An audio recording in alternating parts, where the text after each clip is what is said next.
Yes, we are back with a very hungover edition of the No Majors Club. I'm going to sit here and drink coffee. I did hear someone shout, "Here we fucking go." Who's that? Is that you, Anders? Of course it is, Richard. Yeah. I promised you I'd be there for you no matter what. Yeah, well, today I need you more than almost any other day, as I will... Here we are. I woke up about 15 minutes ago, and it's like 3 in the afternoon, so... But I didn't get to bed until 4 a.m., so... Well, can we get a TLDR? Was it at least a fun day? Was it a good day yesterday? Did it turn out good? It was listening to men with reasonable grievances about life and lots of drinks. Nice. An entire bottle of wild turkey consumed, inroads into a bottle of vodka, lots of beers, lots of weed. Oh, that's what friends are for. I like it. So, a little bit delicate. That's fine. Listen, we'll ease into today. It's going to be just fine. We've had some games already. Yeah, what did I miss? What did we miss? Well, I think Big turned out pretty well. Monty had a bit of a surprise win over Legacy. I don't know. Yes, I think so. But again, they're best of ones. So I'm maybe less surprised. Astralis took a huge beating to Tyloo, which I think is more surprising in my opinion. But I don't know how you rate They keep forcing Nuke, bro. I saw that on the front page of HLTV. It's like they got to get Nuke out of their pool, bro. They're not a Nuke team. Yeah. No, that's true. They really got wrecked. I mean, Jam Young had some moments, which was fun. Of course. But otherwise, yeah, nothing much. I've been saying ridiculous stuff in Maui's chat most of the day. Okay, so cool. that's been my day. It's been good. Nice, man. Well, I'm settling down for Bet Boom M80. So, who do you like for this one? Nice. Ooh, I'm so biased for Bet Boom. I love Boomic's style of Counter-Strike, and I like him. I like watching him, and I like the kind of calls that he makes. And I have a huge stake in MagnoJez. He's my... Well, hopefully he's not my new Porf. Hopefully he's like my new Nico or whatever. Like, I think he's super sick. Right. I think he's way better than people realize. So yeah, Bet Boom it is, but honestly, I love watching M80 too. I like what both these teams are fun. I think M80 is they're like a high entertainment team in my opinion. Yeah, I mean they weren't against G2, I think, which is when I saw them lose on Mirage. They sort of like had a very slow T side. I don't know if that's just how people are playing that map now though, because I've seen some pretty dull Mirage games at this major, which. It's not usually how the map plays. But I've liked Bet Boom. I think especially a lot of people didn't know what to make of them when they said Siren wasn't going to be there. And well, true, yeah. It's all worked out in the end. Yeah, I mean, it's almost like it's like the most fortunate coin flip you could have ever had, because now you got Flammus, which is like, I mean, no offense to Siren, but I would say that's a sick upgrade too. Yeah, I'm excited. Good, man. I had a fun idea. Tell me what you think about this, Richard. Okay. I went back and looked at every single round that NRG lost to Big in that game, like all 16 rounds that they lose. Okay. And I think I'm gonna talk myself into making a content piece where the theme of it is basically that you start at like the Nitro, spray down miss, but then we just work our way backwards to show how many things had to go wrong for NRG to kind of lose the whole thing, because it's mental how many times they could have won way before the Nitro thing. And it kind of bothers me because Nitro is going to get like all of the hate for it, and I just think that's so stupid. Especially because he makes lots of great calls throughout that second half. There are lots of like tactically really smart things that they're doing. And there are so many times where like it's one missed flashbang, it's one missed Molotov into position. They forget to throw smoke, CT spawn. Like there's tons of small things. There's one round where one of them almost sneaks through the murder hole in window and just barely gets caught. There's like a million small things in this game. And I just think it's interesting to think about how if you... Like, it's not just that, oh, they fucked up the last round and as a result they lost. It's like, no, there's like a whole lot... Like, you have to thread the needle through, like, 10 different holes to even get there. And I just think that's so... It's interesting because it's one of those things where... I think sometimes when we do this thing, we end up having a view of this whole thing as... if you showed up to the scene of a car crash and somebody said, "What happened?" and you said, "Oh, well, one car drove into the other one." It's like, okay, yeah, that is the definition. That's a car crash. You're right, but it's like the thing you want to know is like, was the road wet? Yeah, I get it. There's like all these other details that could, like, somebody had not enough sleep. Like, yes, like you said, this could have been a wild animal, and like if you bring in all of the context, it's gonna make things seem super different. And the thing that bothers me is I'm worried. I'm worried that like that clip is gonna go down as like the all-time, like one of the all-time fuck-ups, and maybe it even deserves to. Maybe that's fine, but I just think the context is way more interesting. So I'm trying to put that together as like a thing. Yeah, what would be a good name for it? Because trying to think. It's like forensic. Yeah, that's actually the forensic files. That's a thing. Yeah, that's not bad. It's actually forensic, but I'm trying to think of a nice like alliteration. Sure, something to do with Counter-Strike. Or maybe an autopsy or a post-mortem. I don't know. My brain's not fully up to speed. I'm not capable of creative thought. We'll workshop it. We'll workshop it throughout the day. We'll figure it out. We'll get the input.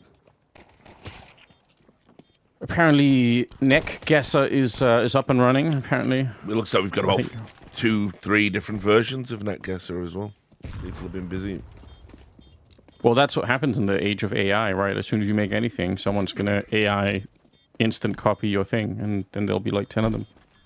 I don't know about Keith's decision to make it Wanted Dead or Alive, like it's an old Wild West Wanted poster, especially as it's Neck Guesser. It makes it sound a bit weird, but I think we'll wind that back, but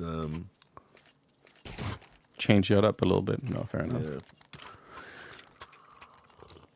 Frag forensics, somebody said. There you go. That makes sense. Frag forensics. That's good. There's something there, yeah. Or fail forensics, because you're looking at failed rounds. Yeah, I've done it before. Yeah, that actually makes sense. Like, I've done it before where I've gone back and looked at like certain, even just not even rounds that lead to like big fuck ups, but just sometimes you just realize that, like, somebody takes an extra second to like run and pick up a weapon, and that's the exact amount of time that they are late to shoot someone in the back later on. Yeah. Like, it's like they're missing that 1 second somewhere else. It's so interesting how that happens, and there's like a real sense of drama, I think, in some of these things, because you can't see it when you're doing the live cast. It's impossible to find all these moments. But if you go back and like look at the game kind of almost like frame for frame, you realize like, oh shit, he took the extra time to pick up a weapon, and now the defuse happened exactly like, the time that he needed. If he hadn't picked up the weapon, he would have been there, like all that stuff. It's one of the things. It's one of the things I always hate about when people are criticizing casters. Like I saw some thread. I can't remember which casters it was about. It might have been Harry and Hugo. Both of whom play at a pretty high level and face it, right? So to imply they don't have good game knowledge is crazy.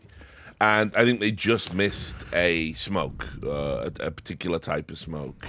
And yeah, I don't think that... no, actually, it was someone had thrown a smoke and they weren't certain whether or not it was missed smoke or if where they put the smoke was deliberate. Yeah. And obviously this guy went through and like compared it to like another game where another team had done it. And they were going, did the casters not even know this? This is ridiculous. It's like, yeah, mate, you've got the benefit of not having to figure it all out live, being able to look at multiple demos, being able to go and Go TV. If you're telling a story about a game and you've got to know this stuff on the fly and notice all of these things, it's nigh on impossible. Yeah. Well, I've got I actually have a lot of opinions about this at the moment that I'm trying to like work out in my brain. I think, well, one of the things that's also really unfair is that a lot of the time when you end up making a mistake or even just missing something, we don't even have to call it a mistake, but just you don't have the bandwidth to notice every single thing. But if there's like 10 or 50,000 people or something in the chat, like the chat will crowdsource what happened instantly. Yeah. So you're always going to be at a massive disadvantage. Like if anything happened, there will be like 5 or 10 people who saw it, and if they type it and spam it out, then all the rest of the chat will immediately pick it up and say, "Oh, now we all know what it is," and then we can kind of go from there. But then you're like, you have no idea, so you're just, you're 2 people against 50,000 to try and figure out what happened. We had it in a Dota game, right, where it was like, it was a Team Liquid game, I want to say. And basically, there was during this patch, which I know you played Dota, but it was basically like the Largo meta, where what you had to do was you pick Largo off lane, Largo has to go away for 18 minutes approximately and farm an Aghanim Scepter. And I think the other team had like Earthshaker or something. And so Largo was in the off lane trying to min-max and dropped the Ags onto the floor. The Earthshaker blinked in at that exact moment, killed the Largo, and obviously got to, take the Ags. So that was game over pretty much at that point, right? Yeah, of course. But the commentators didn't see, because you know what it's like when an Earthshaker blinks in and just fucking 100 zeros you instantly, right? The commentators didn't see that they dropped the Ags.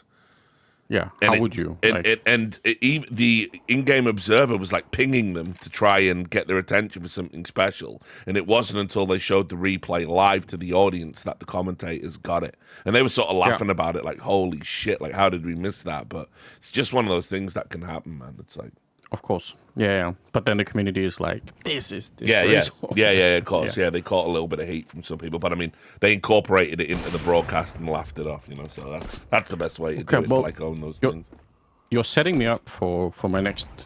The thing that, like, is on my mind a lot right now. Okay. That I never really know how to address. But, like...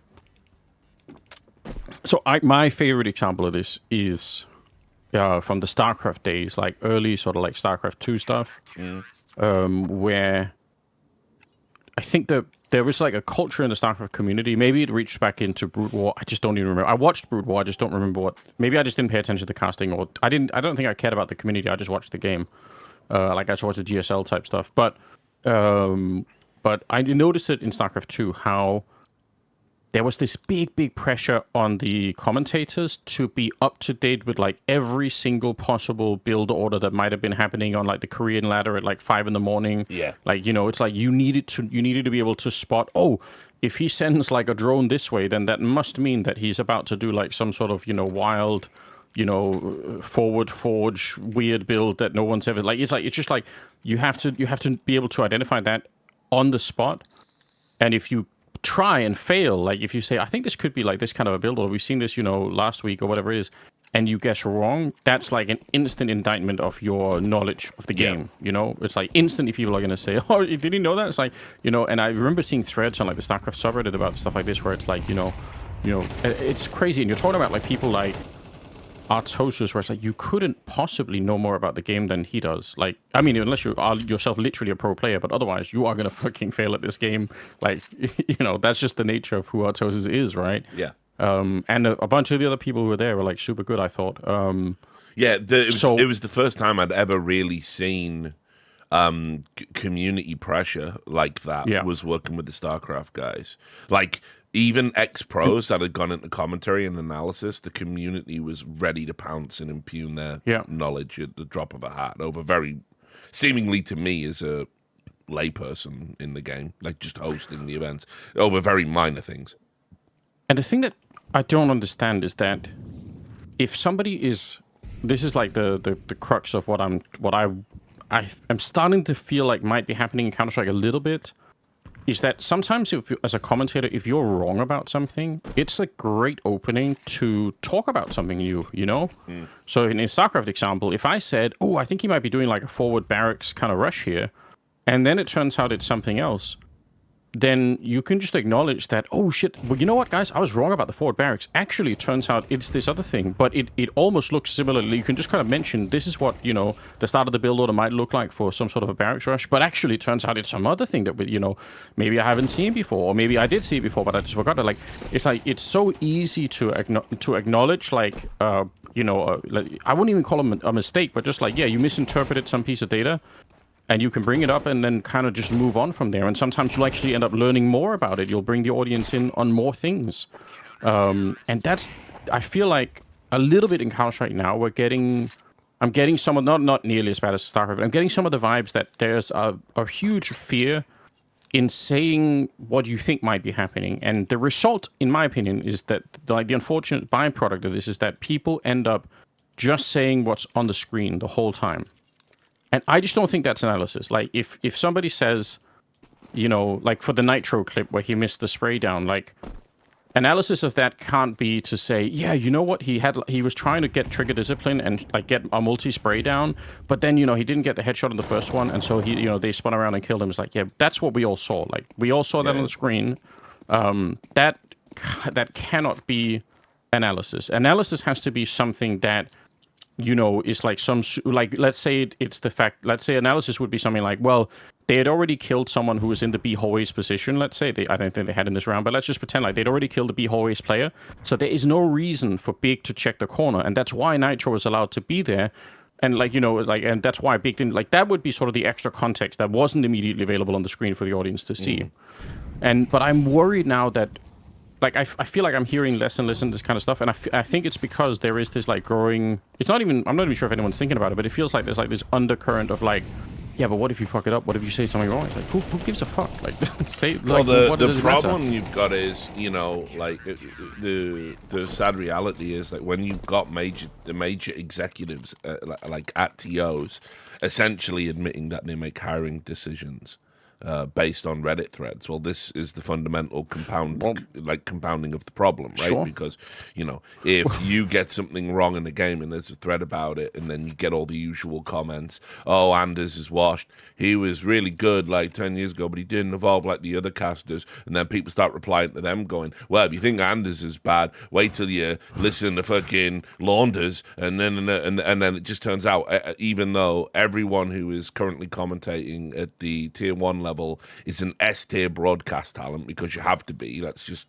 the filtration process doesn't allow it any other way, right? If you get to be on a broadcast, you are S-tier at your job. You might not be S-tier at every component of the job, but you're S-tier overall. You know, 100%. And the community don't realize that, and so they just operate on the premise personal favorites is their tablature. And unfortunately, when TOs encourage that and make hiring decisions based on that, yeah, I'd be scared to make a mistake on a broadcast too. Yeah, maybe, I mean, I get that, and maybe that is a reasonable kind of fear, but I just think that the potential risk to the game, like long term, is that it all just becomes like this kind of like, it's just become incredibly surface stuff, like the whole way through, you know? And I think that risks I think that risks a situation where you end up simply having kind of viewership fatigue or something, whereas people are just like kind of like, okay, well, this is kind of boring, or like, you know, where's the fun Counter-Strike ever at, or anything. And sometimes I think some of the fun comes from taking those risks. Like, I really enjoy the aspect of saying, I hate this setup, I think this is trash, you know, or like, I'm not going to call it trash because they are professional players, but I would say I don't like the setup, I think this kind of defense is terrible, or, you know, relying on a single flashbang to save this round is essentially what they're doing, and I just think it's putting way too much faith in one grenade, or whatever the case may be. And if I'm wrong about that, I will immediately call it out. I'll immediately say, oh, I said this was going to be a terrible flashbang, and it just got a 3 kills from it. That's fucking sick, you know? So I have no problem with being wrong. Also, I don't think people watching anyway are assuming that I'm a professional player, or that, like, so what does it matter if I'm, like, you know, but it's so much more interesting than just kind of saying, oh, like after the fact, it's like, yeah, that was a good flashbang. It's like, yeah, we all saw that. He got 3 kills. Like, again, we literally know that from also watching the broadcast along with you. I kind of want like more of a, like a little bit more of something. Like, I think it's great when people, take a chance and have a bit more of an opinion about things in the game, about like what's good, what's bad, how do you generally like this? Do you have an expectation for, like if we say, ooh, Art plays really fast T-sides on, on these maps, do I like that? Do I think it's going to work against this team? This is a team that plays very defensively. Maybe the fast, structure is going to get shut down. Like, I think you can have those kind of opinions. And if you're wrong, then just celebrate that and say, "Oh, fuck, he totally proved me wrong. I'm so happy to see that. How sick is this?" It's only a problem if the only problem ever I think is when you try to lie about it, when you pretend like you didn't make the opposite statement. Obviously, that's going to be cringe and weird if you try to sort of brush it like under the rug or whatever. But yeah, just own it and say, "Oh yeah, shit." I mean, look, man, awesome. you're just never going to win with a community that thinks everything that tumbles out of a player's mouth is gospel. I mean, I remember when I was getting hired as an analyst, and that label for me was like a noose around my neck. I mean, I never tried to break down, well, I wouldn't say never, I very rarely tried to point out things that were going on in the game. My analysis was more about the context of the game, the importance of the game, history of transfers, rivalries between players. I tried to add like a little bit of narrative spice, and I used to let Duncan handle all of the like historic stuff and more of the game stuff. And anyway, I used to I'd talk to Sean Gez, at E-League, and I'd be like, brother, did this happen because of this, and this? And he'd be like, yeah, that's absolutely right. Like, you can see it here and here and here. And I go, all right, thanks. I'm probably going to make that point on the desk. I'd make that point on the desk, word for word, what Sean gets, and people will be going, Richard Lewis, what the fuck is he talking about? He's wrong. Yeah. But if Sean had been in that chair and said the exact same thing, there's a Reddit thread going, that's what we need. That's the type of analysis we need. And I get that. I had that for years, mate. Yeah. Well, so, yeah.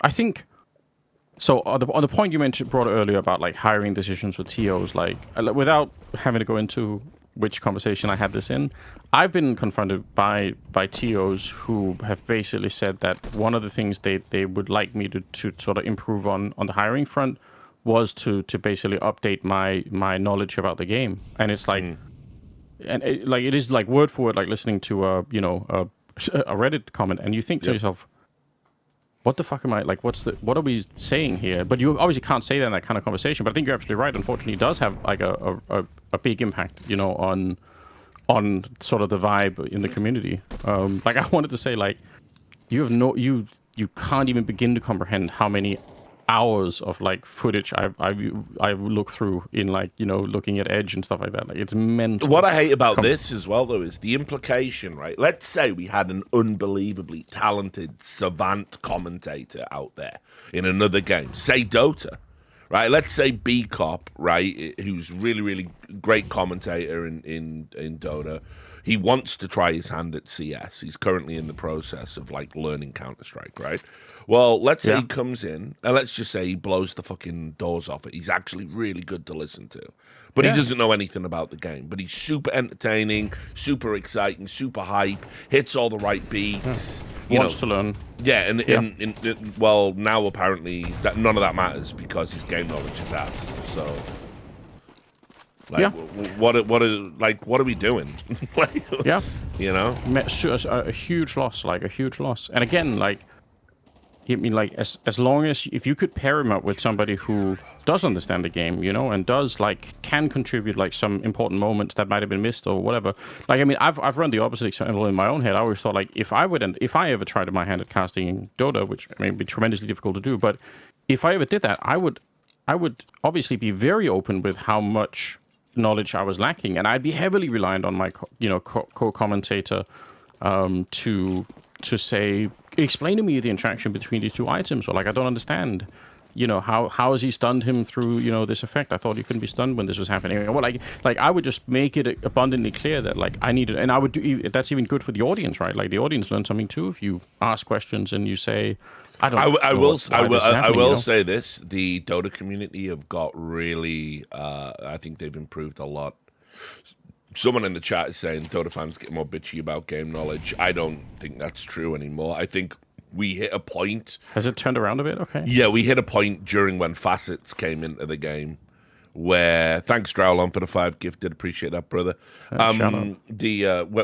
We hit a point when facets came into the game where the community were just like, how the fuck can everyone be expected to know this stuff? And like it became normal to even joke. Like we had a running joke on one of the Valahias, and it was about Kez, and we were like, nobody knows what the names of these abilities are. Nobody knows what these things do. And we would joke about it, and in game the casters would joke about it.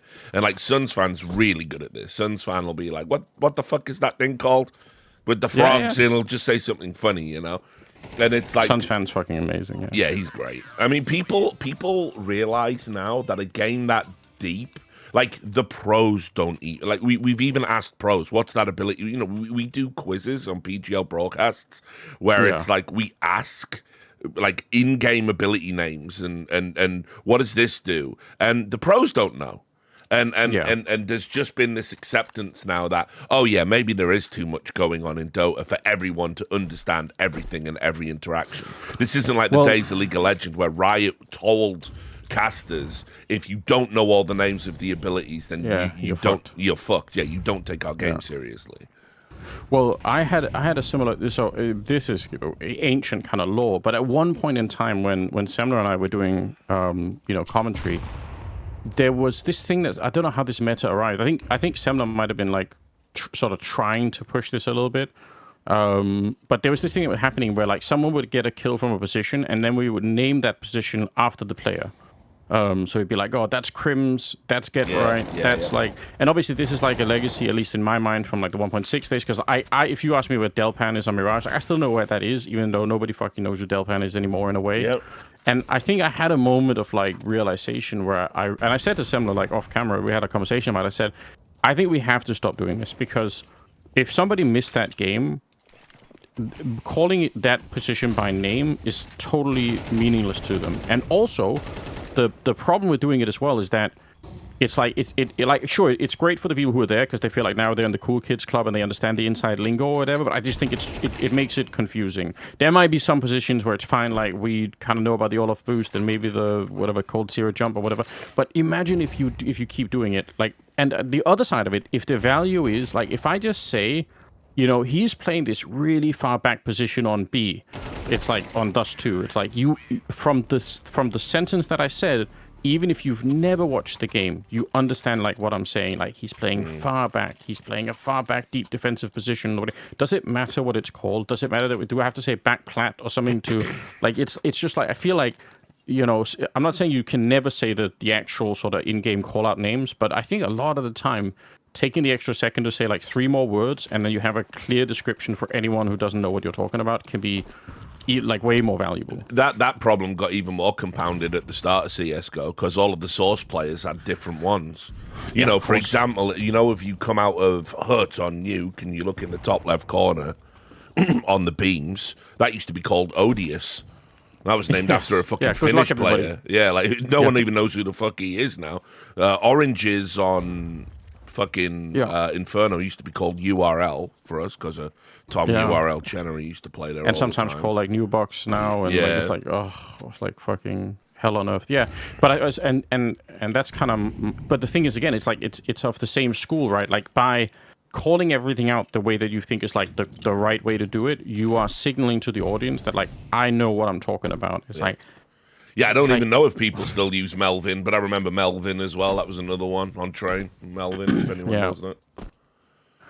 And again, like if some of them slip through, I said like it's not the end of it. I think it could be fine in certain circumstances. Maybe some of them are so ingrained that it's totally cool to do it, and it's not an issue, right? But doing it to try and convince the audience that you know what you're saying, is like we're off to a really bad start. If that's the case, you know?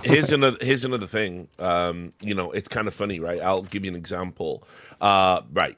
Everybody knows football, and everybody has played football at some point in their life, right? Sure. Yet when we do football commentary, we will show a formation, but we won't talk about like you won't hear a commentator say, "Oh, and they're employing this type of press, and you know, That's a good point. they're using this tiki taka style and what that means, and and that's a throwback to the Ajax system, and Johan Cruyff is the connective tissue." They're not going to do any of that, right? Because ultimately, you don't need to know any of that's going on the field to appreciate the game of football. In fact, commentators, they have a tendency not to commentate on what's being implemented by the collective, but rather what's being performed by the individual. And yet, when it comes to CS commentary, because essentially you're commentating to an audience of people who all fancy themselves as future pros, all dickheads that play the game religiously, you're under more pressure to talk about these, you know, broader things, these meta aspects, right? You know, the macro rather than the micro. But a lot of sports aren't like that. Sure, I know what you mean. Yeah, but I just think I think there should be more freedom, or I wish people took more risks in trying to sort of like, you know, have sneak in their opinions about things, or I mean, the thing that I love to do is to try to paint a picture of what's likely to happen in a couple of moments, you know, or what I think could have been done differently in certain circumstances. But I do feel the heat for it sometimes, right? Because one of the most common pieces of feedback or criticism that I get is people will say something like, "I fucking hate it when Anders is telling the pro players what to do," and it's like, one, the pro players aren't listening to the broadcast; they're playing the game. Just for, you know, anyone who's confused about that part of it, like they're definitely, you know, like I know that, so I'm obviously not talking to them at all. But also, like, I'm not saying this is what they should have done. It's just a way to sort of say there was another potential outcome here, which could have been interesting or whatever. But it's always very confusing to me how people can mistake the two things. You know, it's like what they hear is me say, and I think maybe it's a fan thing. Maybe it's like if you're a huge fan of art, and I'm saying, you know, that's the third A rush that we've seen on Nuke. I feel like they must know that it's been figured out by now. Like the other team has proven like 3 times they've shut it down. It's way too signaled. I don't think we need another, you know, A rush here. It's like if you're a massive art fan and you think to yourself, you know, Anders is, you know, he's trying to go to war with art here. I've got to defend him. It's like, it's not the point at all, you know. But yeah, I mean, again, the fans have the idea that, you know, players don't make mistakes, and even if they make clear and glaring errors, they must have on some level meant to do them. Like it was like a double bluff or something like that. And it's like it's no, players are idiosyncratic. They make terrible decisions all the time. They make terrible decisions and get bailed out by their aim. They make terrible decisions and get bailed out by their opponents making terrible decisions. They make terrible decisions and get bailed out by their opponent not being able to comprehend that they would make a terrible decision. I mean, we've all know players have screamed like, "What the fuck's he doing?" You know, like, "What's he doing?" Sure. Like, you know, you can't. And then some players, they're not making a mistake. They are doing it the deliberately stupid play because they're inside the head of their opponents and think they won't be expecting this. And you know, you've got to try and pick apart and unstitch all of that. And put and then re-assimilate it into valid critique.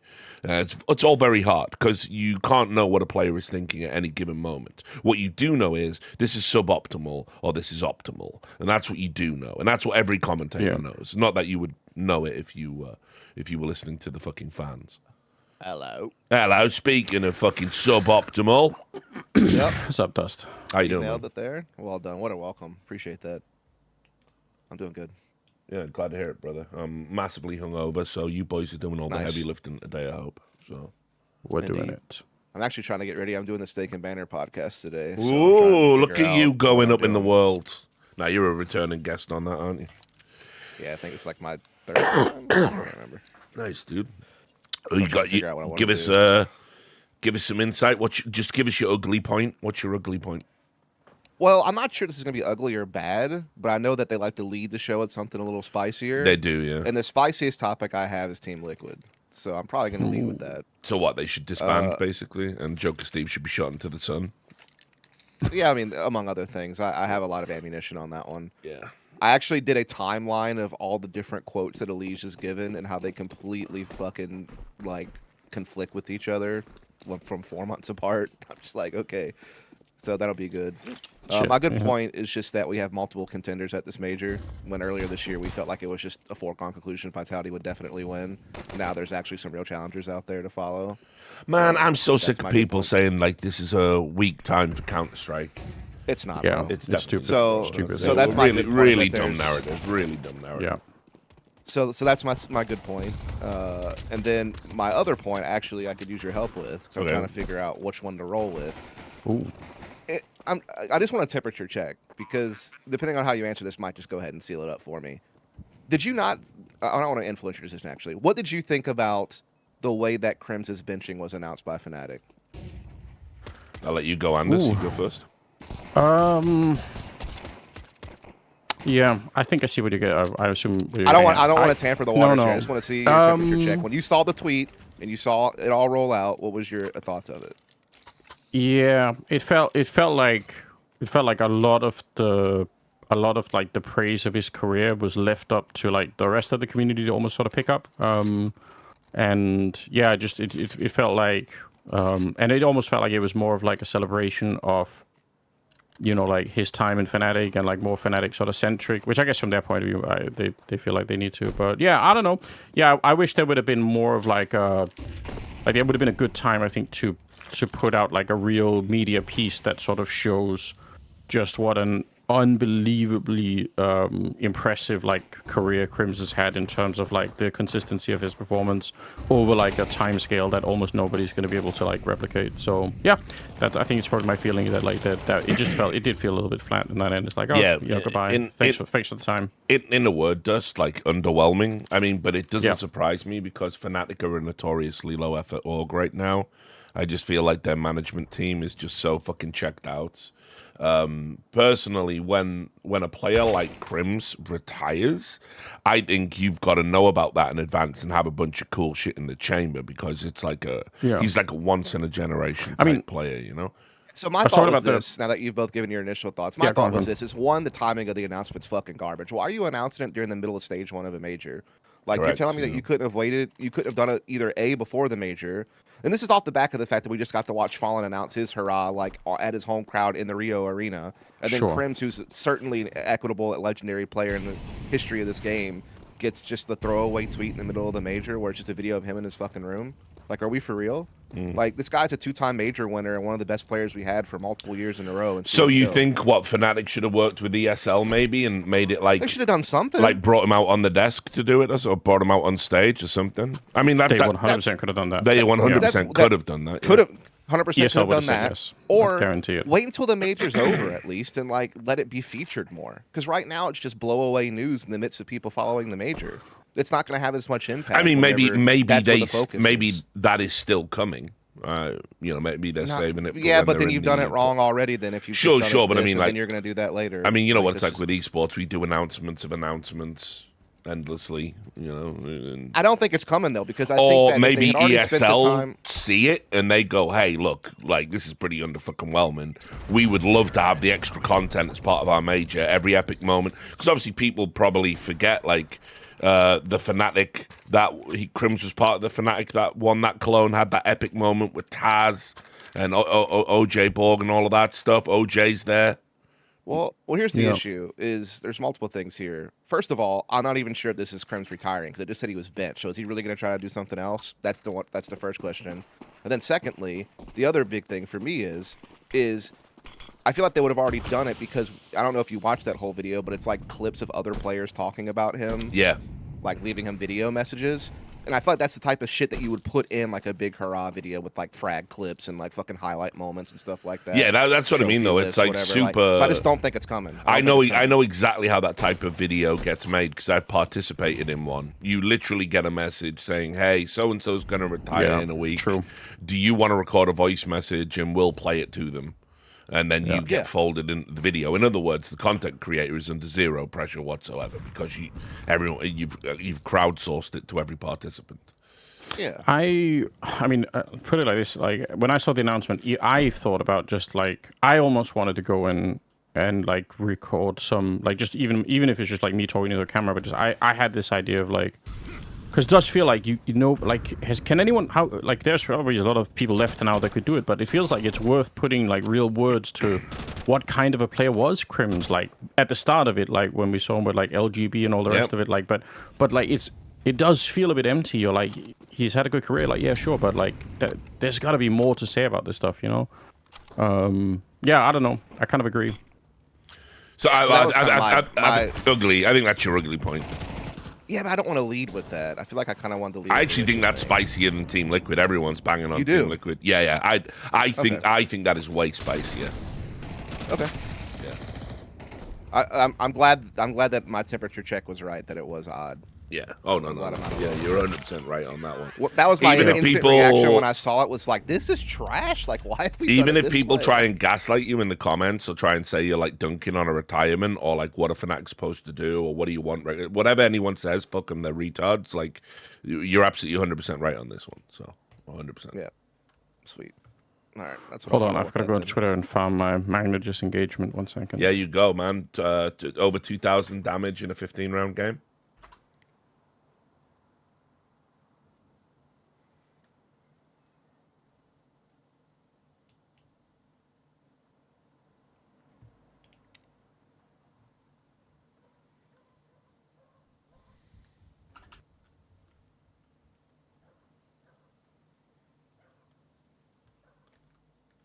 And then also, like, even the bigger point is like, what even is Fnatic now, bro? I mean, look, there's like it's a team. It's like a Ukrainian team where you can only name 3 of them, probably off the top of your head. True.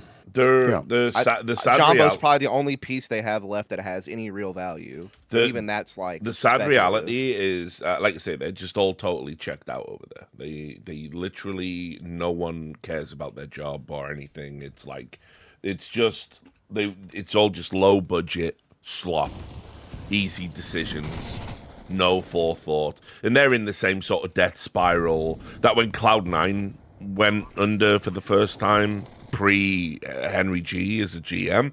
If you remember, everyone got to play for Cloud9. Flusher gets to play for Cloud9. Refresh gets to play for Cloud9. Everyone just gets to play for Cloud9 at the end. And they just had no direction and no cohesive vision. That's kind of where Fnatic's at now. It's just rip. Yeah, they haven't. And then that was the reason why I was also doing the Crims thing, because like Fnatic's fall off of being relevant kind of happens at the same time as Crim's fall off as an individual player, and he was like the last guy left from like the OG, you know. So I think it all ties together kind of nice. So I think I'll roll with that. By the way, I've got another idea for a content piece I'm going to do as well. Because, I've created a new show called Ask an Unk, which is not going to do with esports. It's going to be an advice show. And people are going to call in, leave messages. I'm going to play their message, and then I'm going to thoughtfully respond to it. That's Might awesome. even do some, like, out-in-the-world examples of things I'm talking about, you know, depending on what it is.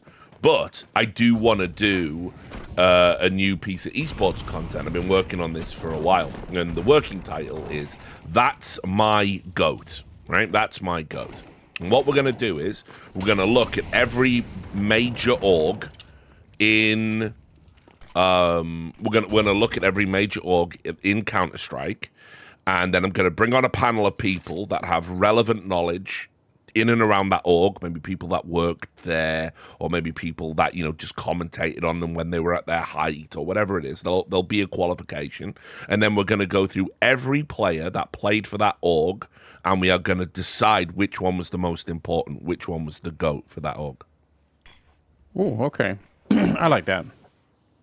That's gonna take some time to get through, but yes. I think it's a good idea. Yeah, I mean, because like obviously, as I just said, for an org like Cloud9, that's like you've got to say, okay, well, Flusher played at the end, Refresh played at the end, but you know, who is the most important player in the history of an org? It's kind of relevant to what Dust is talking about. Like, where would Crims be? Yeah. You know, probably, you know, number 2, top 3. Yeah. You know what I mean?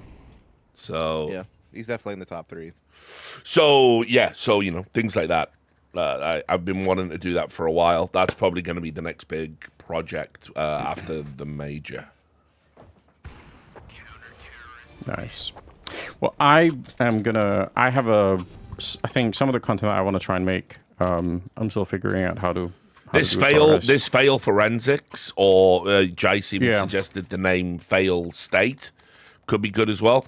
Either of those definitely works. That series will bang, and also simultaneously prove to people you have game knowledge. True. Yeah. There's the added benefit.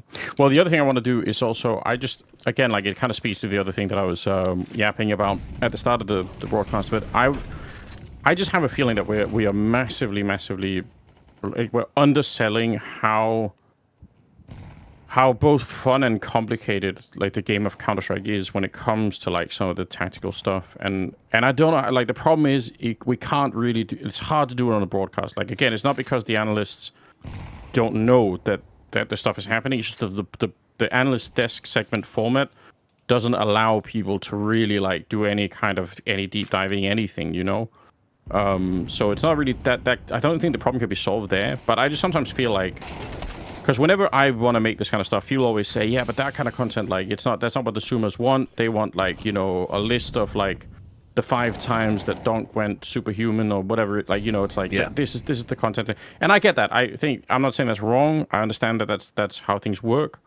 But I want to fight this temptation to make everything like the highlight list kind of thing, and try to get try to do something more about, you know, the other aspect of the game, because there's so much shit I think that's going on that people really just like don't appreciate. Like I did this thing where, because like in the Edge platform, I can look at, let's say, like how often a team does, let's say, a B split on Dust 2, but then I can go back and I can say, well, how much did they do it, you know, in the first quarter of 25, in the second and the third and the fourth quarter?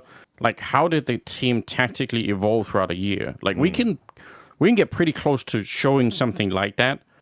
And we can also show kind of like, well, what were the win rates on the map and stuff like that throughout, you know, and there might be a lot of other variables, like, you know, in theory, they're probably going to have different players along the way. So it's not going to be like a straight one-to-one kind of comparison. But I just think there's so much interesting shit that's happening in that level of the game that it just never gets brought up. I don't know, like, even if it's not going to be like a 1 million view video or something, like, I just think it's worth investing a little bit of time into highlighting, you know. I agree with that. I mean, desks are in a weird place right now where it's like they want you to do more with less. And so it's like I say, you either end up with, you know, what we have at PGL, which, like, I call it a dynamic desk. Like, it's sort of like a swirling maelstrom of, you know, conversation and opinions and where are we going to go, and, you know, some important contextual stuff for the upcoming game or what you've just seen. But we try and keep it entertaining, you know, like more towards a podcast than it is towards a stuffier broadcast. With ESL stuff, I think their desks are pretty dry because they've got so many beats they need to hit. It's no fault of anyone on the desk. It's just that you've got 8 minutes and we've got to work in 2 or 3 sponsor segments. Makes it hard to create something that flows naturally there. And then obviously at Blast, I think, depending on whether or not it's a prestige event, like sometimes you just have those 2-man desks, which I don't think is good. Like it's just it's like just Pimp talking to, you know, Maui or whatever, and it's like, you know, it's kind of like it can get pretty rough, and again, we have the people know it, right? Like it's not like the analysts don't know more than they get to say. It's just that they can't. There's not enough time, or the format isn't there for it. You know, there's no avenue to really say it. There's no avenue to go off. I mean, you know, we exist in a space now where people are like talking about, do we just get rid of the analysis desk? You know, we've seen Riot Games, they've dumbed their analysis desk down. They've dumbed their desk segment down to, it's basically just fan service now. It's like, hey, tweet something at us and we might read it.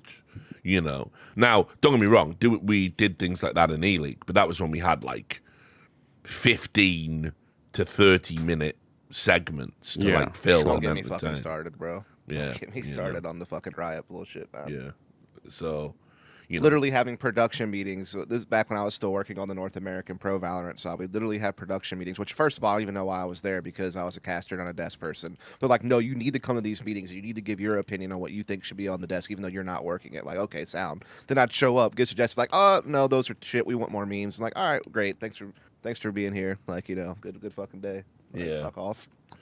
Yeah, I mean, I don't mind a production meeting involving everyone, but I do. Yeah. But I think it's like if it's clear you're not going to listen to the input of the people, then what is the point? Like, just make the show you want to make. Basically, two people out of like 15 controlled the entire conversation, and it just leaned so heavily into meme culture and just fucking bullshit. And it's like, all right, well, I guess you just want your desk to be a regurgitation of Reddit and not anything serious. So have fun.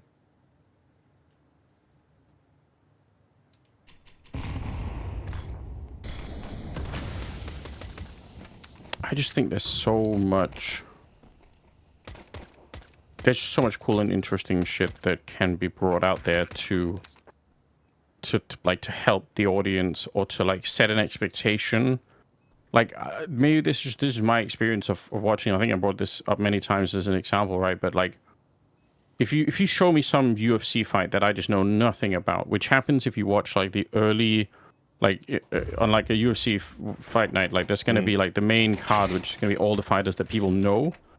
But then it's gonna be, then early in the evening there's gonna be like a bunch of people you've never heard of because they've only had like 3 fights, and it's like some local guy from, Texas who's just like, quit his football career and now he's fighting in the early whatever MMA stuff. And even in like 2 minutes, you can set very interesting expectations as a viewer for what is going to happen in this game, or in this match. It's like this, like we've got 2 people. One is a striker and his kicks are super lethal. The other guy is a crazy grappler, wrestling, whatever, like state champion, whatever.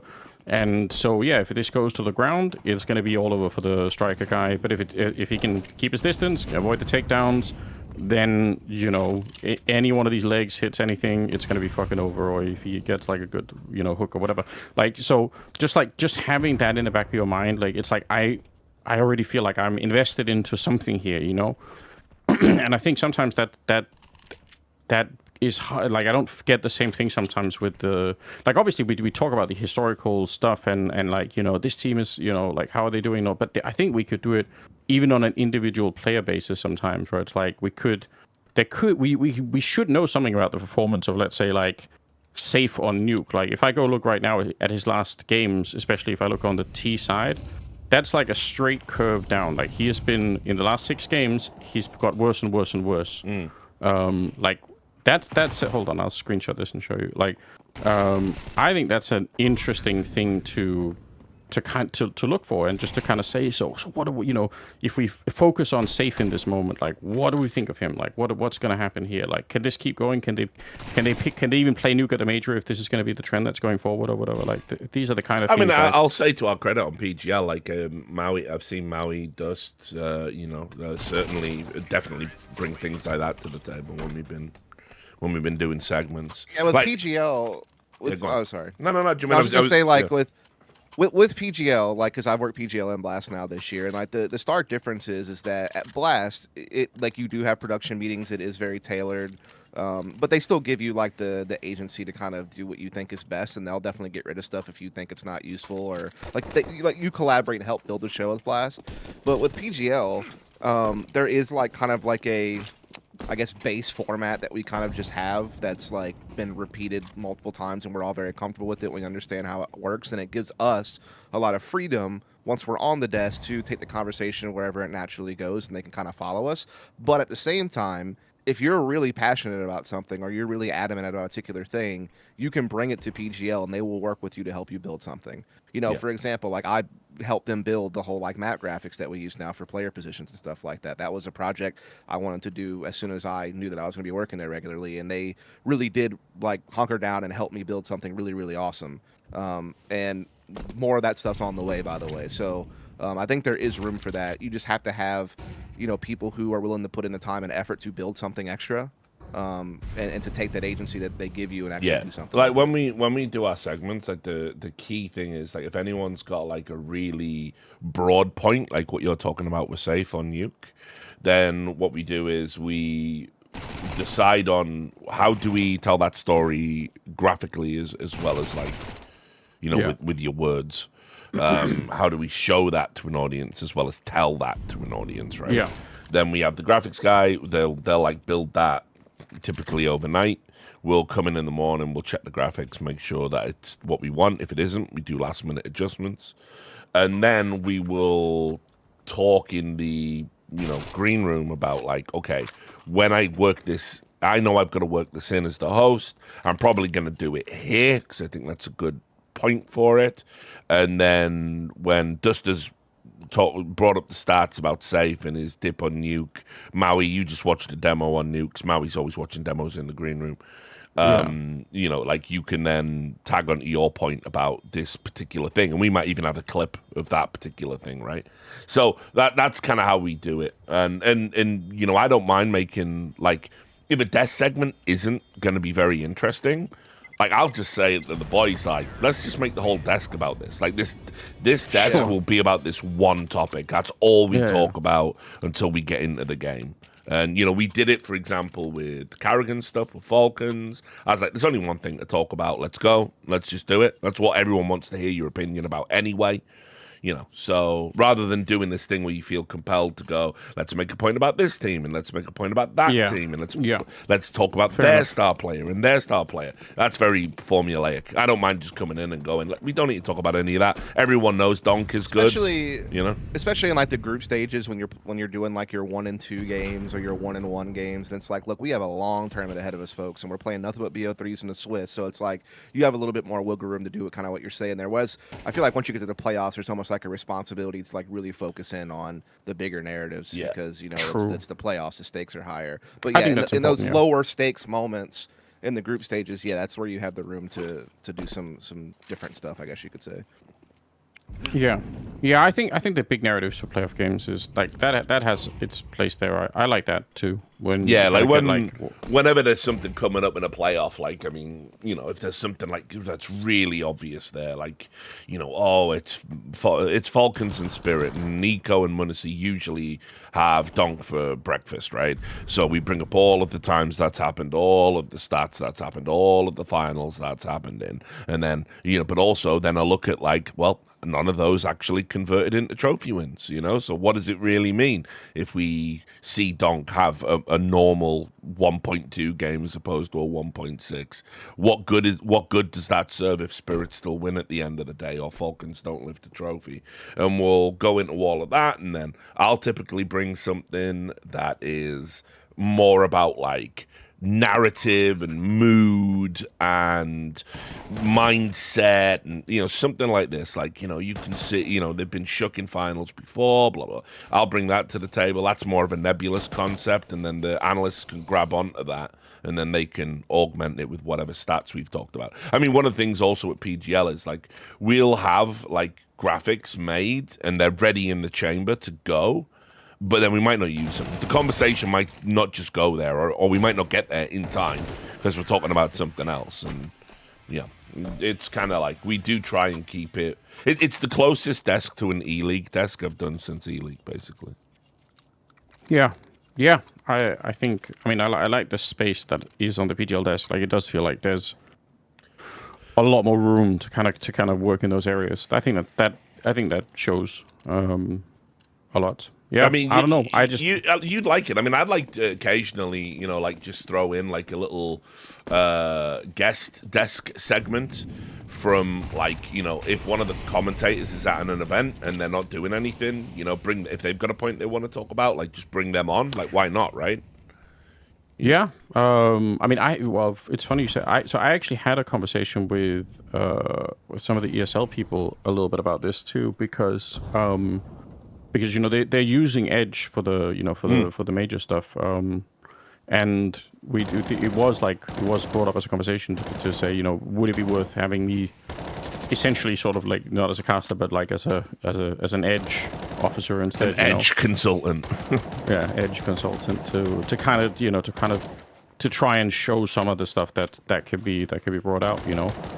Although I think, in fairness, like Sponge is also insanely well versed in the platform, so they could also use him in theory, I think. But I think it'd be fun. Like I think it'd be interesting to try it. Like I'd do it with PGL too for sure. Like I think it'd be fun. Dalem, no, I don't know. We're a really, really small team with Edge, so no, me and Jacob, who's our CEO, we're not making any money. Obviously, if we sell the company at some point in the future, that would be different. But no, right now it's just all operating. We got some insane developers, and yeah, that's what we spend our time on and money. But it's great. Like it might be one of the few profitable esports companies, which is kind of crazy.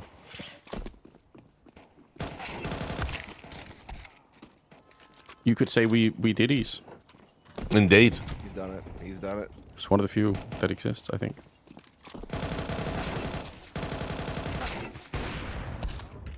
Insane developers, Claude, and different instantiations, like different. We have many Claude agents all working around the clock. Indeed. You know, using the actually Indian instead of AI. You know, using that method.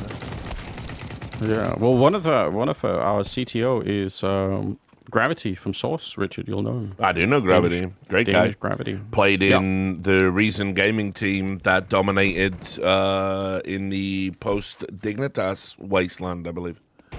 Yeah. With Fetish. Yes, indeed, Henrik. Yeah, Fetish. What a legend. Played with Henrik. So. Right. Yeah, they were a good team. I think was 3K2 on that team as well. Stefan, yeah, he's a fucking legend. He's one of the there's so many of these Danish guys that are just super friendly, but like, yeah, 3K2 is. You'd struggle to find like a more pleasant person to be around, I think. Oh yeah, I used to drink with the Danes all the time. They were great guys. Yeah. They were good people. Because I used to go to all the slaps and the fucking HK lands and obviously Copenhagen games. Yeah, but I used to just fly out and go to the local Danish lands because it was an excuse for a piss up. So I knew all of those guys. I had a message from Socken last year, if you remember him. Yeah, of course. Yeah. That's funny as fuck. I haven't heard from Jockern in a while, though. Westside's asking if you think someone's going to make a better product. I mean, anything's possible. I mean, I can say I've used every single one that's come out over the years. Every single top-down demo viewer that's ever existed. Like, I've always used them because it's just a great tool to use for research. Yeah. As an analyst, it helps you get, like, if you're having to. Like, I'll say this, like, I remember the most extreme example of this is when I worked the Shanghai Major and the RMRs, I had to prepare for 52 different teams I was going to cover throughout the course of all of that. Jesus, yeah. So when you're having to go through that, and even every event that I go to for PGL, it's 16 teams minimum, right? So that means that, like, if I really want to be an informed analyst, I have to watch all of those teams play every map that they play in their pool at least a couple of times to get a feel for, like, who they are as a team, how they approach these maps, what to look out for. Yeah. So you're talking about, even if I'm trying to think, I did the math here. I think even if all 16 teams, let's say they play 6 maps because they have a permaban, you watch them play each map like twice, you're starting to push like 180 games watched or something like that, right? Yeah. And watching like VOD, like what we're watching right here, live version of it, right? Or watching like a 3D demo for that many games, that's like fucking impossible. Like it's just an impossible level of workload.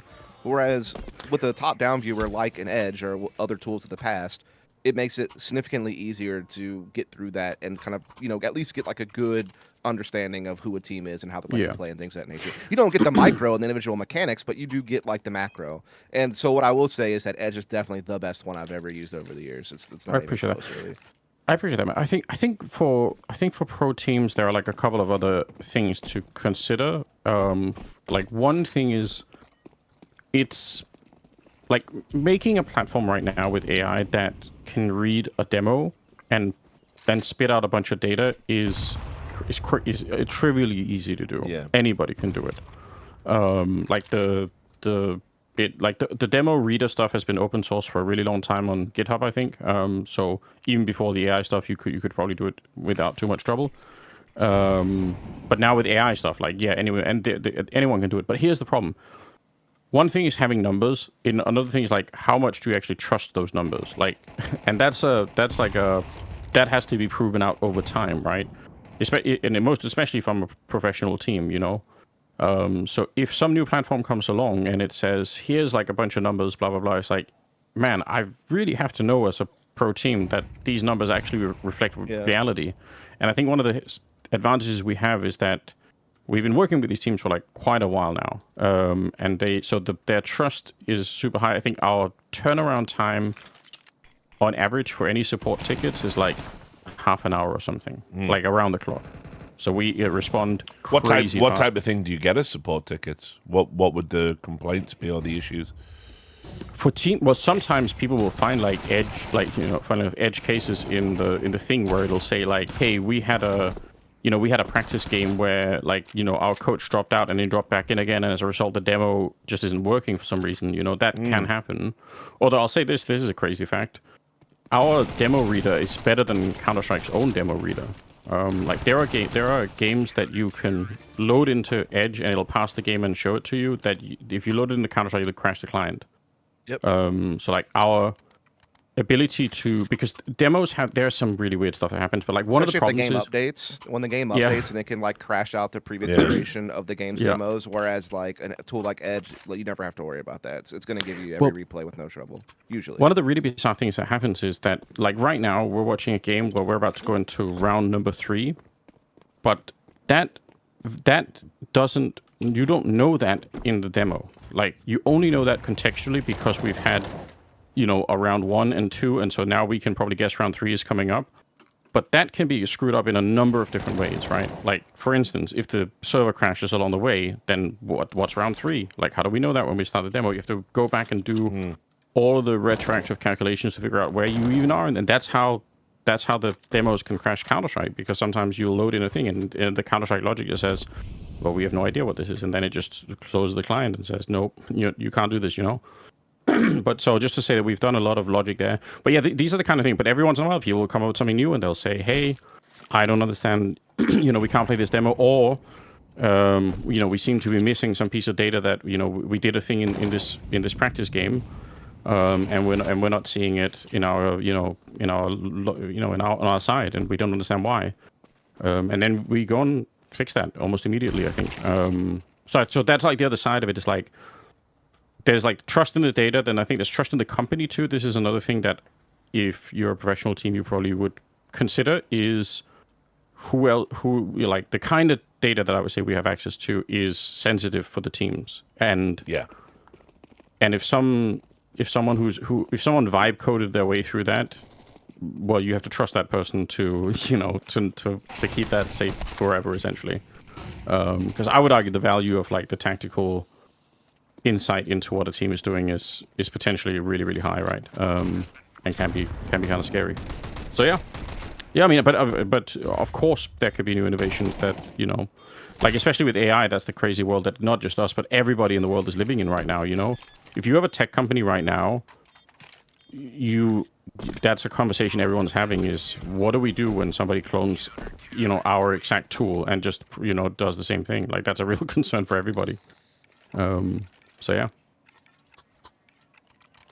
Yeah, I mean, like, obviously I've seen all the tools and everything that it's got. It's really good. It just always made me kind of curious as to how the teams kind of felt about it all, because obviously back in the day, if you wanted to like anti-strat a team, the tool was typically your IGL, maybe plus one other guy, a coach or an analyst, would go into the demos. You'd pick like the last 10 games. You'd watch the last 10 demos.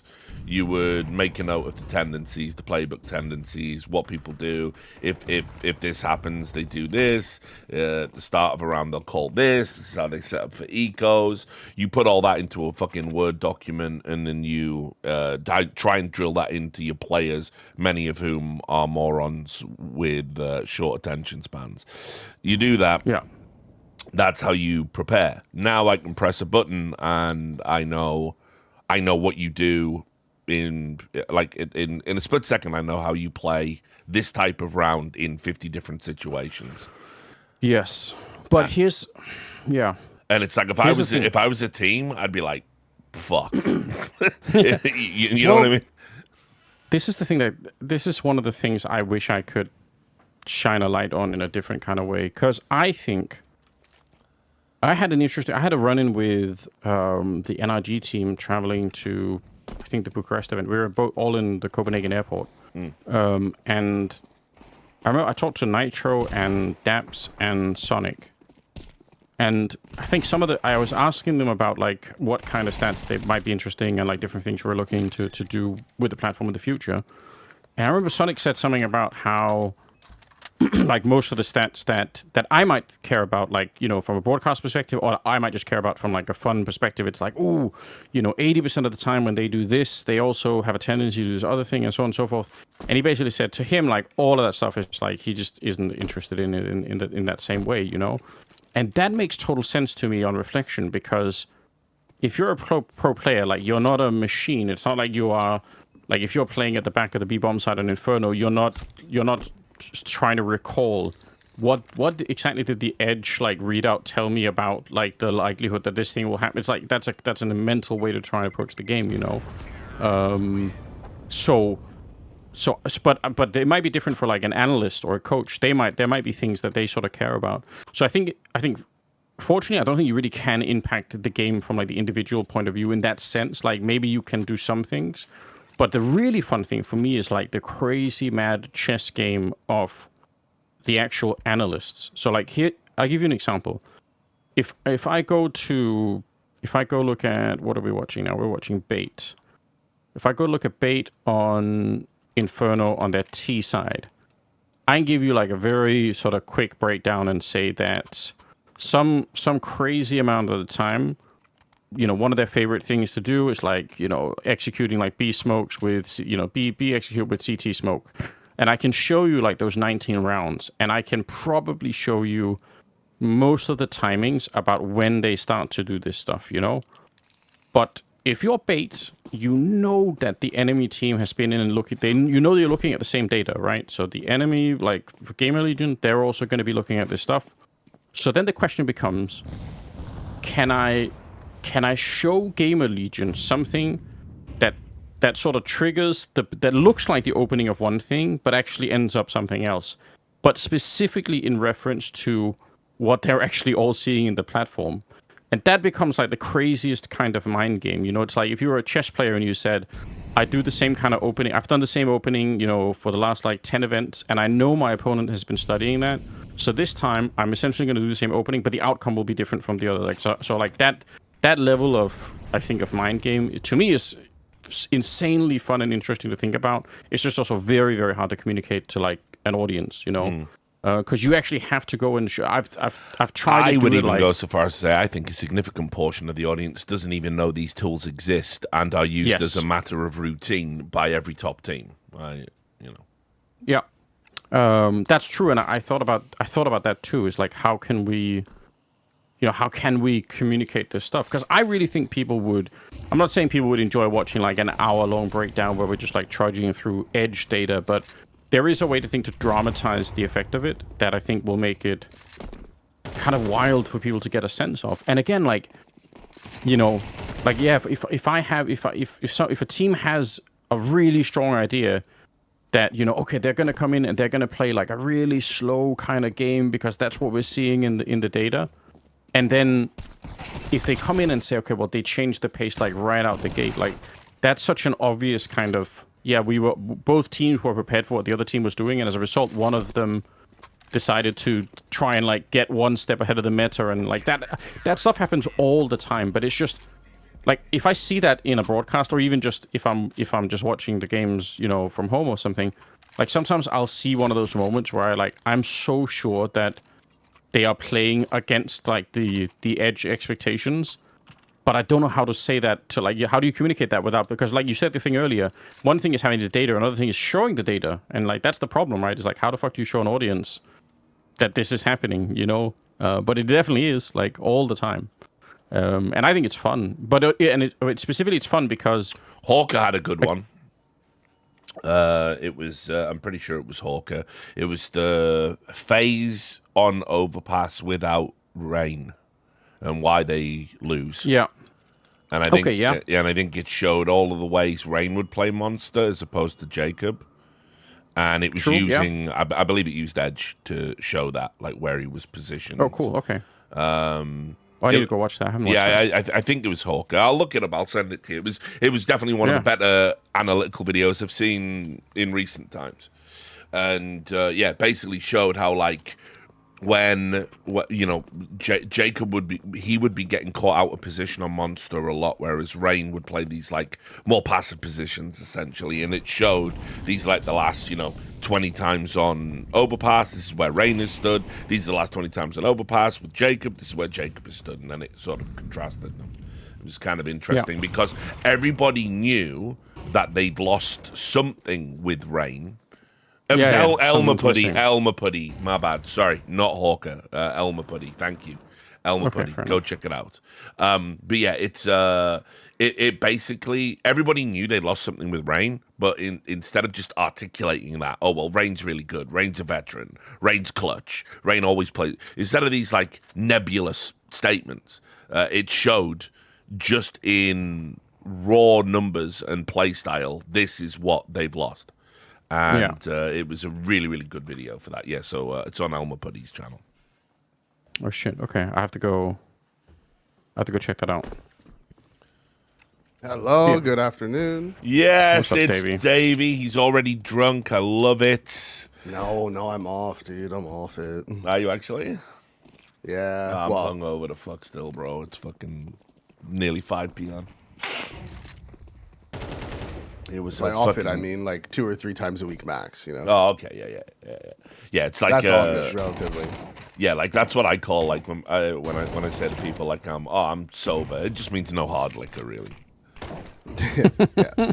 Except for I'll still do a cocktail and beer. Well, 12 beers is nothing. Exactly. Compared to a bottle of whiskey. Like it's nothing. Beer doesn't even work anymore. It's just calories. I don't drink it. Yeah. It's just calories. I don't even drink beer anymore. It's absolutely a waste of time. Hey, Sam told me once he'd smoked so much he couldn't get high. He had to take a break. Yeah, it was. By the way, like it sounds like something like a retarded stoner would say, but like Sam was 100% right. I watched him in Vegas. I watched him. He ate like one of those Death Star Joey Diaz level edibles, chased it down with 2 fucking Chiba Chews, and then just did like a bong hit of like the strongest weed we could legally buy in Vegas, and he was just fine talking the whole time. I was man down after 1 bong hit, like of whatever Sam was smoking. Like I was absolutely just nothing happening upstairs. Just smoking. I took 6 milligrams of edibles last night, and I was hearing things. Like I was like, oh fuck, like there's like because this is an old farmhouse, right? So when like animals run across the roof, like the tree branches like hit it, and I was laying in bed like. It's just nature. It's fine. It's just nature. It's fine. It's fine. It's just nature. It's fine. It's just nature. It's fine. It's just nature. It's all good. All good. All good. I'm not gonna die. Yeah, holy shit, dude. Yeah. That shit's funny, bro. You got I never liked edibles anyway. Even when I was a big smoker, I never liked edibles because they can just go sideways on you, man. People don't realize how strong edibles are. Like it's just that here now because of how like legalized and like everything. Like the people at the store can tell you like. All the details that are in this edible, like down to like a fucking like 0.01, you know, like they've got like everything. Like, so if you just say like, you can tell them like, I want something that might like really fuck me up and go sideways. Like I want something where I don't want to know what's going to happen. They'll be like, no worries. Got you. Bang. Here's this. And there's like, I want something that's just going to help me fall asleep. Here you go. No worries. Like everything's all fucking figured out. Yeah. It's not like the day of making fucking weed brownies or whatever. Like, well, you've got the fucking mega brownie. You've got the mega brownie. You've got the mega brownie randomly it's just 10 times stronger than any other one in the slice because of where all the weed coalesced in the batter. Woo. Yeah, that happened to me and my brother. I ate a brownie and just nothing happened, and he ate the brownie and was done for like 24 hours. Yeah. Show me them Cerebro. There's one. He's a dickhead. Okay, I didn't really play as well as I thought it would. I thought being in Cerebro might be a great tie-in. To No, it's my I repurpose That's my Cerebro fault. technology to find all the dickheads. That was. I'll be honest with you. That was a better play. I'm kind of retarded. Well done, guys. Fuck. I fucked it up. I'm sorry. Jason and I once did edibles at his house, and we ended up watching like David Attenborough like animal documentaries, and it was fucking great. Yeah, they're the shit, dude. They're great. It was wild. It's only nature. It's only nature. Yeah, it's just nature. It's fine. Nature can't hurt you. You're in Canada. Nature can't hurt you. It's fine. Just don't go near the bears. Avoid the bears. All good. I guarantee you this: the people who clipped clip those shows together, they must have been high as well. Like, you don't notice when you're sober, but when you're high watching them, 100% they were smoking something, because it's so funny. Like, everything makes so much more sense when you're watching it like that. Oh, Rez. I know that's unlucky, bro. That's a nightmare. That one. That's a nightmare. I understand exactly why he was trying to show trigger discipline there, because yeah, of course. If he could have just bought the time and got the 2 kills, that would have been a round winner. Well, the thing is, if the guy starts planting the bomb, then he can get 3. Yeah, right? Because he can kill the 2 covers and the planter, and then it's round 1. He didn't ease, unfortunately. Yeah, he did. Yeah, the opposite of did ease. He didn't ease. Yeah. I wonder if he popped up on radar or something, like when the guy was falling off Balk. If maybe it was somehow weird. he hit the peripheral vision, like. I think it was just the graveyard player just turned around. I think he stood up on the stairs and just turned, and that was the end. Yeah, I wonder, but when things like that happen, my brain goes like, okay, there's a couple things for why that could happen. One, he pops up on radar. 2, an even funnier one, is the guy that was in graveyard was talking to his teammate in pit, and naturally people turn and look at the people they're talking to, yeah, and he might have looked at his teammate in pit and just saw Res be like, oh, what the fuck, Wait killed him, which would be really funny. Or 3, he decided he should turn around and look at like Hall's flank or something, and then he just happened to see Res in pit. I choose to believe it's the second one because it's funnier, but that is way funnier.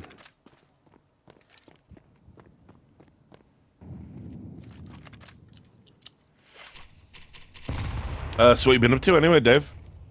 Just life on the farm, good? Yeah. Yesterday we How's had, the basement? You know what? It's all good. We pumped that out a couple weeks ago. It was a while ago, but it's all completely unfinished now. Like all the walls got taken out, like all the drywall, all the insulation, the flooring's just cement, so it's just like fully unfinished and like there's nothing there. But Serial killer basement now. Yeah, or an incredible liquor making space, hypothetically. Okay. Yep, just saying. Moonshine. Or meth. I don't have the facilities for that. Definitely need to do that outside, not in the basement. Exactly. Okay. Don't want to meth. There's some content. There's some content for us in the future. Yeah. Meth with dust. Can't even imagine living dust in on myth any wretched. form of drug. I don't even think I've ever seen him shit-faced, like truly shit-faced. Yeah, you did. Oh, Skateboard gate. Skateboard gate. That was the one. Poor dude. That was the one. Wow, what do you say after that one? Brutal, savage, wrecked. I didn't wreck myself on that one. He's back. The tyrant is back.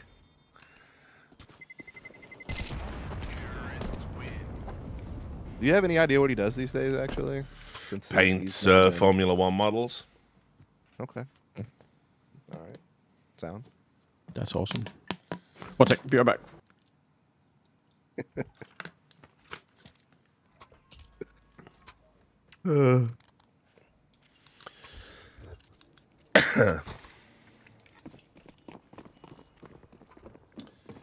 Yeah, I knew this was going to be a fucking close one. This is going to be all the rounds on Inferno again, guys. I hate to break it to you. Dude, I needed Pain to lose. I had them as an 0-3. And they're destroying FlyQuest. I had them as an 0-3 as well. And sadly, Valve are not allowing me to change my picks anymore. It's like FlyQuest, like take it personal that everyone puts them 0-3 in the first one, and they Yeah. like play at like 105%. You know, Then they remember and that then they're trash, and then and then as soon as they get through that first stage, they're like, "All right, boys, we did it, all good." that was our and Super then Bowl. and then just get fucking smoked for the rest of it. Like, Yeah. I was debating between Pain and FlyQuest for my second 03. Yeah, they were, and Pain. then also as well, the other one you always know is your 2-0-3s. They're always going to meet, of course. Always going to play each other. You're always going to get. At least them you're that way guaranteed round. one that way. This time around, I just got wrecked. Because you know what's going to happen though is this though. This is the worst one is when you pick a team to go 0-3 and they beat another really shit team to like get their win and then they go 1-3. You're like, well, great guys, like I'm glad you were able to get one across the line just to fuck me, but like still literally irrelevant to the tournament. so is this the 2-0 game then? Oh no, Which 0-2 one? also. Oh shit. This is a 1-1 This one. game. This one. It says 0-2 on HLTV. Yeah, Is this it? is a best of 3. Yeah, so it has to be an 0-2. Oh, it is an elimination. You're right. You're right. Sorry. I was thinking about Pain FlyQuest 0-2. I'm surprised B8's 0-2. Gamer Legion's not shocking, but Gamer Legion I could see going either way. Yeah, I thought they should at least make the group stage of the main event, just based on how they've been playing lately. But this was one of those stages where like every opening best of one felt like a 50-50, and then after that, because of that, it just gets really, really weird on how it plays out. Yeah. I really do think the final form of the major is making this stage BO3 only as well. And I think that's the final compromise. I don't mind stage 1 being BO1s, it's fine. Stage 1 shouldn't even be part of the major, honestly, in my opinion.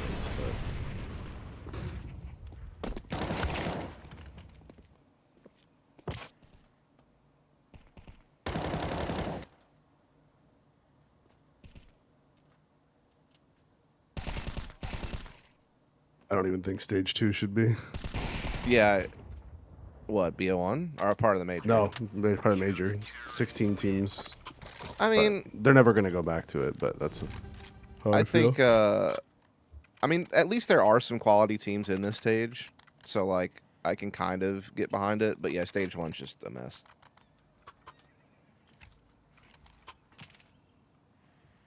Stage 1 should just be, like, its own event called a minor or some shit like that again. And do it that way.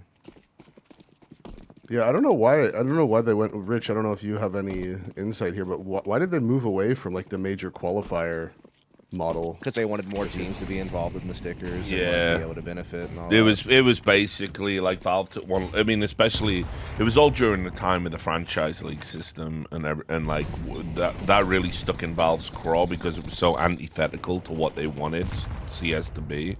They didn't want teams that had 3 million on hand to be able to buy into a league and make more money off the back of that, while teams that didn't have 3 million couldn't even qualify into those competitions. They fucking hated every aspect of that.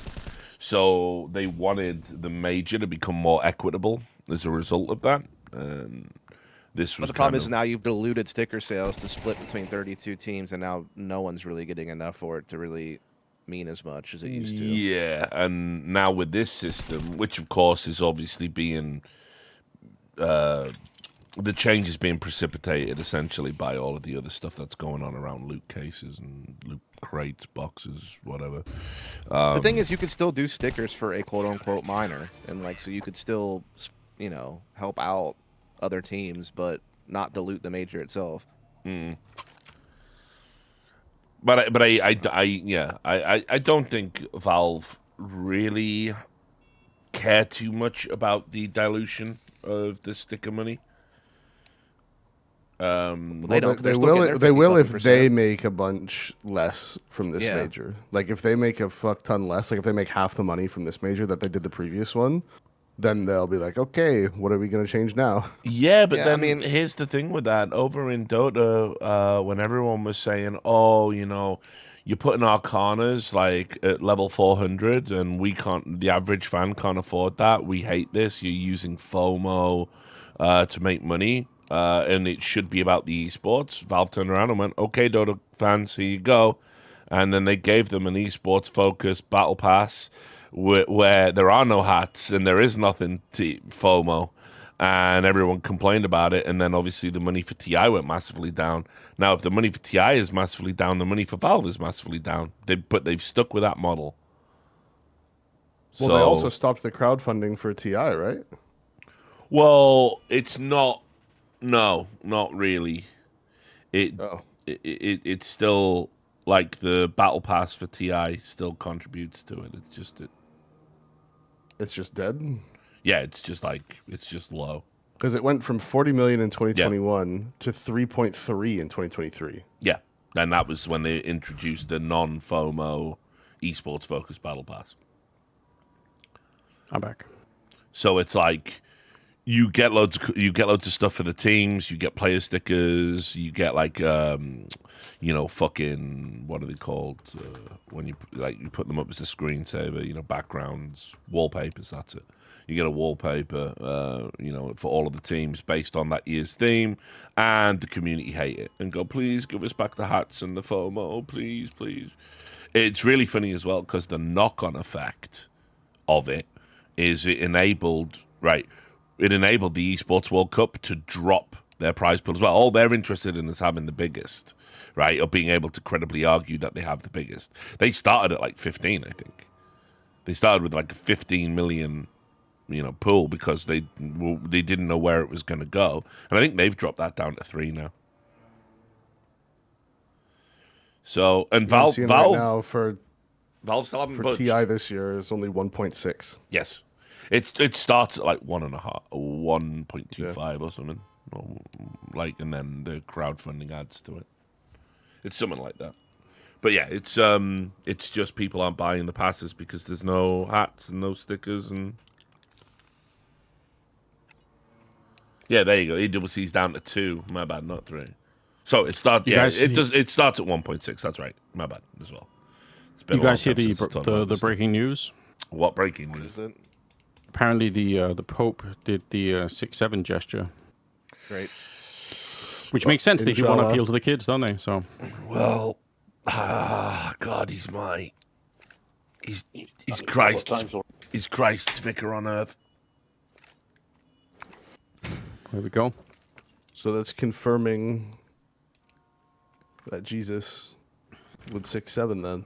I guess. 6-7. Oh wow! Why is that there? No. That's on the private. That's on the private Jice board. Oh Christ. But yeah, like that's Well, God did create Earth in 6 days and rest on the 7th, so... Yeah, and today is, if the Americans are to believe, 6-7, 7th of 6. I'm looking at this Pope 6-7. Oh my God, no. Yeah, it happened. He's doing it in his car, bro. He's doing it. He's doing it in the Pope mobile. It's not good. That's the 3rd time he's done it on a camera. There's already been instances like week or 2. Oh no! I'm okay with it. It's the Catholics. I'm okay with it. You're okay with the Catholics trying to get down with the kids. That's when the problems start, mate. Hey, not my problem. I'm not from a Catholic nation, so I'm with Carve here. So you have too much against the fucking Pope. Well, slow news week, I suppose. Yeah, well, I would rather he was doing the fucking 6-7 meme than fucking beefing with Trump on Twitter like a fucking libtard. Like I can't handle either of them on that one. That's just so ridiculous. Like Trump's like, right, we got midterms coming up. I need to appeal to the religious right, and I know I'll be good. Beef with the Pope. Yeah. The Pope, instead of just like ignoring him, I'm an American libtard. I have an obligation to beef with the president. Like, what is happening? Please stop this.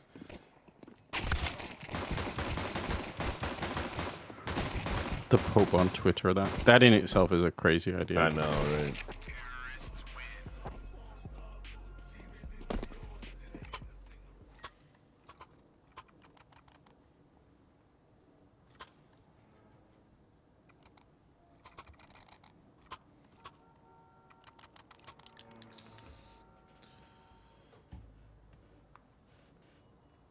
Well, thanks for that, Anders. I hate it.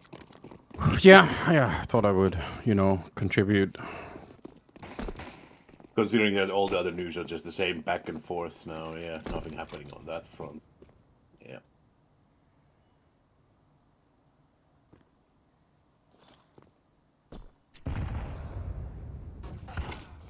You know what's interesting on the on the using data to prepare for teams kind of conversation? I think presumably one of the interviews that we could never get because it would just be so risky to talk about outside of a team is how you think about that aspect if you're one of the analysts for a team. I don't actually, maybe you know this, Richard, or somebody else knows this. How does this work in sports? Like, I imagine if I'm like a great, American football mind, like what's going on in my mind as I'm like preparing for the game has to be some of the most closely guarded, kind of like most important kind of thing. And also what it means if like a coach goes to like another, team or something, it's like the potential for leaking things and like, or like, like, I don't know, like I just think it's an interesting. We had a bit of a scandal in the championship over here recently. It was very similar to what happened in NFL, funnily enough. But it's basically a Spygate type scandal where an intern for Southampton was going to training grounds. Because you can look at open training. It's very rare to see like a closed training camp. They're just open. You can just wander along and kind of sit on the sidelines. Like a lot of, for instance, a lot of local writers. If you write for the fanzine, you'll just be at training. It was like I knew a guy called Pierce who used to write for the Everton one, and he was telling me about Wayne Rooney before Wayne Rooney was even in the team, like he was saying, this kid's going to be insane. It's like, so they're very. I just want to say though, now that for top teams, that's not true anymore. Like, right? Like you're not. I might be showing my age there, Yeah, that's pretty rare for. I want to say the top 3 or 4 divisions. It's pretty rare to have open training sessions. Most of them have private training grounds now, whereas before they didn't. Like, well, you're not. But that tells you just to my point, right? Like that tells you the importance of keeping things secret, Yeah, sorry. Like, presumably even how you train could be important. Yeah, well, so what ended up happening basically in this case, Anders, was they sent an intern along to the training grounds. They were filming the training on a phone, making some notes, and then sending it back to the managerial and coaching team of Southampton. And the general consensus was that they weren't actually getting any value out of it, but they kept doing it anyway. And the intern said he didn't really see the value, and he felt pressured into doing it, and he snitched basically. Okay. And anyway, I mean. Southampton were in the playoffs, and the league took the decision to essentially remove them from the playoffs and deny them the opportunity to qualify for the Premier League for a season based on what they did. A lot of people were calling for the manager to be fired, but Southampton have stuck by him, and we'll see. But I mean, ultimately, I don't know how much value you would get out of seeing the training as it's performed on the training ground anyway. For me, the interesting stuff happens in the dressing room with the X's and O's. And if you've watched any of these like Amazon documentaries, that's where it's interesting, I think, because they're giving like individual instructions about opponents, individual instructions to individual players. They're coming up with a overall game strategy, particularly for that game. This concept of game management, as we call it now. So all of that's the real stuff, and you would never get into that room ahead of time. Yeah, that's a little bit like. I think where probably football has the longer history of it, but I think like the intensity of some of the stuff that is in the minds of some of the people that we have in Counter-Strike now, I think is potentially quite. I think we're getting to a stage where it would be a lot of fun, is what I'm saying, if we could shed a light on that somehow. Although I don't know how you would do it, but it would be super fun, I think, because there's a lot, I think, that's going on in the minds of those people that decide how a team deals with certain things and thinks about certain things, even, because this is, we started the whole day talking about like how much casters or analysts or anyone else knows about the game. And you brought up this point where you said you'd ask Sean Guess about something, and then you'd repeat it on a desk, and people would say, "Oh, Richard doesn't know anything." But I've done another experiment once. I went to like a bunch of pro players at different tournaments, and I think I had like a tablet with me, and I just showed them like basically like a still frame of like different kind of things where I thought like, what's the best outcome here, or what's the best play we can do? And it turns out people have wildly different expectations for like certain things. It's not like there's one answer. There's like like they will say, oh well, that depends on what we're trying to accomplish. But in this case, I would want to accomplish X, Y, or Z, and as a result, we'd be doing this. So that's like another thing that I think is so interesting to like. If you know that, if I knew that about a team, if I knew what are their priorities in certain situations, how do they think about this stuff?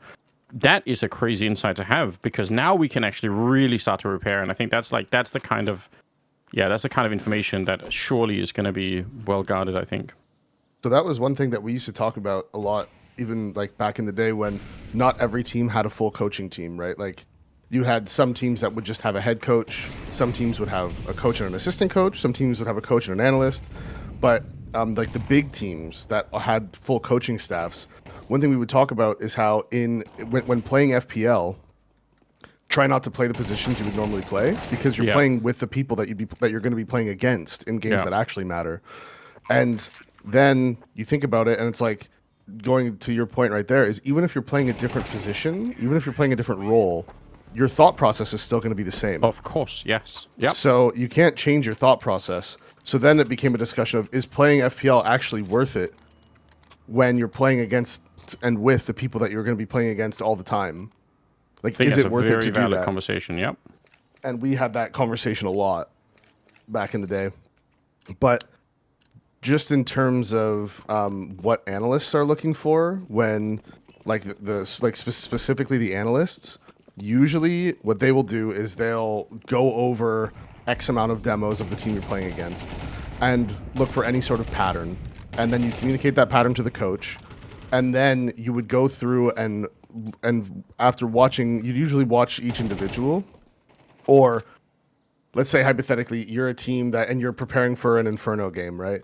And your team in practice has been terrible at going up short. Like, if you try to do an A hit and you go up short, you've been really bad at it. So then you would try to find things in their CT side that would lean towards you making a game plan for playing towards long and B, essentially. Yeah. And you would try to figure out how to build a game plan for that game around that. Yeah. Around, like, we're going to go B a lot, we're going to go long a lot, we're going to try to avoid short, but we have to make sure that they still think we might go short. How do we build a game plan around that? And so they would sort of come up with, like, the macro there, and then communicate everything with the coach, and then the coach would come up with the game plan based on the data that they were given by the analysts. That's sort of the general like assembly line. Okay, so to me, everything you just said, right? Like that I think is that's like the level of Counter-Strike that I wish we had like more of an opportunity to, even if we can't expose it with live teams, because that would just violate some boundaries, and like understandably to make everyone quite upset if you try to do it. But it would be so much fun to have, kind of an outsider's, like even just have to frame the conversation for an audience, to say, what are the things that are being like, what's a value here? Like the FPL example, I think is a really interesting one, right? Like if you're playing some FPL mix with a person and they express like dissatisfaction of playing a certain thing, or they hate it when certain things happen, they're like, whenever they models off this corner and it's combined with these flashbangs, it's very frustrating to me, or it's like there are so many things you can take away, that, even if the individual player doesn't, like you're right, like if a coach is listening in or some analyst or something, I think that's super fun to think about. It was definitely something we would talk about. Like if we're playing against a team that had PTR on it, you would know what all of his favorite peaks are, right? Like, yeah. Because he would play with him and against him so much. And that's just one example off the top of my head. But yeah, and then that's the thing that you take into account when you're playing too, is that this guy knows what I like to do. Like, they know this, so you have to try to play a little bit differently. And that was just players doing it on their own, because there wasn't that many analysts back then. Yeah. That was just like naturally happening. I've heard people, like different sources kind of express a similar thing with with the way that Snappy calls the game is that they're like some people I think have like a feeling that they can recognize Snappy rounds like from just kind of looking at the demo, whether even if you stripped out all the names, so. And I sometimes do wonder about that myself, like how, what is the ability of an IGL to switch things up or do things? I have a lot of respect for Snap. I think it's great, and I love watching his rounds. But what if you have like an unintentional tell that you don't know about yet, but other people do? That could be scary. That's what your analysts are supposed to try to find that too. Like part of the job of your analyst, especially if you have more than one, will be counter-stratting yourself. Well, that was going to be my... Yeah, go on. No, I was just saying that. Yeah, that's like part of it. I'm guessing if you're a smaller team with only one analyst, you might not do that, or maybe you have a really hard-working analyst-coach duo and they do both. It's possible. But teams that have multiple analysts, like that will be one of their jobs, is counter-stratting your own demos. Yes. And I know a lot of players do it just for themselves individually, like watch your own gameplay back and watch how your kills look to your opponent. So you watch your POV back, but you watch it from the person's death POV to see what your peak looked like, what nades you through, how could you do that same thing but better, sort of thing. And that is a lot of players do that individually, but analysts will do that in terms of like counter-stratting your own team. Like how would you counter-strat us?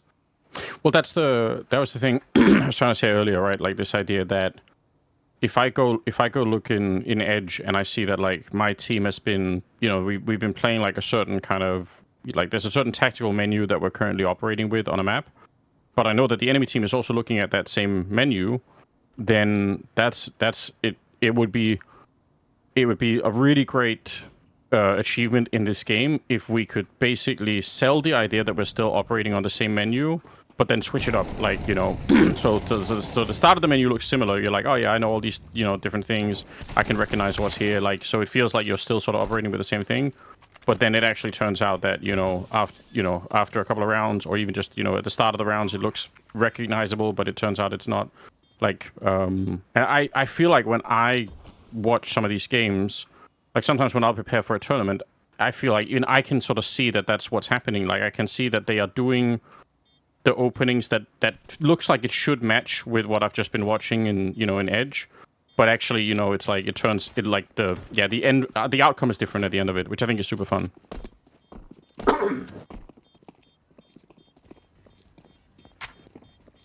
Did you have all that stuff at Splice then? Assuming Davey's still there. No, he's not. I'm sure advanced analytics tools didn't exist back then, but I'm sure staff watching demos probably did. Obviously. Yeah, but I mean, I couldn't. I'm back. I was just in the kitchen. I still have my wireless headphones. Yeah. On, so did you have that stuff at Splice then? No. Oh, okay. We didn't have that. That was just us. Like we had a coach, but back then, like coaches would sort of like there was counter-stratting towards the end in 2018. We did have an analyst who would help, but no, especially in 2016, 2017, if you had a coach, and usually the coach would just sort of help the in-game leader with like game plans and macro, and that was kind of it. And they would watch the demos and they would come up with a plan, and that was about as deep as it got. But one thing that GRT was really good at when I worked with him, he wasn't really good at macro stuff, but he was really good at like helping like individuals know like where they should be rotating to, what your next move should be after this happens. Like, well, he was really good at all that stuff. So back then, it just different teams would have different coaches that were good at different things, and that was kind of just like that was it. Like if one team might have a coach that was really good at game plans, another team has a coach that's not very good at game plans but is really good at micro, and then you have to hope you have an IGL that's good at game plans to offset that. And that was sort of just how it was back then. Yeah, the financials were not there to build a complete support system.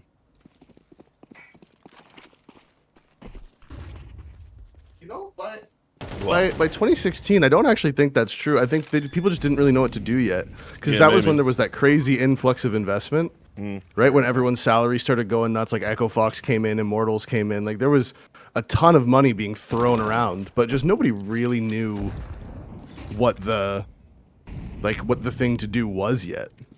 Like teams weren't focused on building coaching staffs because players still had all the power, right? So it was teams are focused on buying whatever best player they could. Like coaching staffs just weren't really. They were sort of an afterthought. Keep in mind as well, like a lot of those NA orgs, especially, their only frame of reference of like what a support system an esports team needed was from the league, and those guys were all in like team houses. They often lived with their coach, and they would just chuck in shit at a wall and sort of seeing what stuck. They weren't really thinking about any of this. It was like it was just downstream of sports. We probably need a nutritionist, right? And we probably need a team chef, and just stuff like this. Yeah, no, that's true. Because I had a meeting at DreamHack Austin with Noah Winston, the guy who was like the CEO of Immortals at the time. Yeah. And they didn't have a team yet. They hadn't signed the Brazilians. They were like looking for teams, and they wanted to buy me and Arya from Splice, and then pick up Gobby and Legia, and then we needed to find an Opper, and they were going to try to buy JDM or something. Anyways, they tried a whole bunch of different versions of the team and it didn't work. But part of the negotiations was exactly that. They had said, like, we're going to get you guys a house in the Bay Area. You're going to have a team chef come in and cook for you every day. You're going to have a coach that's live-in full-time, a manager that's live-in full-time. You're going to have dental benefits. Like, you're going to, like, it was all this stuff. And we were like, holy shit, this is all fucking new. Like... I mean, and the funny thing is about that, right? A lot of it sounds like, wow, this is sick, but it basically puts you in a state of you're living in a permanent boot camp. Yeah. And that is not good for anybody. Like the ideal world would be like everyone has their own apartment, but you come together to some sort of office for practice and stuff like that. Oh, you still which have, like, is some level that's how they did it in complexity, right? Like they which was also the next evolution. Yeah, true. Because Liquid did that too. Liquid had the whole facility. Like that was sort of like an evolution 2 of the team house thing. When everyone realized it was bad, like, okay, then we'll put everyone in apartments. And then people are like, well, they're fucking gamers, so they just sit in the apartment by themselves all the time. And then people actually started feeling like that was worse. Because they were like on their own, especially guys that came from Europe, and you just drop them in an apartment by themselves in a non-walkable city. Yeah, and say enjoy, right? That's the key. Yeah, the other key has to be that it has to be a walkable city or area or something like that. The European mind can't comprehend cars, so Bro, imagine just taking some European cunt from like Copenhagen and dropping him in Dallas. Say good luck. Here's an apartment key. Like, I was in exactly. I was in Dallas once, one of those ESC events, and we did try to walk from like one mall to the next, and everyone alongside of the road was just looking at us like we were homeless. They were like, "What the fuck are these people doing? What are they walking outside for?" Indeed. And then it turned out you were actually homeless. Yeah. Many such cases in esports. Yeah. But yeah, dude, I mean, I think like a lot of those guys, they like looked at what a sports team had and thought, well, if we just replicate that, then it'll make our esports team successful. But a lot of teams degraded in quality because of the team house environment. A lot of those league team house environments were horrible. I mean, like genuinely horrifying. I stayed in the NIP league team house for a week or two. Yeah, how was that? Fucking brutal, man. Yeah. Yeah, it's like the vibe of waking up and then just like a group of people all sitting in one big room who all like they just they wake up, they go watch their shows with their headsets on, they like heat some microwave pizza, and then that's like the first 6 hours of the day, and then it's like, okay, we got to practice, and then practice is like, another 6 hours a day, and then it's like, it really did feel like sort of a, like you think of it, if you're like, oh, if I was 16, this would be sick, but like, at some point it's way too much. The human mind can't deal with that kind of stuff, I think. I mean, that was the other thing as well, like with League especially, the over practice was so dumb. Like they literally... all of the guys that had come in initially as like team coaches were all just pushing this idea of like, I think it was that, what is it, like it's 10,000 hours to master something, so more hours equals good, and they just fucking grinded these kids down to a nub. I mean, it was just so mental that it was like, you like and it was regular to have 8-hour-a-day practice schedules, and the justification for that is like, well, if you were working an office job, you'd work 8 hours a day. Yeah, but this is elite level athletics. You don't do an 8-hour training session in that. You know, let's go to the football field for 8 hours a day. Yeah, you don't. I'll put it this way: if you do an 8-hour training session, it's the one on the weekend, right? Oh, sorry, in the middle of the week before the game at the weekend, so everyone's got time to recover. You don't do it 5 days a week and then play a competitive game on the weekend. Like that's mental. And then on top of that, all of the big name players had it in their contracts. If you're not practicing, you better be streaming. Got to hit those streaming hours, guys. We're committed that you're going to do 40 hours additional streaming a week. So, and then they would grind solo queue. They would lose in solo queue or get trolled in solo queue. Lose their mind over that. That would then now bleed forward into the practice the next day. And over and over and over it went. And I was in a few. I visited a few league team houses when I was in NA, and obviously stayed in the Renegades one for a while. And I couldn't believe we were doing this to these kids, man. Like, and obviously Riot can like come along and say, okay, well, we shut down this and we stopped that. It's like you should have had a stipulation that team houses were not to be the norm. But they insisted that everybody have one because it was a good way to ensure they could get to the studio in LA. It made it easier for Riot. They only had to send one bus. They used to send a shuttle out to the team houses to pick up the players and then take them to the studio on game day. Yeah. And so all of the team house stuff was all about convenience and saving money. It had nothing to do about welfare. And that's why so many, particularly NNA, where they're all popping Adderall, like it's going out of fashion. Like everyone's been reaching out to me saying, X player's going psycho on Twitter, or have you seen what X player is saying? No, it's the Adderall dummy. I can't do anything about it. You cannot mix super strong Zaza and Adderall constantly on rotate and expect your brain to hold up. Yeah. You can't. I was about to say, fucking weed and Adderall all day, like, is just gonna destroy your, especially pre-25. Like, you're fucked. Yeah, I mean, like 19 years old. Yeah, you're done. Yeah, like quite literally, like what people are doing, because you see, Adderall is really good at just snapping you out. I mean, like I've took Adderall a few times for bad hangovers. Like when I was living in Vegas, I had a guy that could just get me anything. And basically, it would just be like, okay, I've got work to do today. I've got to go into the studio. Like, I'm pretty fucked up. And you take an Adderall, and the hangover's just gone. And you can just fucking perform. Like, I mean, because it's speed. It's what speed does. So, that was like one of those things. And then, obviously, the, other fucking thing that people are doing is the weed. I don't smoke because it makes me really unproductive. But it does this. Adderall does the same thing if you're really stoned. If you're really, really stoned and you need to snap the fuck out of it, you can just pop some Adderall. Or if you start getting really sleepy, pop an Adderall, it's going to counter effect it. These kids, they're doing it. They're doing it all day, every single day. And yeah, the reason why your favorite NA player is now talking about fucking demons or whatever is, he's broke his brain. He's got psychosis. It's Adderall-induced psychosis. Adderall being one of the most easy to get, overprescribed drugs,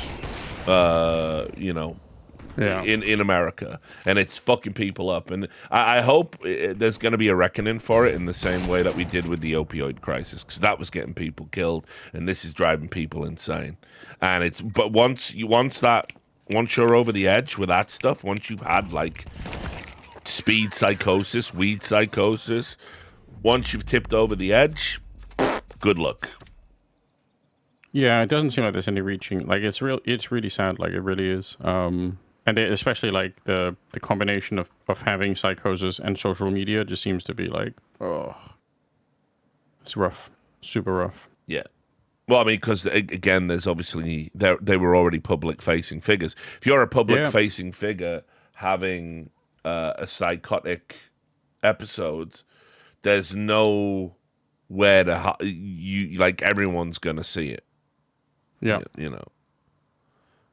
I've had. Yeah, it's hard to know. Yeah, what can you even do? Like, you can't even. Like, I didn't know how to help people. Like, I thought about it. Like, Well, you can begin that. Obviously, it starts with reaching out. Hey, you okay? Maybe take a break. You can do all of that, but the problem is you're not talking to the person you knew anymore at that point. Yeah. Well, I try to do that with some of these people, and And yeah, like you said, no real effect. You know, like they're not there. Yeah, they're not there. They're not there, and it goes one of two ways. Either they just tell you everything's fine, or they add your name to the list of people in whatever conspiracy they're fighting against in that psychotic moment. Yeah. And many such cases. Now I'm like, well, I'll go as far as the initial contact, but it can't all be put upon me because I happen to know these people because we work in the same industry.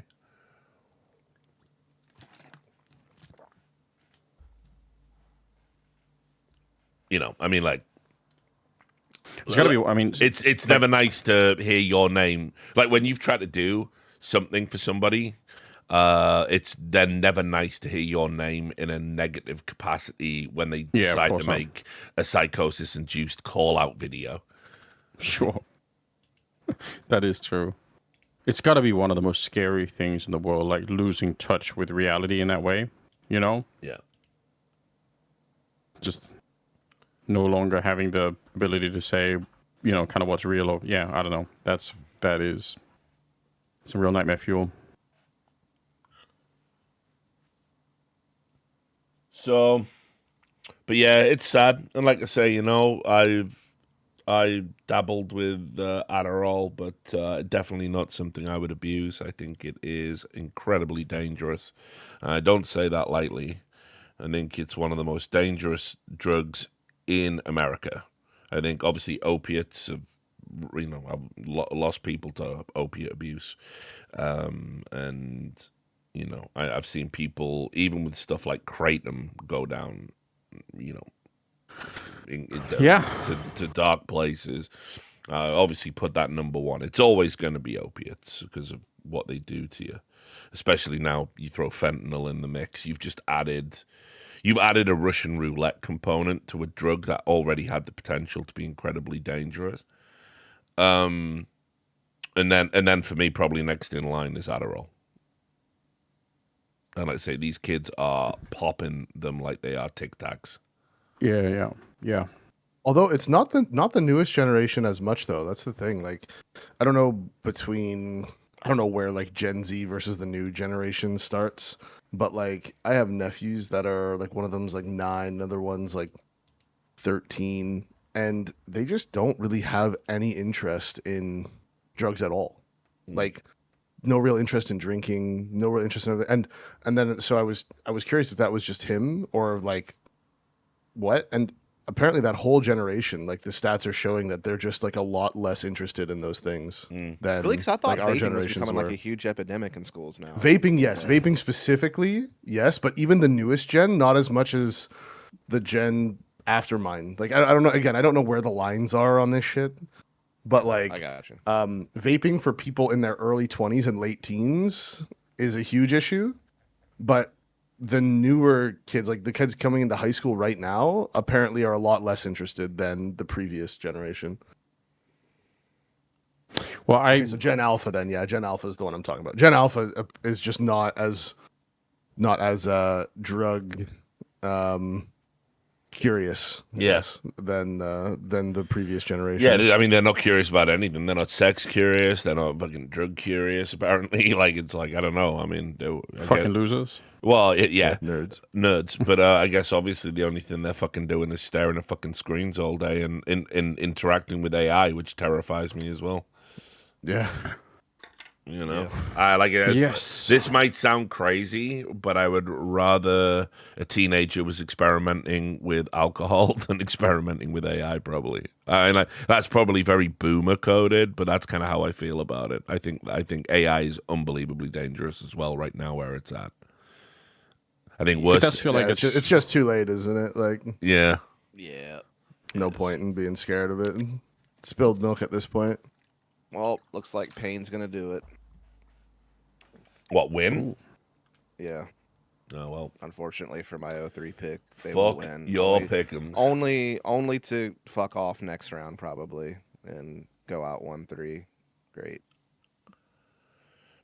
I think the worst thing about these AIs is, because they can essentially emulate personality. Yeah. that's just what is that's the terrifying aspect. That, you know, if you'd have said to me as a kid, I think about all the fucking stuff I watched as a kid, like Short Circuit with Johnny Five, brought to life by lightning, or, you know, all the cool robots in all of the sci-fi series. Well, not Terminator, obviously, but I wouldn't want a pet Terminator. I mean, unless of course it was Terminator 2. I mean, Terminator 2, yeah, actually.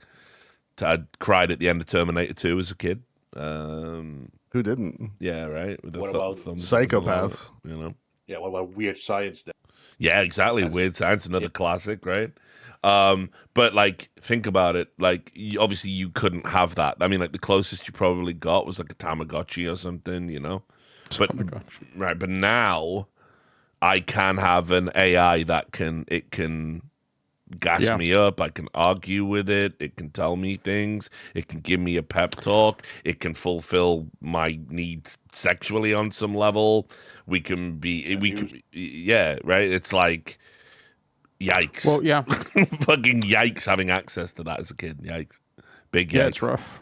And also it feels like there are some people who are, like, it's like, it almost feels like the AI is like the exact kind of key that is like a lock in their brain that just completely fucks them over. You know, it's like once they find that key, boom, like their whole worldview is completely like wrecked from that moment on. It's really insane, like how that works out. But I would say even if you are somewhat aware of like the fact that you're just talking to, you know, like a language model, you know. It can still be very like persuasive. Like, I've caught myself sometimes like asking ChatGPT about something or other. It's like, here, I have this idea. Can you help me flesh out some of the, you know, things? And the first response would be, oh, that's a really exciting idea. Let's try and work through this. And just the fact that it's kind of already telling me. Why does it have to do that? Like, it's what I don't understand. Why is that baked into the model? I don't need people like it. Yeah, but I don't need a compliment from something that's not sentient. Actually, I'm good. Like, you don't. What a lot of people do. But it sells better, right? Like, that's part of the problem. That's part that right there is a big part of the problem. I mean, again, we know people that have fell to AI psychosis. We're going to know many more, by the way, in the next 5 years. And it's 100%. Like, part of it is, no matter what insane bullshit you type into it, it's telling you that not only is that a good idea, that you're fucking special on some level, and only you could have come up with this idea. Like, that's mental. Like, I like, don't do that. Like, maybe that would be a good start for fixing this stuff. Usually, what I do when in my work, if the AI starts doing any of that bullshit, like, you're right, that's such a clever way of doing it, I say, no, stop. You stop saying that in the future. Yeah, I mean, give me the facts. Like, just stop. Jenkins will use AI to pull up, like, I don't know, like, if we're ever having a conversation about something where I would like say, oh, I'll Google it, Jenkins will just ask, he's got like the ChatGPT on his phone. He always starts the question with an insult. And he says that's just to maintain a base level of hostility with the AI. So he'll just pick up his phone and be he'll be like, ChatGPT, you fucking retarded piece of shit, tell me whatever it is. And it's like, it's so funny watching him doing it, but he'll be like, nah, I just got to keep it on its toes, man. It's got to know we're not friends. Like, he's going to be the first to go to Roku's Basilisk. He's out early. Holy shit, that's funny. Yeah, like, oh man, Andrew's a fucking riot, bro. I love him. Just do that. Listen up, clanker. Yeah, all the time. You fucking clanker piece of shit. But yeah, he's really on that. But it's just mad. It's just mad. Like, no, don't. It's not a person. Like, it's not a personality. Even it doesn't need to compliment you, and it shouldn't. Because, you know, if you're lonely or mentally weak or imaginative, even. Right, which a lot of creatives who use AI probably are, right? You've got like this, you've got the imaginative capacity to believe this thing is real. Oh yeah, of course. It's like in fact, I think it's like people who become over reliant on psychics or mediums.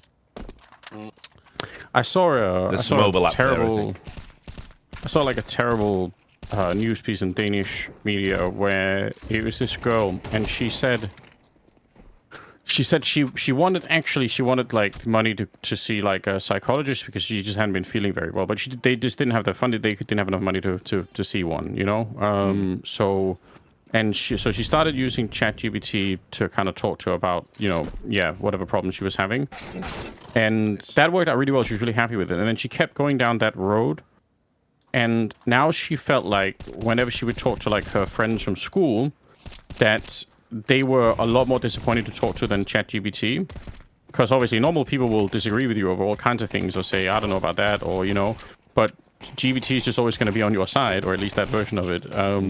And it just like, imagine the hellscape of that scenario that you're replacing your real friends with this thing because in comparison, your real friends might have different opinions, just disagree with you, or they're not as nice when they say it's like you can totally see how it works out, but fuck. Like, I mean, again, I've read so much about this because I was going to do an episode about it. It was either going to be an I Hate It Hero or an adjunct to Belly of the Beast. But I've read so many articles now, and I've got the episode all scripted.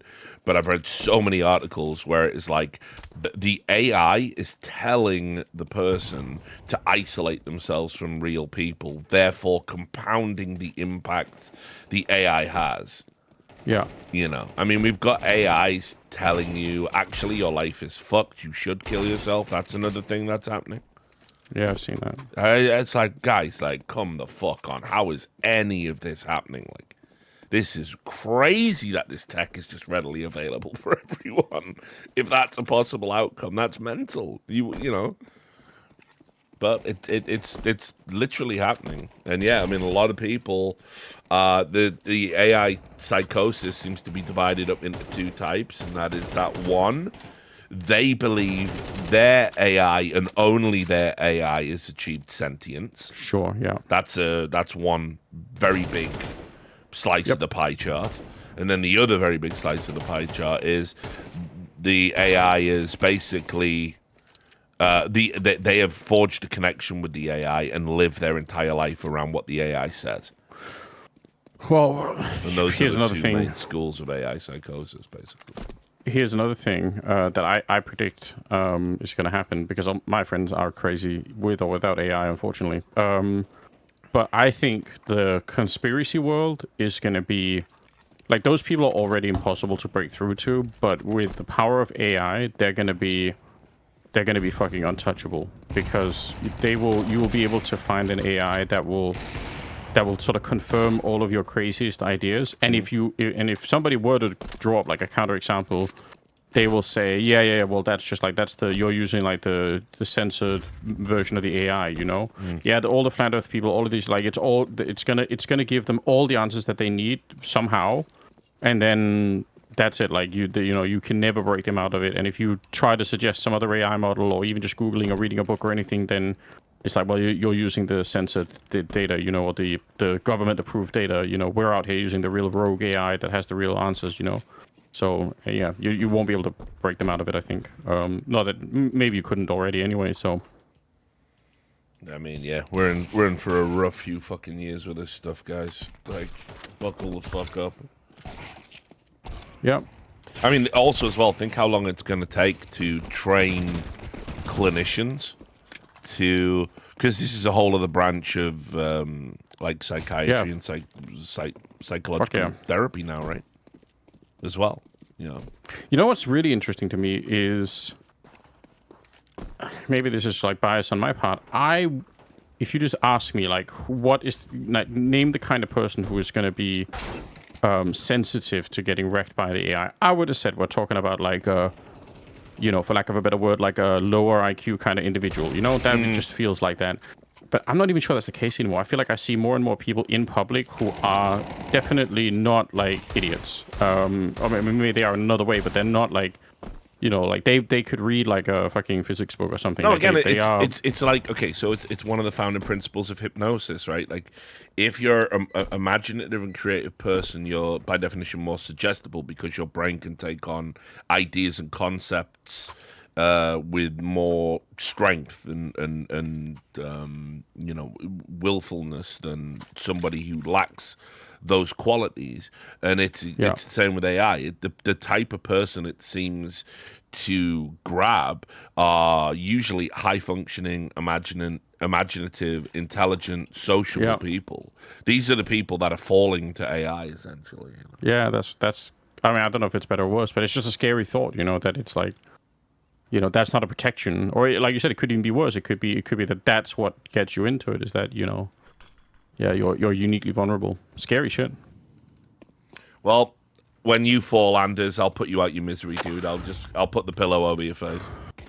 I appreciate that, Richard. Let's we should sign a contract on that right now, so you don't have to go to jail for it. Yeah, actually, let's get that in writing. I'll use ChatGPT to draw it up. Yeah. In what country can you kill someone if they ask you to?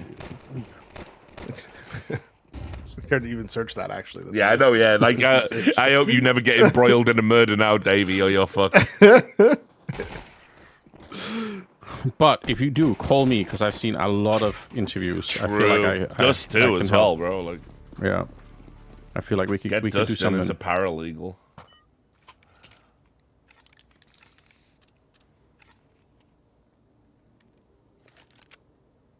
Yeah, I keep my relationship with Grok purely business. We don't talk about anything. And sexual, but of course. Business. I mean, I don't know. I always think of Grok as inherently male, so not problem? but not my type. Oh, okay. As well, he's like a very nerdy, boring guy, so I'm not interested.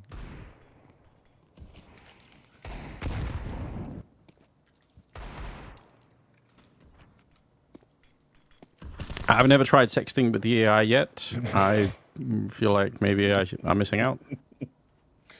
I just can't even imagine these people, dude. I know it was a troll tweet, but I saw one for this whole Valorant drama about them bricking these cheat cards and it locking up people's OS. And the whole debate about whether or not that's going like too far beyond the TOS of what they can and can't do for an anti-cheat measure. And anyway, someone replied saying, "You have it erased my girlfriend. I had fed it loads of fucking pornography and spent years developing it to my tastes, and now it's gone. You'll be hearing from my attorney." Obviously, it was You'll be hearing from my attorney. Yeah, but obviously it was like, fake. They were trolling it. But I mean, there are people out there that do that shit. I remember on, I think it was ChatGPT, when they did a big update, and it meant if you had an LLM or anything that you created in the previous one, it was going to reset. Like, this is the new tech, new level. Sorry that you're going to lose some stuff. And there was Reddit was just filled with people posting about how like it essentially, air quotes, killed their best friend, and begging them to roll it back so they could have their friends again. That's healthy. Oh yeah, sure. Tragic. I mean, some of these, again, some were kids. It's like. But I mean, I don't think that's ever going away. Like that thing is going to expand, and we're going to see more and more people. Like, where people are going to be marrying the AI, and they're going to be doing all these things, right? Like, got an article on a woman who married the AI. Got that? Yeah. Already got that. Already got the AI marriage. Already got the AI scammers where it's like, "Hi, I'm Brad Pitt, and, but I'm not very liquid right now for money. Could you send me $200,000?" My neighbors almost got. I don't know when this happened. If I told this story on here before, but my neighbors almost got by one of those AI. One of the first. Yeah, AI you said scams. It was their son or something, right? Yeah. The AI, the people that were running the scam, obviously, they knew where his son was. He does sports in the States, and they knew that he. They knew when he was going to be at practice. They knew what his coach's name was. They called them and said he had gotten into a car accident, but don't worry, I've been recommended by blank. And they said the coach's name. Right. Like, he said, like, I'm his friend. I'm a lawyer. I'm here to help.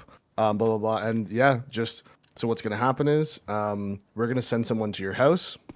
You give them the cash. They're going to give you a receipt. And then when you get the receipt, you're then going to give that to your insurance company, and they will reimburse you. That was the whole scam. But they talked to their son on the phone, or they thought they did. Yeah. And it wasn't their son. It was the AI voice. And the only reason why it got caught is because I'm in rural Canada, right? Like, very rural Canada. Everyone around me is the same race. Okay, that's just how it is. And the guy that came to pick up the cash was not. And my neighbor is racist, and he refused to give that guy the money. So that's the reason why they didn't get scammed. W would racism. say, yeah, I was gonna say W racism, but maybe not. Literally. But in a way, That's yeah. that. I'm just saying that's actually what happened. Like that's So- just the reality. Yeah. I've actually had this conversation with my family because my voice is everywhere, right? So we basically said like we actually do need like basically a code word for like, so if I'm calling one day and asking for something crazy, like, you know, I need to, you know, I'm stuck in an airport, I need to transfer money or whatever, like we do need like a code word to basically be able to make sure that like that we never can write down. So like that's just the only way to do it. So what's your code word? Well, yeah, exactly. Or alternatively, like a secondary way of like confirming that it's you, basically. End the call to your actual number or something like that. Yeah. Yeah, my rule for my family after that happened was we have a word, and when you get that call, hang up and call me back. Yeah. Because they can you can even spoof the number numbers. spoof now. Yeah. Yeah, they can make the number display. Yeah, it won't basically pick up if you call that number. They cannot pick that side of it. But yeah, the spoofing is something that they've been now looking quite a lot in, like a lot of governments to how the operators should be, you know, handling that. My wife's family, obviously they're from Turkey, and they even get the scam calls on WhatsApp now because everyone there uses WhatsApp because that's like safer. And even now they're getting like my mother-in-law. I mean, she caught it when the guy was doing it, but just like a couple days ago, got a scam call on WhatsApp saying we've like received some whatever notification that someone tried to withdraw X amount from your bank. Blah blah blah type thing. Best ones are when they try to do like a native Finnish like a scam, and you can just see that they don't even understand how the language works, which is the best thing. It's like, oh yeah, that's a scam. Yep. Oh, you cannot even speak the language properly. Like, okay, yep, that's a scam. yeah. To be fair, yeah, with Finnish, that's a lot easier, I bet. Yeah, true. But now with the LLMs, it's harder because they can actually do like. Yeah. They'll get there one day. They'll get there once. That's when we'll know the AI is too powerful if it can wrap its head around Finnish. Oh, they are already. Like, that's the thing. Like I said, the AIs can do it, but there are still like telltale signs in the Finnish that they speak. Yeah, I was about to say, I bet like there's like slang and like pronunciations that they just don't have a hold on yet. Yeah, or it's more of like the way the intonations and stuff like that don't really come off right. There's like a certain way you can tell that they're not doing it properly. Gotcha.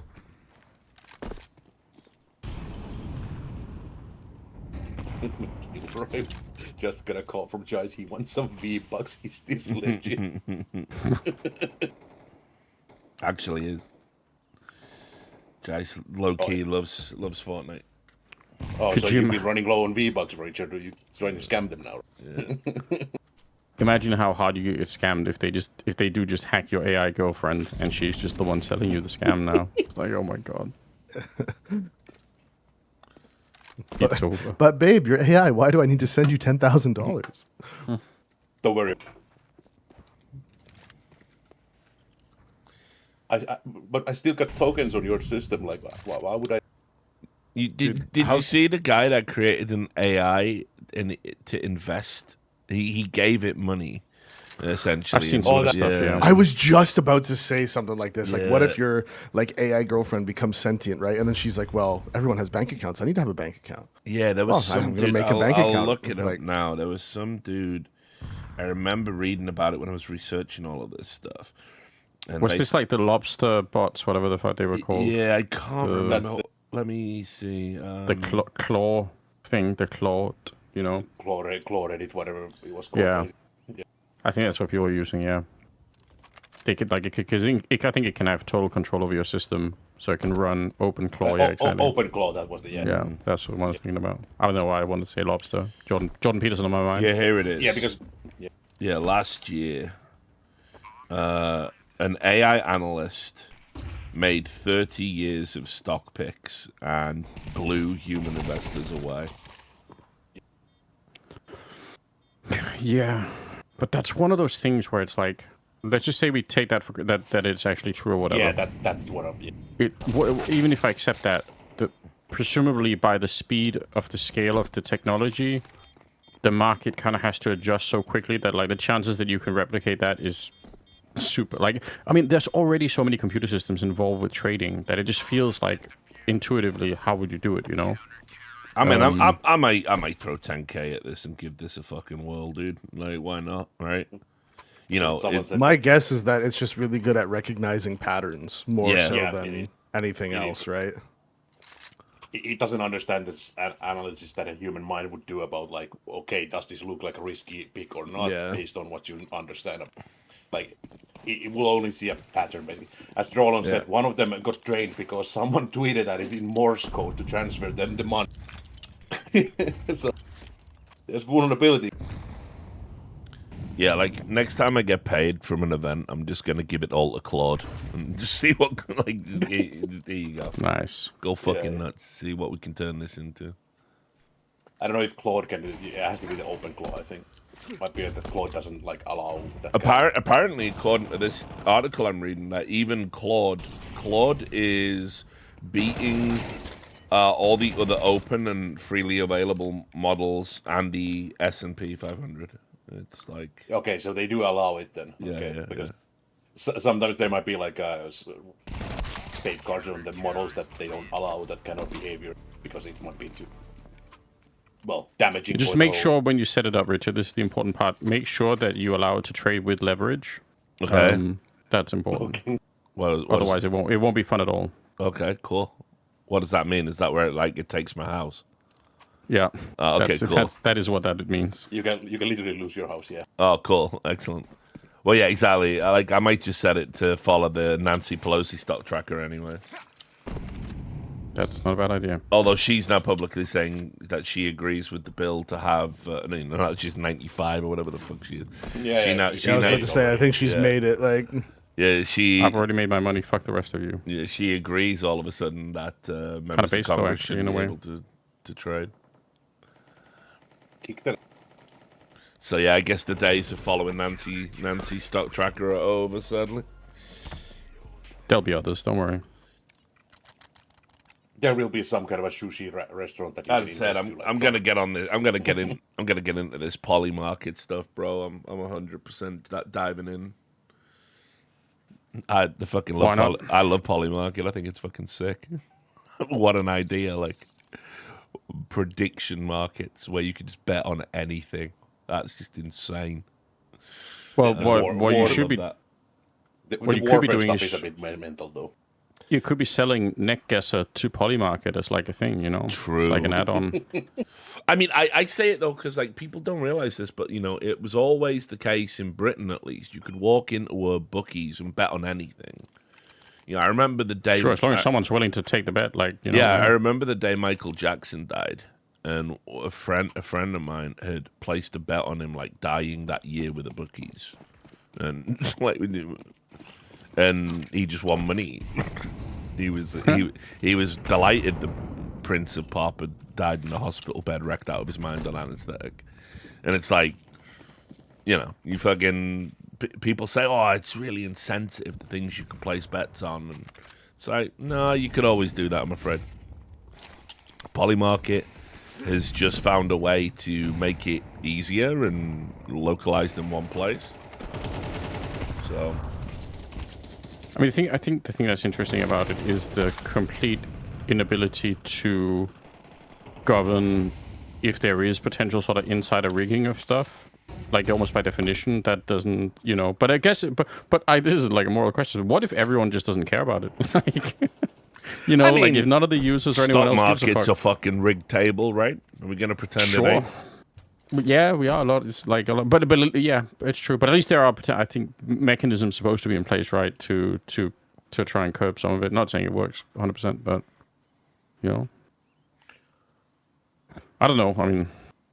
Yeah, I love that poly market have come to esports, and yeah, I'm there if they'll have me, I'm there. I'm sure they will. I can connect you if you want. They've been sponsoring some of the CS podcasts on Last Free Nation, so well, there we go. I probably can just call them up actually. Call? Yeah, I'm gonna I'm gonna make a Polymarket bet on whether or not Richard's gonna get sponsored by Polymarket. Let's fucking go. That'd be fucking hilarious. I mean, they'd shut that down, right? That would be too insane. Not only are we connected, we're on video talking about it. Nah. You say that, but fuck it. No, you said it. Everything goes. Everything fucking goes, boys. All Make right. that bet. Let's go then. Fuck it. Let's roll. But yeah, it's just I don't know. I love looking at their website. I think what they've done is like actually really cool, like cool being deadly serious from a technological perspective, from from a societal perspective. The fact that Polymarket is now a website folded into not just like stock trading coverage, but they talk about it in American politics now. Sure, yeah. Like in the absence of polling data, political pundits will refer to Polymarket. Isn't that fascinating, considering Polymarket hasn't been around that long? No. It is. Who owns Polymarket? If you remember when the Index website was around, I do remember Index. This is the thing that in sort of a perfect world for me, I thought could be the outcome, but just like isolated the Counter-Strike basically. Because I think there is like a real value in having, let's say like market opinions about something, you know, because one thing it's like when I say I think MagnoJizz is going to be a really good player, it's like fine, it's like it's free for me to say that. Like, what am I risking? I'm just tweeting out. I say a lot of crazy shit on Twitter. Who cares, you know? But what if I had caught him like super early on, like before anyone even knew who he was, and I came and I told you guys, oh, I think MagnoJizz is going to be, this guy's going to be sick. And somebody said, well, okay, we think that. Why not throw like $100 at it? Like, why not show the world that's kind of, you think that's going to be the case? And then the ability, I think, to do that and prove it and also to see what the rest of the market thinks, right? Like, let's say if everyone in public says, oh, MagnoJizz is going to be shit, but then his sort of stock keeps going up, basically proving that, yeah, it's fine, people have that opinion, but people vote with their money in some other way. I think that's such an interesting potential insight, and I guess Polymarket serves some of the same function in some sense, right? Yeah, I always thought it's a shame Index didn't take off. I like the idea. I thought it was a really interesting, and it would have been a really interesting way to talk about players that we don't have, you know, because it's like when a player joins an org, sure, you can talk about that, but like in NFL, for instance, when a player joins, they announce the contract. They don't just announce the player has joined this franchise. They say for how much and for how long and how much of it's guaranteed. And essentially what they're saying is that's how big a bet they're placing on that member of talent to turn their fortunes. You know, we got this right now with Miles Garrett's just joined the Rams. It's like a big deal. He's been at the Browns for a long time. It's a big contract. You get the whole thing, what a defensive player's worth, blah, blah. You know, so all of that's cool in NFL. I mean, don't really have an equivalent because salaries aren't even open. Like Cloud9 did that and essentially got crucified for doing it. Yeah, poor Henry. That was a fucking brilliant idea. Yeah, I agree. I love that. I think Henry got done really dirty on that. I wrote a whole article for Skin Club saying as much, that Henry tried to improve Counter-Strike and got kind of wrecked for it. Yeah, the problem is it would have had to get like other teams to agree. Like there would have had to be some like team agreement in place where everyone from the Louvre agreement, let's say, all is exposing contracts. Because if it's only one team doing it, then those players kind of just get like hated and like there's like resentment against them because they're the only ones where everyone knows how much they make. So it creates a bad environment. Yeah, and also like it happened during like, you know, the whole COVID thing, and like it seemed like, for my opinion, it seemed like Cloud9 gave up on Henry really early. Like they just kind of wrecked him. Yep. Which 100%. I don't appreciate either. Nope. I put it this way: I don't think the team ever met. Yeah. I don't think the team, and not all five of them plus Henry plus Cassad. I don't think that group never even got to meet each other from inception to being shut down. That's crazy. That is crazy. Yeah. Yeah, you couldn't you couldn't get worse circumstances to try and launch something with. And yeah, I don't know. Like I think what you're saying is right, Davey. Like, of course, like yeah, if you're the only ones doing it, it's a bit rough. But the concept is so brilliant, and I actually think it's totally fair, right? Like, if somebody signs like a deal that has like where the deal value is like $5 million or something, well, I'm gonna have like my level of expectation is gonna be a $5 million type of expectation. Like, that's awesome. What a great fucking contribution to. I would love that, because I think it works the other way too, right? If somebody signs like an early Nerds when he goes from endpoint to somewhere else, and nobody knows, like maybe like yeah, only the real ball knowers know who he is, but like a lot of other people don't. But if that's like a really low-level deal and he way outperforms his deal value, that's a sick talking point. I want to be able to say that. I want to be able to say, oh my God, they bought him for like $200K, and he's playing better than the $5 million deal that these other guys. But like that's awesome. Yep, correct. Why can't we have that? I think part of the problem with that in esports specifically is that since essentially esports has begun, players have just been able to lie about how much money they make to the other players. And that's not something that they come up with. Whereas in American sports, like Richard's talking about, every single player that is going through the collegiate system for American football, let's say, they all know if they make it to the league, everyone knows what the entry-level contract is. It's the same for everyone, essentially. There's like some tiny little wiggle room, but it's essentially the same for everyone. And they know that if they do sign their next contract, everybody knows about it. That's like they come into it with that expectation. Whereas now changing that culturally, like even in professional soccer in Europe, they don't do that. It's like rumored, like people will say what they're on, like journalists will leak it, sort of like the same as esports, but it's not like publicly announced by the teams how much money they're paying each player. The only thing that's usually announced is the number of years. That's it. So to change that culturally in a European dominated ecosystem that doesn't do that. Yeah, that's fair. I think that was very ambitious, even though I agree that it's great. It was sort of, and the problem is, like I said, if it's only a couple people doing it, then those players are like the odd ones out almost, and like they're then easy targets as well for the neutrals and for the fans. And they're just easy targets. And they were. I mean, obviously, the whole price tag meme, right, comes out of that. Yep. Exactly. Whereas if Esatag had just signed for Cloud9 and that was never published, people would have just assumed he was on, like, you know, like they would have assumed like Woxic's probably on big money, Esatag and Mezzi, Floppy probably on low money, you know, Alex probably on big money, comes from Vitality, and they would just sort of assume like the hierarchy of payments without any concept of the amounts. Well, listen, you know, I made another article at one point where I argued that we basically need not necessarily salary caps, but we need to have a conversation in esports about, you know, the different mechanisms involved, right? Like I think I think it's in the NBA where it's like if you spend over a certain amount, then the like over a certain budget, that money goes to like other teams who didn't like go over the budget. And I think is it in baseball where there's like a super hard cap, or is it American football? I'm not sure, but like, and obviously in European football, soccer, whatever, you've just got like the financial fair play. Yeah, financial fair play, right? And I don't know which model works better for esports, but I think the way that things currently run seems to be fucking crazy as fuck. Like the totally deranged like landscape that we have is unsustainable. And I don't think esports will work as long as things are the way they are right now.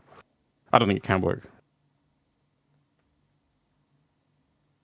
So yeah, like pick a model or fuse a couple of models together. I don't really care, but like that conversation surely has to be had at some point. You know, especially if you're an org, you should be insanely interested in having that conversation, right? Well, I don't know. I think so. I would think so too, but they don't do it. Yeah, because they all want to beat each other. They all think that they're going to be the ones that come out on top. If they can just spend a little bit more money to attract like the next, you know, big player, then they win. Well, what's funny is I'm just not sure what level Valve legally even like has to enforce anything like that, because you could technically enforce it in like each individual circuit. Like Blast could have their own salary cap that all the teams agreeing to go to a Blast tournament adhere to, right? Like you could do it that way with like each individual TO, but then if you wanted to spend more, you would just like, okay, I'm just not going to go to Blast tournaments then. I'll just go with this other, you know what I mean? Like And so then it would have to be Valve, and I don't know if Valve legally even has the ability to tell, like a Team Liquid, for example, how much money they're allowed to spend on player salaries. Like, sure, there might be. I don't even know if they're allowed. They might be able to. Like, maybe Valve says if you ever want to play in a major, you have to agree to these terms year round. Yeah, they could do that. That's I guess that could work. But then, do Valve ever want to be that hands-on? You know, I don't think so. But they're getting more and more hands-on, to be fair. They're getting more involved over the years. What did you think, speaking of Valve being involved with stuff, what did you think about this ESL issuing warnings to the coaches, right? It's not a bit, yeah? The coaches aren't doing a bit. It's like not a joke, right? Oh, for like what, existing again? Like, well, Kakafu tweeted saying ESL gave me a warning to show no emotion. Valve is forcing TOs to be strict with this rule at the majors. It's like that. If it's like that, I like the Valorant version where the coach is in a different room with the PC. So yeah, I'm guessing he's being serious. I think so. Yeah. How can you tell them not to show any emotion? It just doesn't make any sense. Yeah, kind of crazy. Have we ever had an instance where somebody used that to try and cheat with? Like, no. That's never happened, Warden, right? The closest one, Warden pointing at Ricky's screen. Oh, true. When blind Ricky... That was at a major, right? It might have been. I can't remember the specific event, but I remember the incident, obviously. Yeah, when there was a guy just on Ricky's screen and he just couldn't see him. He was just blind. So Warden ran over and pointed at the guy, and then Ricky killed him. And it's like, oh, can't do that. Like, I totally get why you did it, though. Like, sure. But yeah, I can't do that. I just feel like there are so many other potential ways to cheat at a big tournament. If you wanted to invest your time into like learning, how to sort of shout the right thing at the right time or whatever, it just feels like if you're at that level of prep, then like there's probably more stuff you could do that would be, more efficient. So I don't know. Yeah.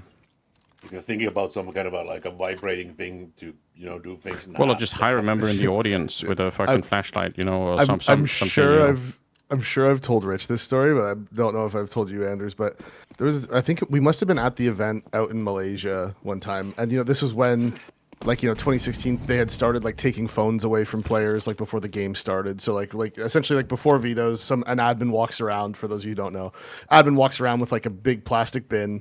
And you put all your phones in it. It's labeled, and they take it away, and then you get it back after the game's done. Right? Yeah. That's so you can't have a phone. And one time, and this is just exactly the way that he thinks, but the admin was coming around with the bucket. Everyone's putting their phones in. Semphis puts his phone in the bucket. Admin is still there, next person phone in the bucket, and then Semphis just goes, "What if I have a second phone?" And admin just sort of freezes, do you? And he's like, no, but I could.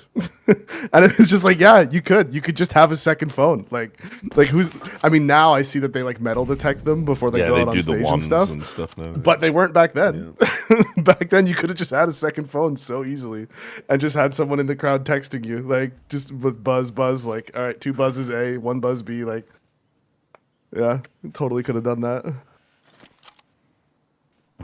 Yeah, that is always going to be. There's always going to be people trying to do that. The more the higher the stakes are. Without getting into it, I knew there was. I've been to tournaments where for a period of time, lanyard cheating was a thing. What's that? You obviously, if you're a coach or a manager of a team, you get a lanyard, right, to differentiate you from everyone else.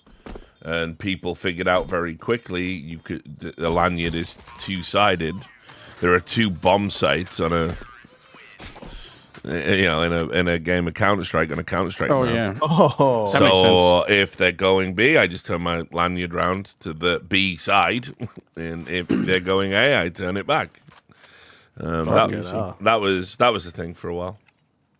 Richard, can I yes. Can I cheat on you? Is that all right? Is it cheating if I ask? No, well, if I grant permission, no, it's not. Then it's not. Fair game. It's an open I promised relationship. Maui. I promised Maui I'd come hang out with him for. Yeah. Don't worry. I know Maui's.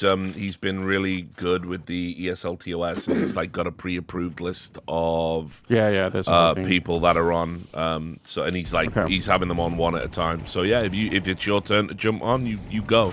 I got my Davey, I got my Dust, I got my Jace. Griff will probably be by later on from when he finishes work or whatever. So it's all good. All right.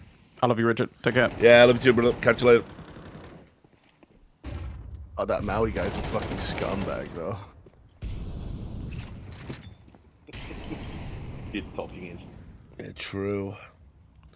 Little Both him and Blair did their minimum like 1 day appearance because they know I'll then give them a T-shirt. I've never got a T-shirt. What the fuck? Yo, I've never met you at an event, have I? Oh, that's a good point. Yeah. You're entitled. I don't want just like one of like I don't want you to just take your shirt off and give it to me. No. I mean, I get a bunch of them made up in advance, and I take them to events where I'm going to see people and hand them out. But obviously, I guess when I come over to Canada for Launder's wedding, I could come and see you. I guess. I'm probably actually, if he's getting married in Toronto. I mean, like I say, I'm going to have a bunch of time to spare in Canada and probably not a lot to do except work on my book and drink. So, what time of year? What time of year are you coming? It's towards the end. Okay. Of the year. I'll hit you up. I'll let you know the specifics. Yeah, let me know. I'm probably going to see Keith in Europe in like October. Oh, okay. I mean, I'm going to be working events in October, so. Yeah, we're gonna be in Spain. I'm guessing there's no events in Spain coming up. I could travel to Spain. My Schengen days are really good right now because we've done so many events outside of Schengen. Bro, fuck Brexit. I don't even care about the politics. Just fuck Brexit ruining the goddamn fucking passport. Yeah, just what a pain in the balls it's been having track Schengen days for the. What I did learn first time ever, and this is not, it's not anything. I'm not legal advice or anything, but they only track my days per passport. The passports aren't linked together. So, I mean, obviously, in theory, I have unlimited Schengen days as long as I leave and come back. Yeah, obviously, they probably could on the machine, but if they're probably not going to do it unless you're. No, they can on the machine. They're not. There's no system like linking international passports. Really?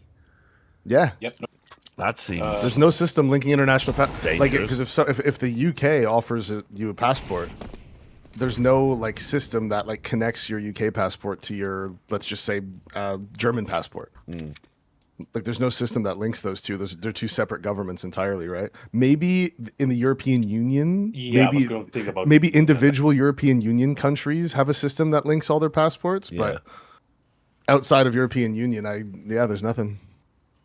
That's interesting. Well, I mean, yeah, fair enough, man. I mean, for me, it's like they have a good flick through the paper. I mean, I had one guy, like, even though I was way under, I was like, by 30 days, he was like, you're getting close on your Schengen days, mate. I'm on like 58 or whatever it was. I'm good. I'm counting them. He was like, oh, right then. Whatever.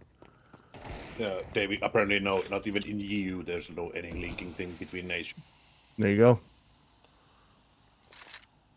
Because I know, because when I got deported from Sweden for that mix-up, he asked me which passport I wanted to put it on. Like, because I could choose. He's like, do you want to get deported on your British passport or your Canadian one? I'm like, well, I use the Canadian one more, so put it on the British one. He's like, all right. Wait a minute. Are you trying to say that you're actually the Mossad agent all along? Yeah. So you have one to go to Iran, one to go Look at you with multiple passports.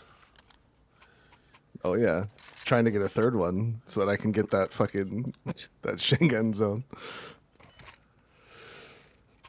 All right. Well, the hangover's nearly gone now. That's good. It's big for the program.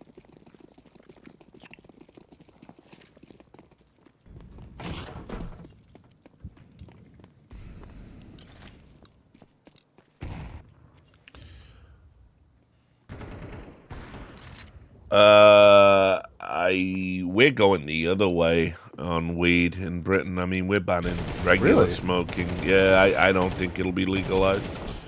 We're also kind of unique in the sense that our rationalization for not legalizing marijuana is we use a study that links it to schizophrenia to argue it impairs mental health. So we've knocked it down to like the lower classification for possession. So if you've got personal, you're not going to jail. But yeah, I mean, I don't see it being legalized anytime soon, especially when we're banning vapes. You know what I mean? So it's gonna be a competition between Finland and UK then, because like you want to know our reasoning for fucking not having weed legalized? Yeah, what's that? Because it's illegal. Oh, cool. All right, well. That's the level of argumenting. It's a circle argument here. Is that you cannot legalize weed because it's illegal, you know? Like, that's the level of argumenting here. Like, just, it's such a fucking dead-end fucking bullshit that I've never seen, like, more brain-dead discussion in a parliament setting, let's put it that way. It is, like, just unbelievable levels of, like, stupidity all around. That was a right-click from Sizzy on MPL, by the way. Like, literally just right-clicked him in the back going through murder hole. And now he's dead. Like, what the fuck was that?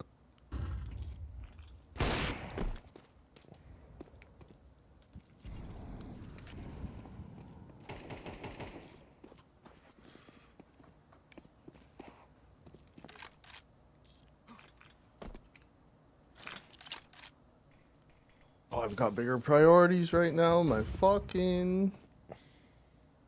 What?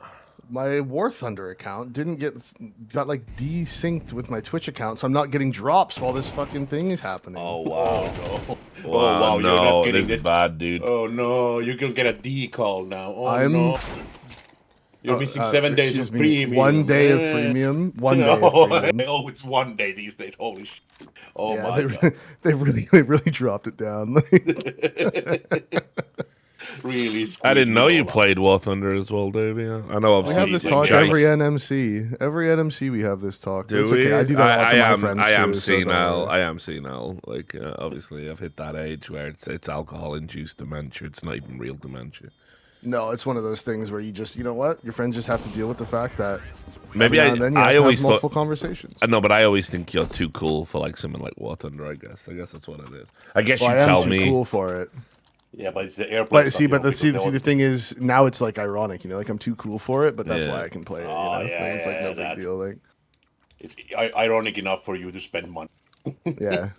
Well, no, that's the thing. I'm trying not to spend money, Jace. That's the whole point. I can't even get the free shit. Yeah, the one fucking day. How much is like €1 or something? I don't know. Yeah, probably something like that, honestly.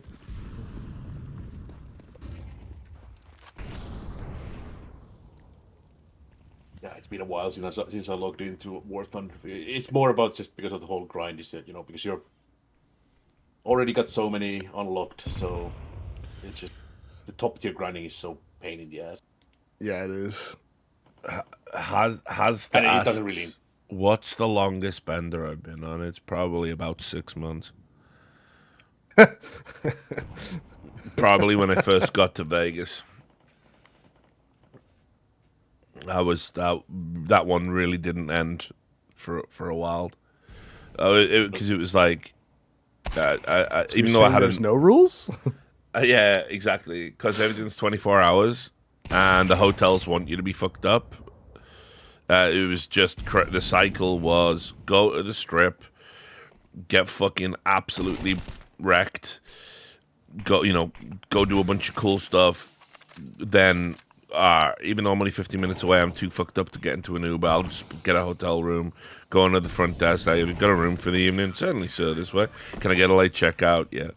You get a late checkout. You call up like, can you make the late checkout later? It's 5 o'clock. You decide you want breakfast at 5 p.m. You get like a steak, a lobster tail, spicy Bloody Mary, kick the shit out of the hangover, hit the minibar. Whoop, ready to go out again. Call down. Can I actually book this again for another night?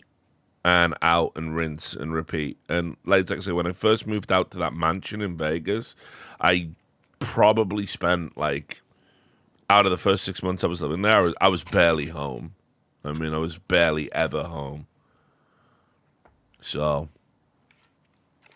yeah, probably it's. I mean, if you mean like to actually tie one on without stopping, like waking up and having like a line of cocaine or a shot right for breakfast, like, probably Thailand. There was probably like a good 10 to 14 days like that with absolutely zero rest, zero. Everything that went into the body was designed to derange the senses in some way. But Yeah, mine was only like 4 days in Ireland. Very easy to get on a Airbnb bender in together. Ireland. Yeah, well, we're all in an Airbnb together, and everyone's got drugs, everyone's got alcohol. It's like, all right, wake up in the morning, everyone's hungover, start drinking again. Like, just there you go, problem solved. For me, it was probably like 12 days as a student. Fucking hell. Yeah. It's because I'm of too the much whole- of a pussy, dude. Like, I get like if I even feel like a little bit sick, I'm like, nah, I'm done. It's it. Okay, fuck, kill me. Put me down. I'm done. Like I gotta just, I can't do it. Yeah, I mean, I used to be like that. I got real good at pushing through. See, I don't have that dog in me. I don't want to push through. I just want to lay down. Yeah. I'm just like, fuck this. I'm done. Like I don't want it anymore.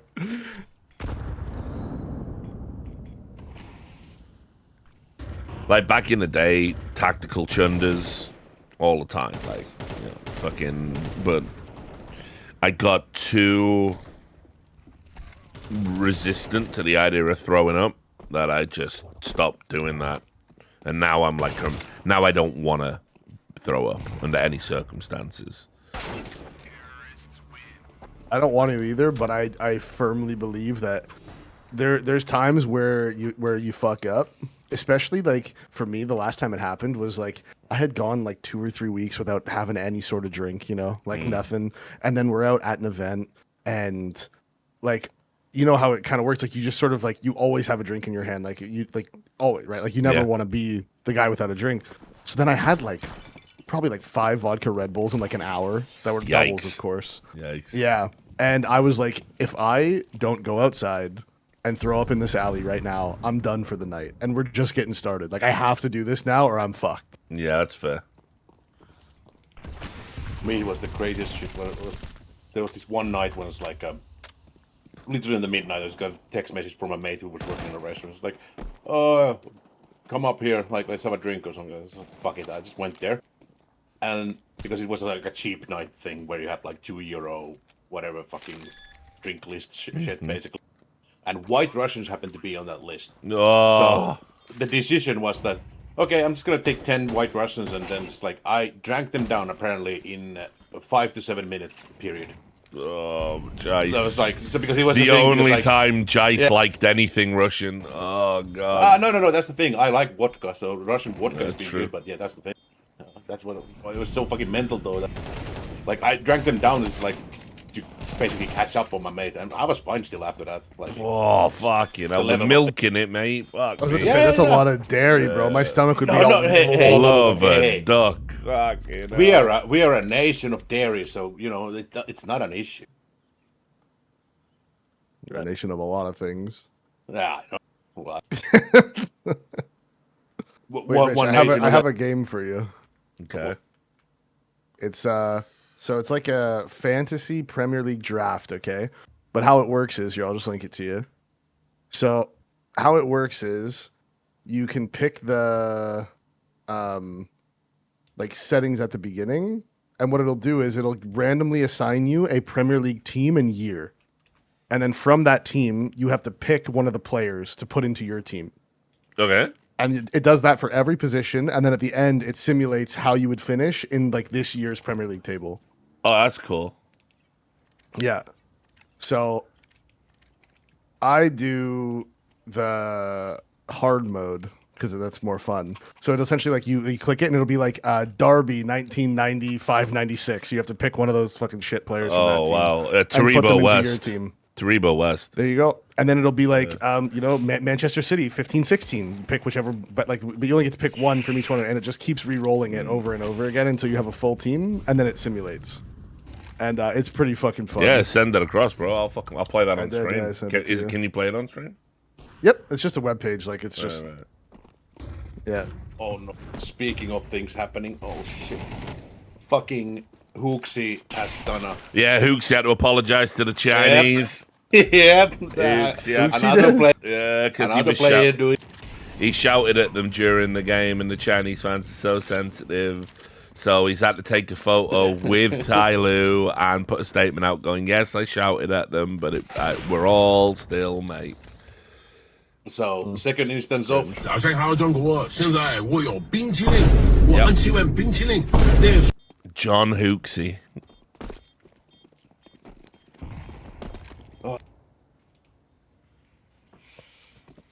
That is such a silly thing.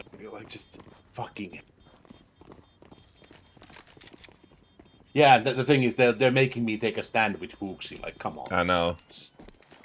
Hey, listen, though, I do. I also stand with Hooksy on that one. It's ridiculous that this fan base gets so fucking bent out of shape. Like, we all were talking the other day about how G was popping off and saying stuff to the Brazilian guys, right? So, if it's good for the goose, it's good for the fucking gander. That is something Chinese fans never seem to accept because the people that feed them the information always seem to tell them that, like, globally people don't respect them, and it's like nothing could be further from the truth.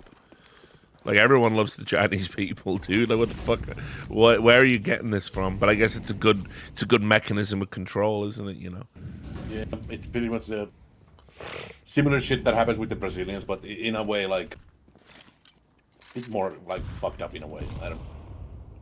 But yeah, it's still. But yeah, I don't understand it because if Yi is just like shouting whatever during a game against the others, like, why the fuck would that be then a problem that Hooksy would be doing the thing? And then they're doing the classic of, oh, it might have come the wrong way. Like, nah, don't say that. Just say that. Sorry if it offended anyone, and that's it. Yeah. The fake apology. Sorry if it offended you. Exactly. Not even sorry if it offended you, though. Unfortunately. Yeah, that's why it should be.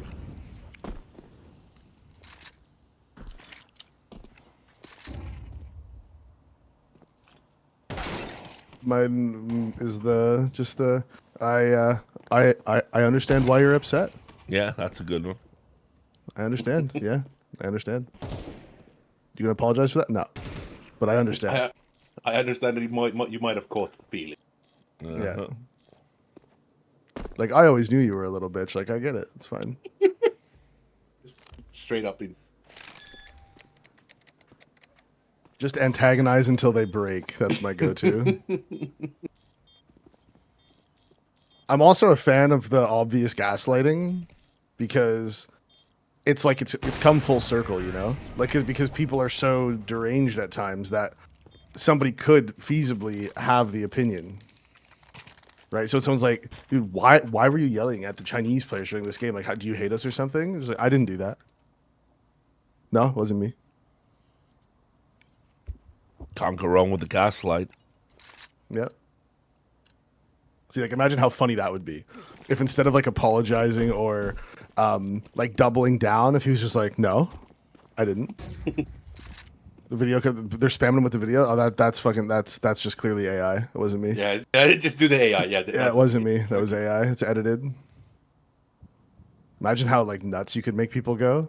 They'd go fucking crazy.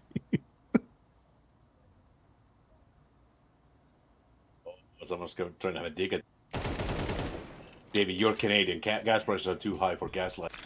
So fucking true. Actually, they're down right now, but yeah. So I remember what was like the peak liter for you. So peak for us was about 185 per liter Canadian. So like 1.2 euros or something. But that's not. Yeah. So about like 6 months ago or whatever it was, it would cost us like $50 to fill our car. And then at its peak, it was like $84. And then the other day, we got it filled up, and it was only like $67. We're back. And I said to my wife, it's only $67. She was like, yeah, 6 months ago it was $50. I was like, but it's not $85. You want to know what it was for me, like when I was looking at the local prices? Per Fucking liter? 2.25 euros per liter in Finland. Oh yeah, buddy. So- Well, maybe you should try getting some of your own oil then. Fucking Yeah, you idiot. get your own or need. Yeah, I'm just gonna grab something from. The options are Dude, grab just something take it from Norway. When was the last time Yeah. they fought a war? Just fucking get over there. Yeah. To be fair, I don't know because they are kind of chat because they did beat Sweden in hockey, so you know. I don't. Well, not in any real tournament. Oh, you always do.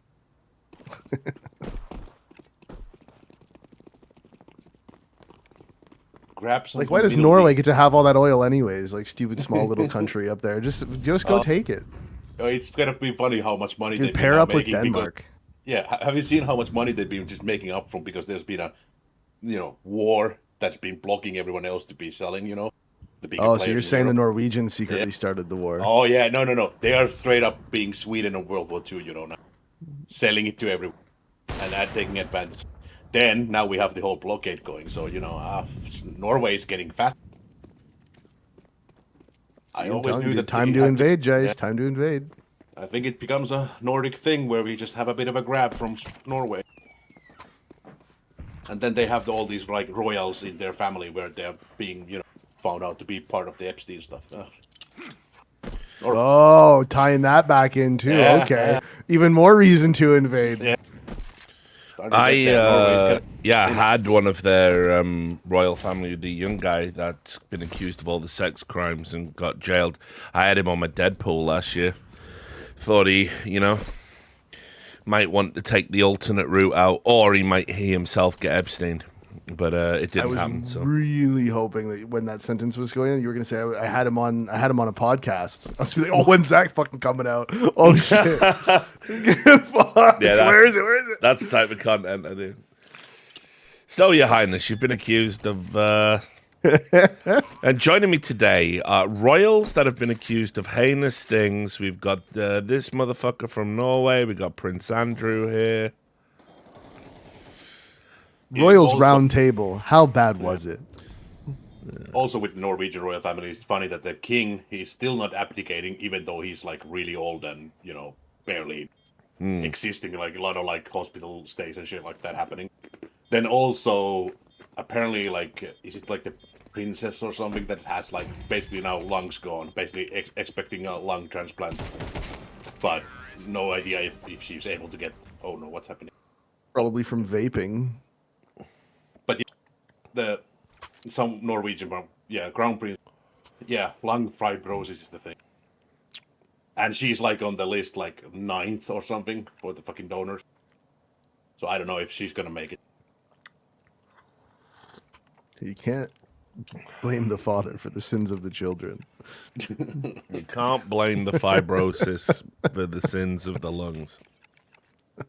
But I don't know what's going on with the Norwegian like crown in that sense. Like there's so much. Time for you to go take it, Jace. I've been telling you this.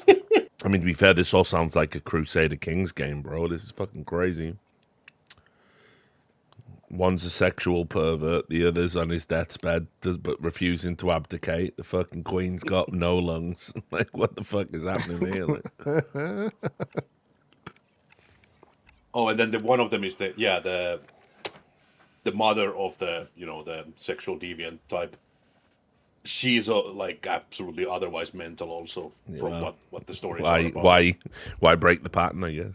Yeah, no, but she's the one that apparently like was asking Epstein for advice to dating, like Oh, cool. dating advice for the kid. Yeah. Apparently, like, just like what the fuck? Wicked. He's the guy I'd go to for sure. It's- He is. Well, definitely- she's apparently like the black sheep of the family, if I've understood correctly on the whole thing.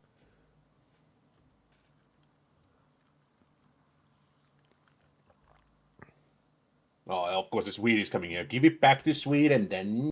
Oh yeah, of course.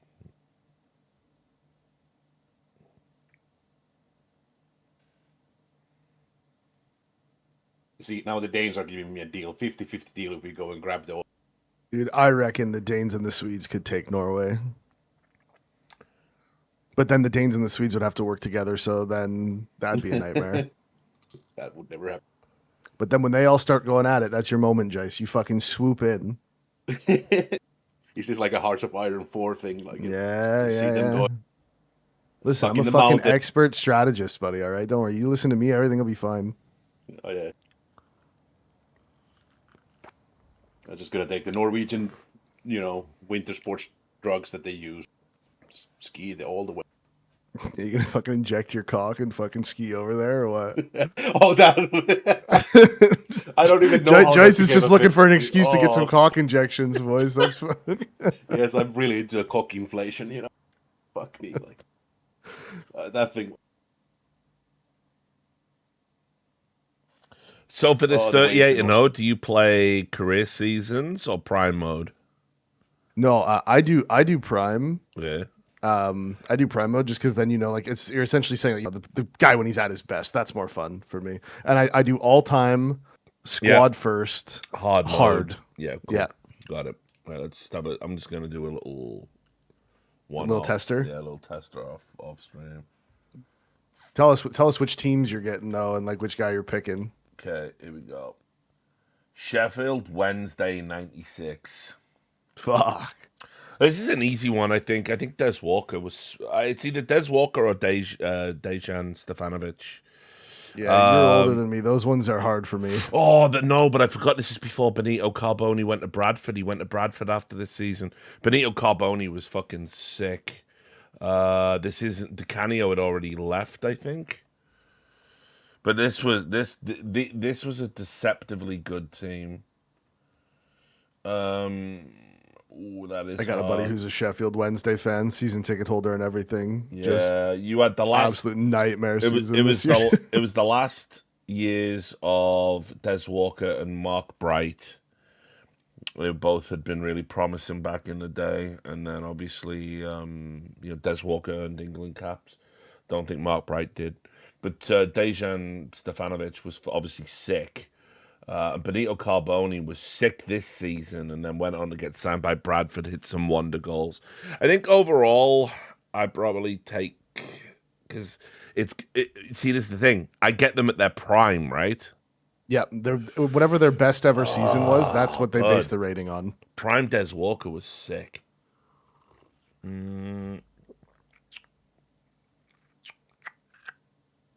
So, like, for example, someone like a Philip Coutinho might be pretty high rated because he had a great season, right? He had one or two great seasons at Liverpool. I'm going to take Stefanovic. Okay, next. Newcastle United. There you go. The Steve Bruce season. Ugh, I feel sick. I wouldn't pick any of these. Was Lachelle still there? It was just before we sold Andy Carroll to Liverpool. Oh, which formation did you pick? I'm playing 4-4-2 as God intended football. I knew it. I knew you were gonna pick 4-4-2. I should have led with that because I fucking knew it. I mean, in real life, I'm a wing backs guy, but I just thought for the test run. Hang on, I'll come back to it. I'll let this map end and then finish it. But 2021 Newcastle is a really bad squad. I mean, that's like a diabolically bad squad. Off the top of my head, Lachelle's is the best choice from that squad in terms of peak. Yeah, maybe Shar. It was Lachelle's share. We had John Joe Shelby in midfield. Joe Linton, I think, was still playing as a striker then, because it's pre-Eddie Howe. Andy Carroll. St. Maximan is there. Obviously, he was sick. There's a little bit of games here and there, right? Because do you want to waste a left wing spot on St. Maximin? Yeah. When you might, but you might not get a better left winger in the rest either, right? That's the thing. I mean, I think that season he did get to double digit goal tally. So he wouldn't be a bad pick for any year, I think.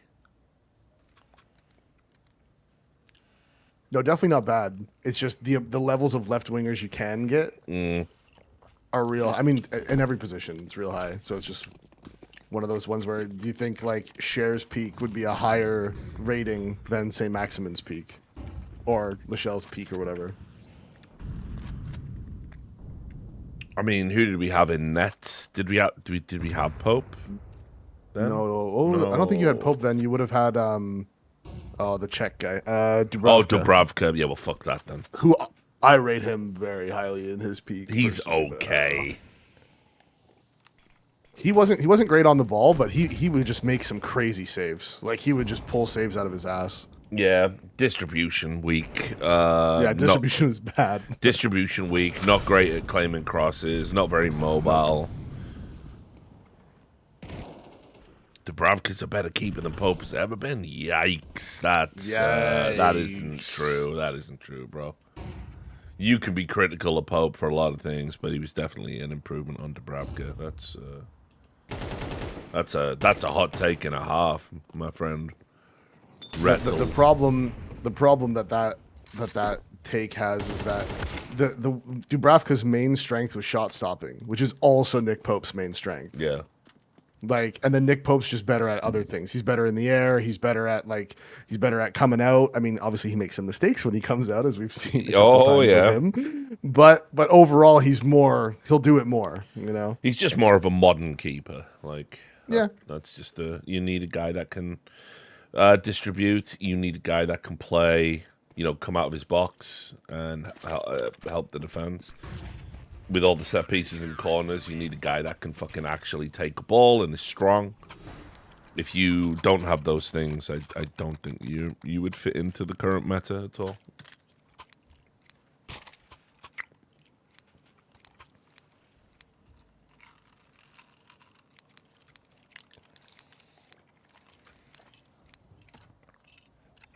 Although I've sort of realized each time that we talk about like football related things is that being a like football influencer would be the most fucking like AIDS just I don't even want to say job, but yeah, like the fact that you have to do that every day and you can like just have an opinion about something and say like, for example, like right there, like Dubravka is better than Pope ever was. Okay, let's just say that that's someone's real opinion. Let's take him at face value.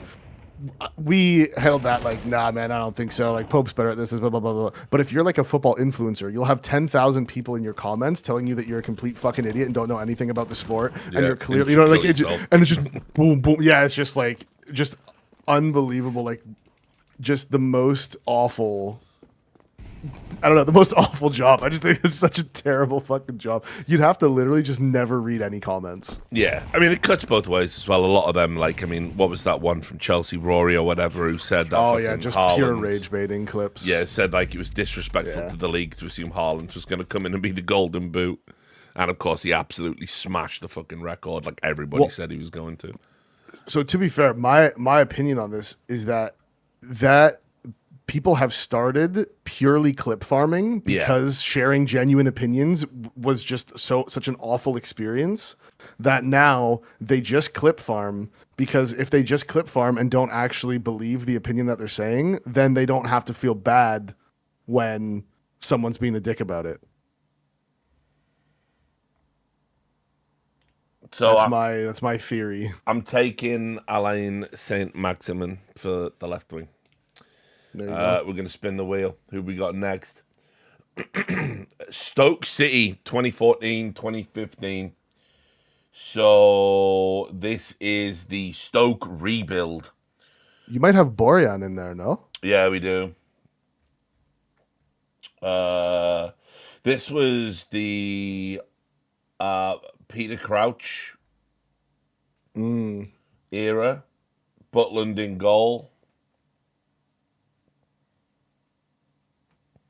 Oh, yeah. Fucking, that was also when Charlie Adam used to get 10 goals a fucking season. Remember that fat cunt? Remember fucking fat Charlie Adam could just blast them in from fucking 40 yards. Like, how's he doing it? He's fat, he's slow, but he's just unfucking believable, you Scottish bastard. Again, because it's on Prime rules, it's got to be Crouchy. Yeah. was kind of unplayable when he was at Liverpool, which is so fucking weird. I remember when Liverpool signed him, and my best mate who I was living with at the time was a Liverpool fan, and I had his eyes out going, "You've signed that gangly Nosferatu-looking freak," and every time on a weekend, whenever fucking Crouch would score, he would just be screaming at me, "Roach, at Peter Roach now!" Like, he fucking used to love it. He used to go fucking insane. Didn't even pronounce the C, just used to call him Rouch. He used to fucking rub it in my face, but Peter Crouch was a fucking beast. He just never had. He was to watch but he never really put up the numbers to match. So I don't know if the game. Do I have to think purely about numbers though? I don't know because it's given it gives them a rating out of 100. Yeah. I mean, you can click it and see in the bottom left, you'll see like if your rating goes up or down in like attack. So then you'll know if he's rated higher or lower than Saint Maximin, essentially, if you put him in. I mean, put it this way. Decent pick so far because it rates Alain Saint Maximin as 81, and it rates Stefanovic as 82. So there you go. I fuck with both of them. So if you pick Crouchy, then you'll know how much he's. I got to pick Crouch. I got to pick Crouch. You got to do it for the streets. Probably like 83 would be my guess. He's a 79. Oof, right. Not ideal, but all good. It's trended me down, but fine. We're still in the 80s overall. Spin the wheel. Burnley 21-22. I feel this is a pretty easy one, right? Because they had Nick Pope before we bought him for Newcastle. So I think it's a good team to take a keeper from. You also have Tarkowski in that one, I would think, right? I think he was at Everton, but no, you're right. Tarkowski, good call. Can I get away with Tarkowski, Stefanovic, centre-back duo? Tarkowski's pretty good. I mean, who else was in that team? Like, I can't think of any of the wingers. Was McNeil still there? Jay Rodriguez is the big attacking star there, if you remember him. Oh, wouldn't Ashley Barnes have been there that season too? End stage Aaron Lennon, Leeds cast off. I mean, and they had Ben Mee as well. I thought he was kind of slept on, Ben Mee. I liked him. Good set piece defender. But yeah, attacking options not great. I'll take Pope. Get the keeper out the way. Spin the wheel. 84 for Pope, by the way. Ooh, a good one. Chelsea 2013-2014. Oh, there's Mo Salah. Mo Salah, bro, is still at the club. Like, true. Yeah, this is crazy for Prime. Because they got Ashley Cole. I can have Prime Ashley Cole. I can have Prime Mo Salah. Prime Frank Lampard. Oh, this is hard. This is a hard one, bro. Prime John Terry. Prime Eden Hazard. Oh, God.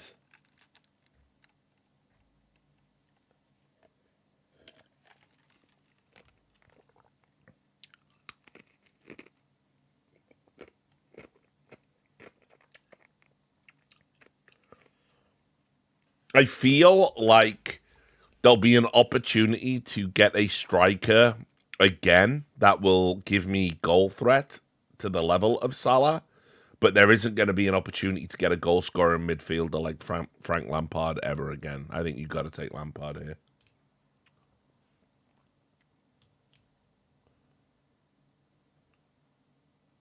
And that has put my midfield up to 87 average. So, a good decision. Yeah, it's really hard not to take that. Like you said, that Chelsea team just had so many people you could take. Like Portsmouth 2008/9.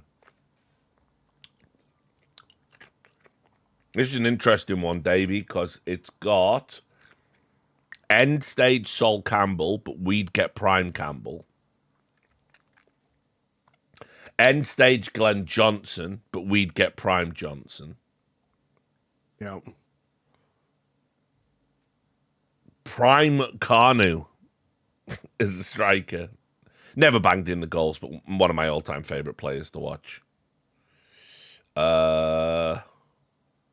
I feel like it's hard not to take Sol Campbell. Yeah, because I'm Like gonna you've already taken Crouch. I think Crouch was there in 08, 09. Defoe would have been there, but you already. Oh, actually, you're playing 2 up top. You could take Jermaine Defoe.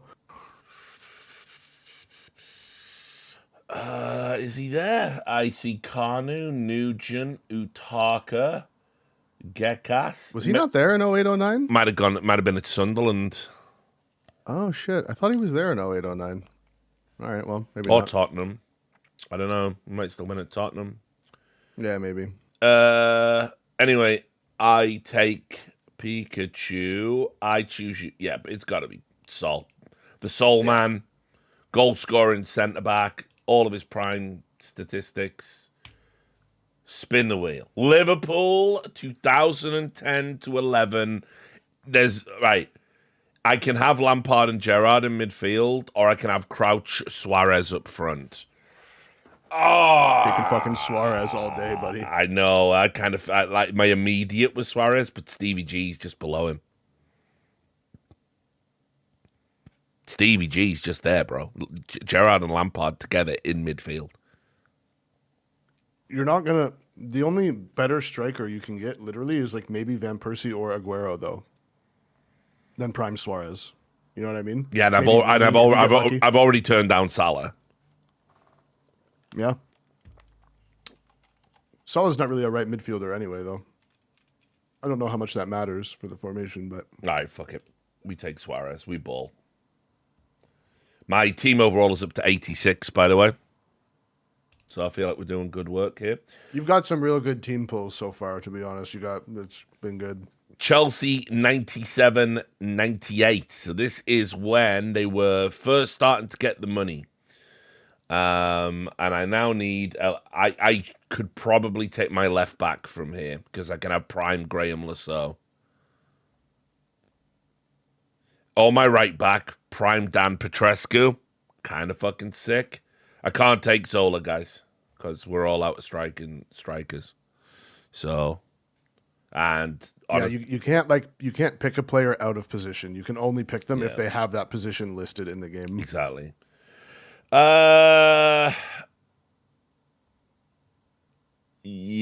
I mean, Poyet scored a ton of goals. He was another double-figure guys.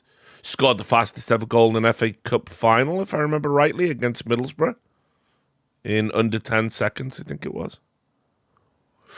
So, one for the streets, but no, I think the smart play is to take Graham Lasso here. Unbelievably solid left back. Was that Di Matteo? Not Poyet? You're probably right. I trust you. Fulham 2005, 2006. Terrible squad. I'm going to say the most forgettable team. Yeah, I mean, yikes, actually. I don't even think I can name you one player from that lineup. You definitely could. They got an ex-Arsenal guy on the left wing. In 04-05? In 05-06. I don't even know which one it would be. He's still there as a coaching assistant, I think. Oh, wow. Boa Morte. Oh, okay. I'm looking it up right now. I'm cheating.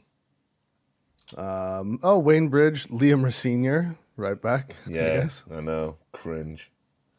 I always liked Lejvinsky, the French guy.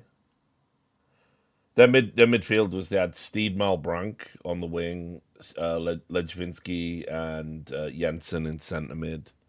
And so Lejvinsky was like pretty deep. I do need a defensive midfielder. He's not the best, but I got to take someone. So I'm probably taking Lejvinsky here. I always had a soft spot for him. I used to sign him in Champman all the time. Spin the wheel. Oh, another Fulham. Thank you so much. Fulham 24-25. Here you go. All the shit pulls coming at least at the end. that's better, though. Yeah, but I mean... 24-25 Fulham's way better than the last one. Yeah, but like... So on the right wing, I need right back or right wing.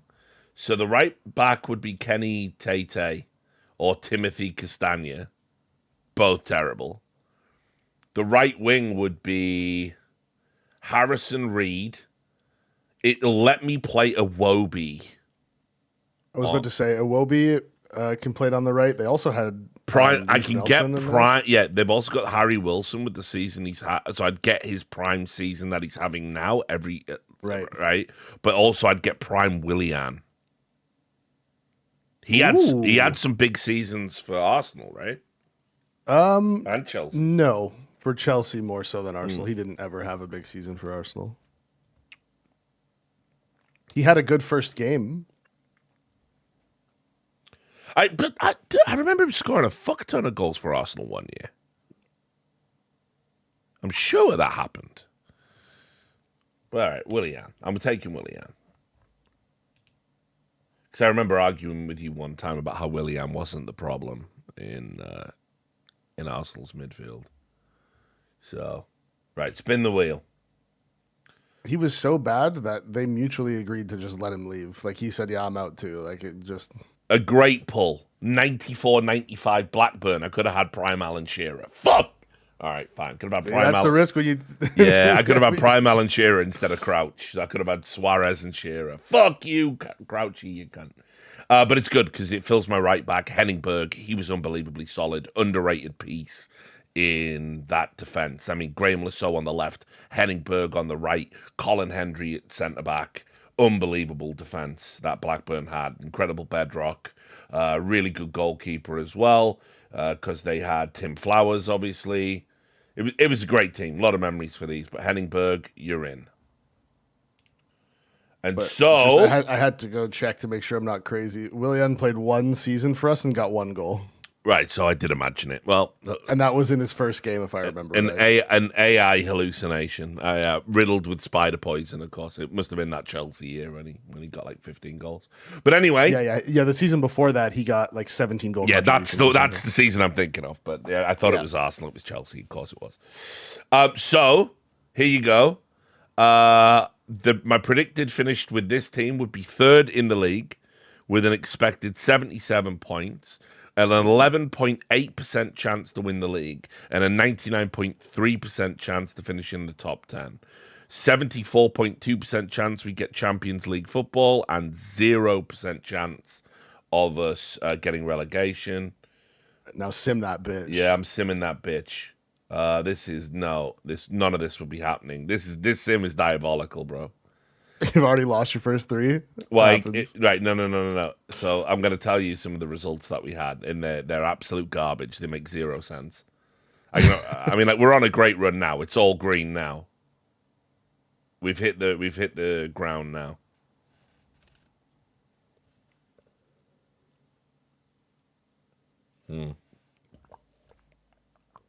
If you don't care about each individual result as it's happening, there is a button to just skip to the end. No, I like it. I like it. I like it like this. Yeah, so we did get third, as expected, but I'm going to read you some of these results. Right, you tell me with that team if this would have happened.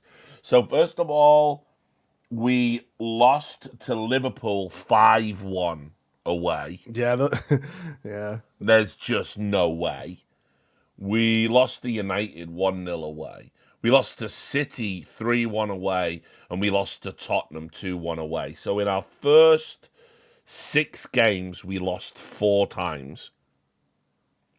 And then we beat Arsenal 5-1 in that time period as well, which also feels like utter nonsense. We had a 6-0 over Brighton, a 7-0 over Chelsea. Oh, yeah. With Willian, Lampard, Crouch, Suarez, Willian, Suarez, so a Suarez hat-trick. Villa 2-0. Where was the other big result? We beat West Ham 5-0. Also believable with this squad. Burnley 5-0. Definitely achievable with this squad. Lost to Newcastle away. No. Tottenham away. So Tottenham have done the double over this team. Are you fucking dizzy? With the season they've had. And then we lost to Liverpool as well, 3-0. So they've done the double over us. But yeah, I mean, I think overall, the results are nonsense.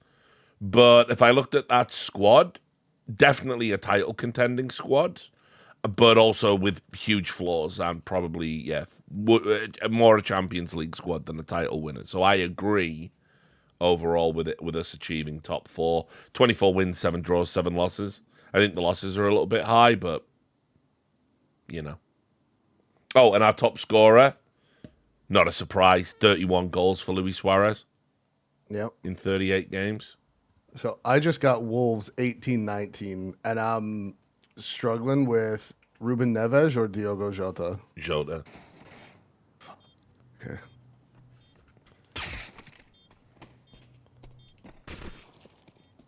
Oh, this, you can help me here, Rich. Newcastle 95-96. Oh, here you go. This is my bread and butter.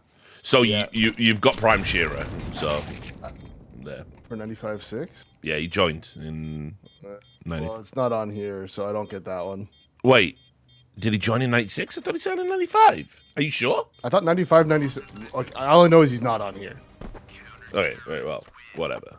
Okay, so My choices are Robbie Elliott, Darren Huckerby, Keith Gillespie. oh yeah, it was Chuck 96 because it was after Euro 96. Correct. Yeah. Sorry. Anyway, yeah. These are all bad. Keep going.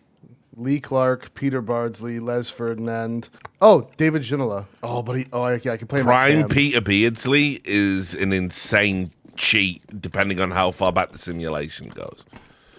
Do you think that clears Ginola? No, so this is only Premier League. Oh, if it's only So Premier Premier League, League era. then Ginola did have a number of seasons where he got us lots of goals, but he got more spectacular goals than volume, if you know what I mean. Yeah.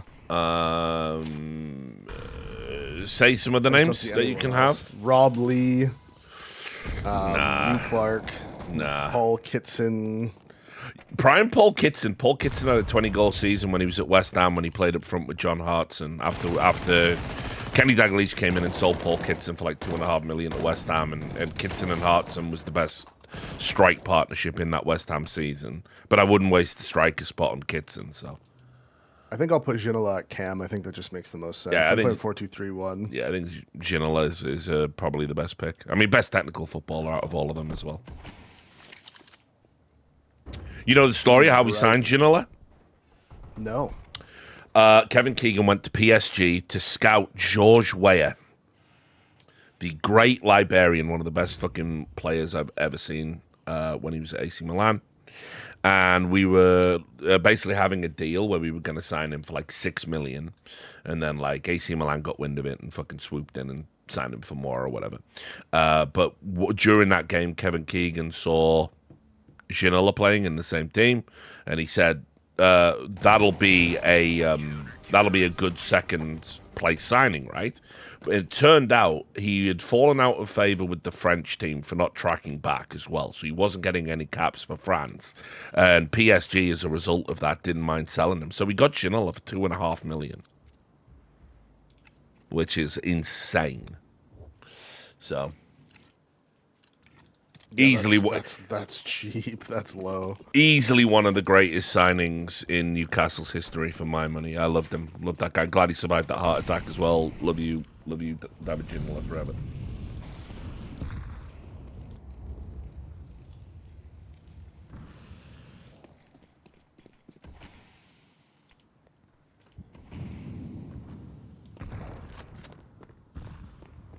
Oh, fuck. And as if right on cue with the NMC jinx. What's that? Ericsson's just collapsed again? What? Yeah, in the friendly against Ukraine. Oh, man. Oh, no.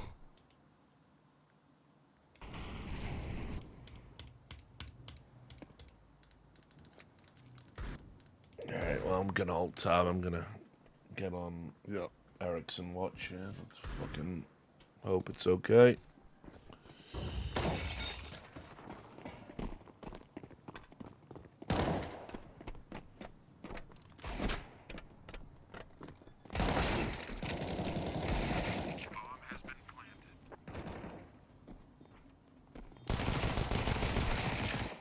Alright, he's conscious.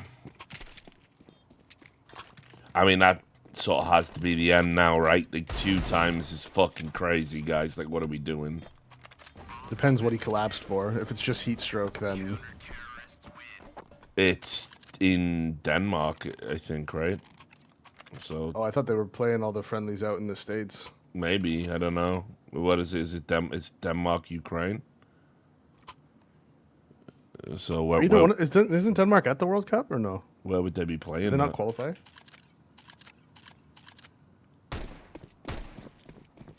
Yeah, the game's in Norway apparently, so it's definitely not heat exhaustion. Yeah, I guess not. I didn't realize that Denmark didn't qualify for the World Cup, to be honest.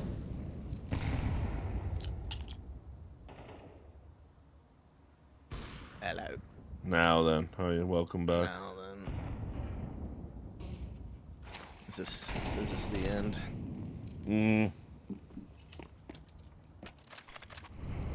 Rich, I need your help again. Okay, go on. Nottingham Forest, 94-95, and I have to pick a striker. It's my last spot. Oh, so they had Brian Roy, right?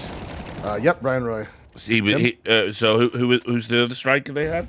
There's so many. Gary Bull, Stan Collymore, Jason Lee. You get Prime Collymore, then you get Liverpool Collymore. Yeah, no brainer Collymore. Okay. All right, done. He's high. He's high rated. My team's not great. Predicted finish 4th. Let's see how she goes. Are you playing like Football Manager or something? It's a game where quite. basically you draft players from each Premier League season, each of the squads that played in the Premier League, and you have to score as high as possible and see if you win the league overall. It's kind of fun. It's a good concept, actually. Whoever came up with this is a fucking genius, actually. This is like good way to test your own ball knowledge, but it's also like a fun thought experiment. And, you know. Yeah, when we're getting teams from the 90s, I'm pretty hopeless. If it's early 2000s, I'm still good, but mid 90s. Yeah, it's interesting. I went immediately to Brian Roy, but over Collymore. But obviously, Collymore, I thought by then he might have been in Liverpool again because obviously he scored against Newcastle all the fucking time. He was a menace. Predicted finish 4th, got 5th. Collymore Fowler. Steve Bold 71 rating really fucked me. But 18 wins, 14 draws, 6 losses. So not bad. Samir Nasri was my highest goal scorer. Fucking rat. Wait, who's your highest goal scorer? Samir Nasri. Not even 12 Collymore. goals, 6 assists. No, Collymore got 16 goals, 5 assists. Diogo Jota, 13 goals, 8 assists. They've sort of done him dirty there. I mean, Collymore definitely underachieved over the course of his career, but in terms of his physique and his speed and his power and how direct he used to play, they were calling him the English Ronaldo, like back then. He had that same kind of physique as R9, you know? Now, obviously, back in 94, when he went, I mean, Ronaldo was only just sort of becoming Ronaldo, I guess. But, like, Collymore was, like, fucking considered a career underachiever. But 16 goals in the season is, like, crazy talk. We didn't score that many. We're pretty defensive, I guess. My back line was Leighton Baines, Steve Bold, Sol Campbell, and Mika Richards. But Steve Bold's, like, really lowly rated. Like, he's 71 rated in this. Yeah, I'll say that. Neville Southall being... Well, no, actually, here's what you have to remember, Benji. It's actually not nonsense. Because while I agree Neville Southall is one of the greatest goalkeepers of all time, it's only Premier League years that count. Yeah. So you would only get in prime year, which would be the first year of the Premier League, frankly. Because he was already, like, 36, I want to say, when the Premier League came along. I think that's the Steve Bold problem, too. Yeah, exactly, yeah. You got to remember, I didn't think about that.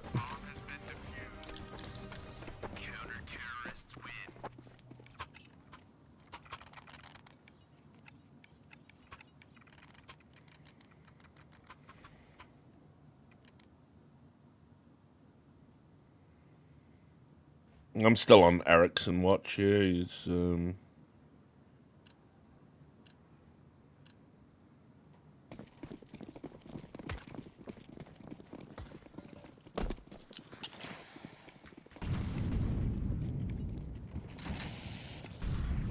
Is this some like browser-based game you're playing? It is, yeah. Oh, okay. Yeah. Yeah, he's back on his feet, but I mean that's it now, right? Like hang it the fuck up, bro. Like, it is definitely time. Like, what are you even playing for at this point?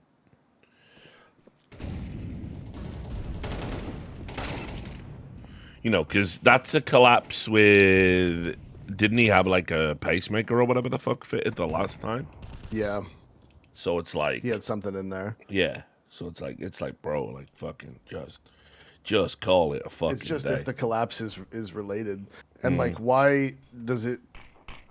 I mean, I'm sure this is coincidence, but it only happens when he's playing national team. It doesn't happen at his club. So, like, is there something the Danish physios are doing differently? Like, I'm sure it's just a coincidence, but it always happens in the summer. Like, maybe he's just particularly sensitive.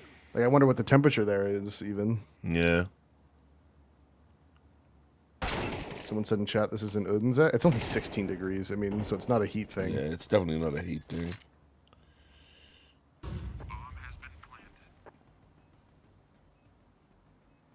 So he's gone down again? Yeah. I mean, playing on borrowed time with what he's had done, I don't understand. I'm surprised he got cleared to play again. Well, yeah, he did the whole thing. Like, Yeah, he he did had all to- the yeah, took he all had- the right steps. Well, I Had the remember when it unit first for- happened. Yeah.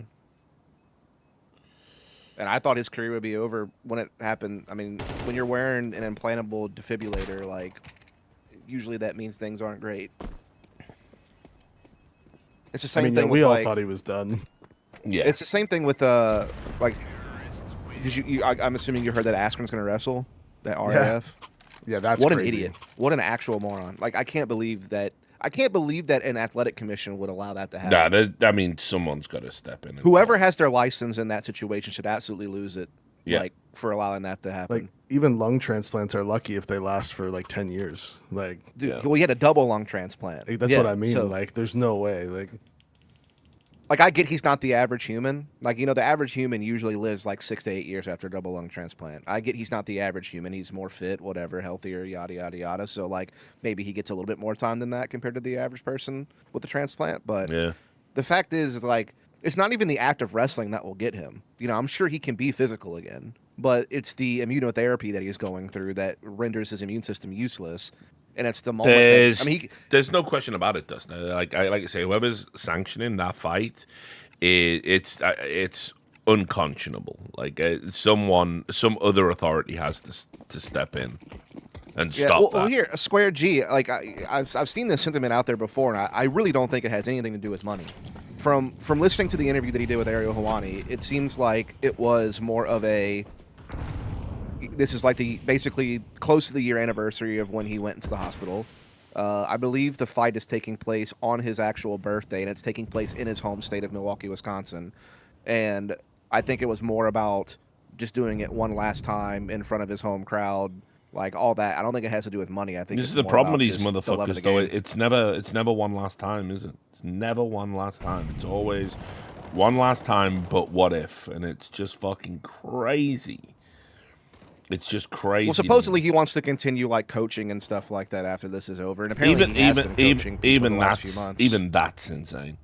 It's dangerous, yeah. But anytime you're getting on them, like, dude, these mats that these people are on Yeah. are literally known for staph infection. Yes. Like, it is just like asking for. Like a staph you've literally infection. had a staph infection, claim both your lungs and nearly kill you. You're on immuno fucking therapy, and you're And now you gonna- want to go round 2 with staph again. Like, Yeah. yeah. They got you in the first round, dog. like I just can't yeah, believe it, man. just mental. Just And then people will make the argument, well, like, what's the point of having a second chance at life if you're not going to live it? Okay, maybe you just, be there for your wife and kids. I mean, I was gonna don't say fucking tell that to his kids. Like, can you imagine being the guy as well? Like, let's say, okay, you're his opponent. Let's say you wrestle Ben Askren and you fucking kill him. Hold on, can I yell at one other idiot in your chat really quick? Actually, he's not an idiot, but like he is on this is one competent. 'Cause he's actually a fine guy. It's not about him getting physically hurt. It's wrestling. I get that. It's about the immunocompromise that he has. If there is one lick of staph on that mat when he steps on it, he's going to get wrecked. It's all about infection. Like, unless they're going to somehow have some hermetically sealed ring that only him and Bilal go on, and they've like tested Bilal to hell to make sure he has nothing. Like, even then, it's still risky. Yeah, he's on the mats with these high school kids. That's even worse. I know. It's psychopathic, dude. I don't know. Like, well, fuck it, man. When we're two no majors clubs from now, when we're talking about, man, it was sad how Ben Askren died. I mean, fuck it. Like, you can't help some people.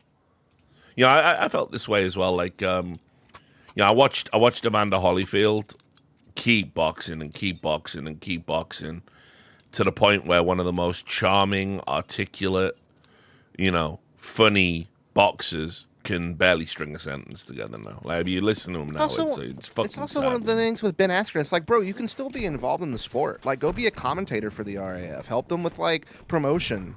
Help them with spreading, be an ambassador for the RAF or something like that.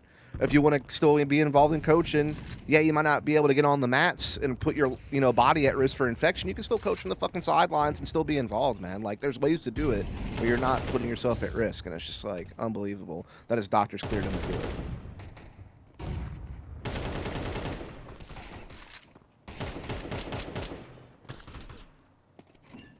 Because like I literally have a buddy that I went to college with who is a sports medicine doctor today in Louisiana, and he was like, yeah, if I cleared this guy to compete in my state, I'd lose my license. Like, Donk is so fucking insane. No, it's actually crazy. Oh, Mike.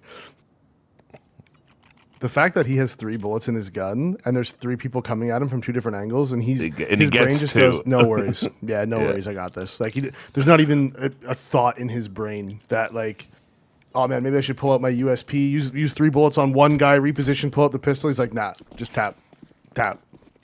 Like, fucking mental, bro. That's what staff is gonna do to Ben Askren if he tap. So, yeah, he's gonna tap. Like, that's your transplant's gone. Tap. Brain. To be fair, I bet he didn't get cleared. Like, I bet he didn't get like medically cleared. I bet he's just deciding it. Like a doctor can't tell him if he can or can't do something.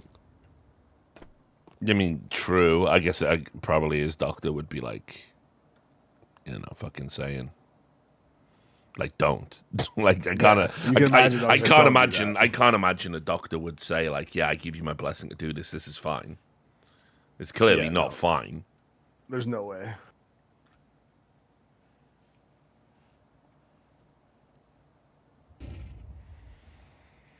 Yeah, that's just like, man. It's just, I hate seeing stuff like that because it's like, it even if he comes through it fine, even if it doesn't shorten his lifespan, even if it, whatever, like, you just, the common sense aspect to this is you just shouldn't do that. And it might be fine, but it doesn't mean it should happen. Yeah, just because something works out fine doesn't mean that it was the right choice. Exactly, dude. It's just so fucking unbelievable. And also as well, like, what I hate to say it, like, what a selfish asshole. What a selfish fucking asshole. If you didn't have kids, fine. You got kids, bro. Like, your kids want you there. He's still a young guy. His kids are young. You're gonna risk, like, shaving decades?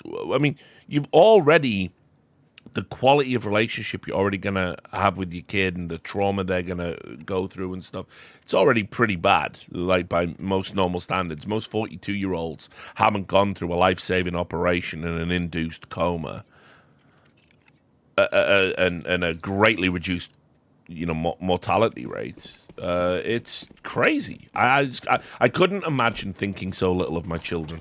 I hate everything about that. It's despicable.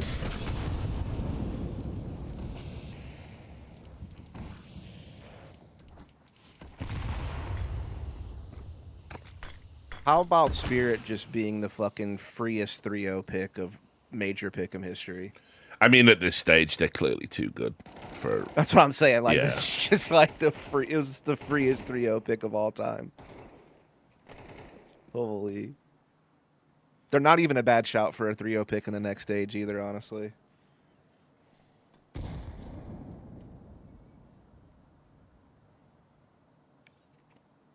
Oh yeah, does anyone have, Rich, do you have a link to the Ericsson thing or no? I've seen the stills. I haven't seen the video. If you've got video, you can send it across. I don't. Mention it in chat, but yeah, I don't have it, but I would like it. We are ghouls. There's no videos. There's a video that cuts away as he clutches his. Well, if he clutched his chest, pretty. Oh, he clutched pretty his easy to chest tell. again? Yeah, Fucking pretty easy to know what happened there. I don't need to see the footage now that you've told me that. I know exactly what's happened. His internal defibrillator's gone off. That's what's happened there. Yikes. Yep, he's been fixed. Like it was, he was gonna go down again, and the thing saved him. I can tell you getting hit by that internal defibrillator too is like getting hit by a fucking truck. Yeah. Well, at least it saved him. At least it did what it's supposed to do. Yeah, it did its job yeah. for sure. I'm not sure how that works though. Like, I'd have to ask Tracy actually. Tracy, you still here? I think she'll have to go to the store. Fuck. Because she would know. She fucking helps doctors implant them all the time. Oh, okay. Yeah, she's a cardiac cath lab tech, so she. I mean, really shit, man. does Can I this just stuff all the time. have one in there just in case? Hold on a second. Is that possible? Can I just like? I mean, I'll take one if they're going.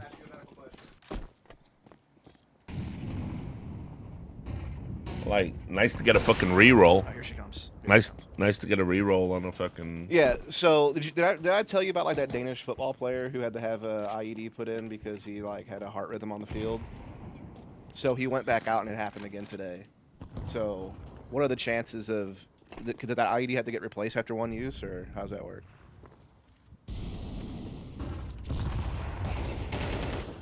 10 years, based on how much you use it. So apparently it has a 10-year lifespan depending on how much it gets used. Okay. Lithium battery. Oh, I guess you have to get in there and replace the batteries, right? Yeah, makes sense.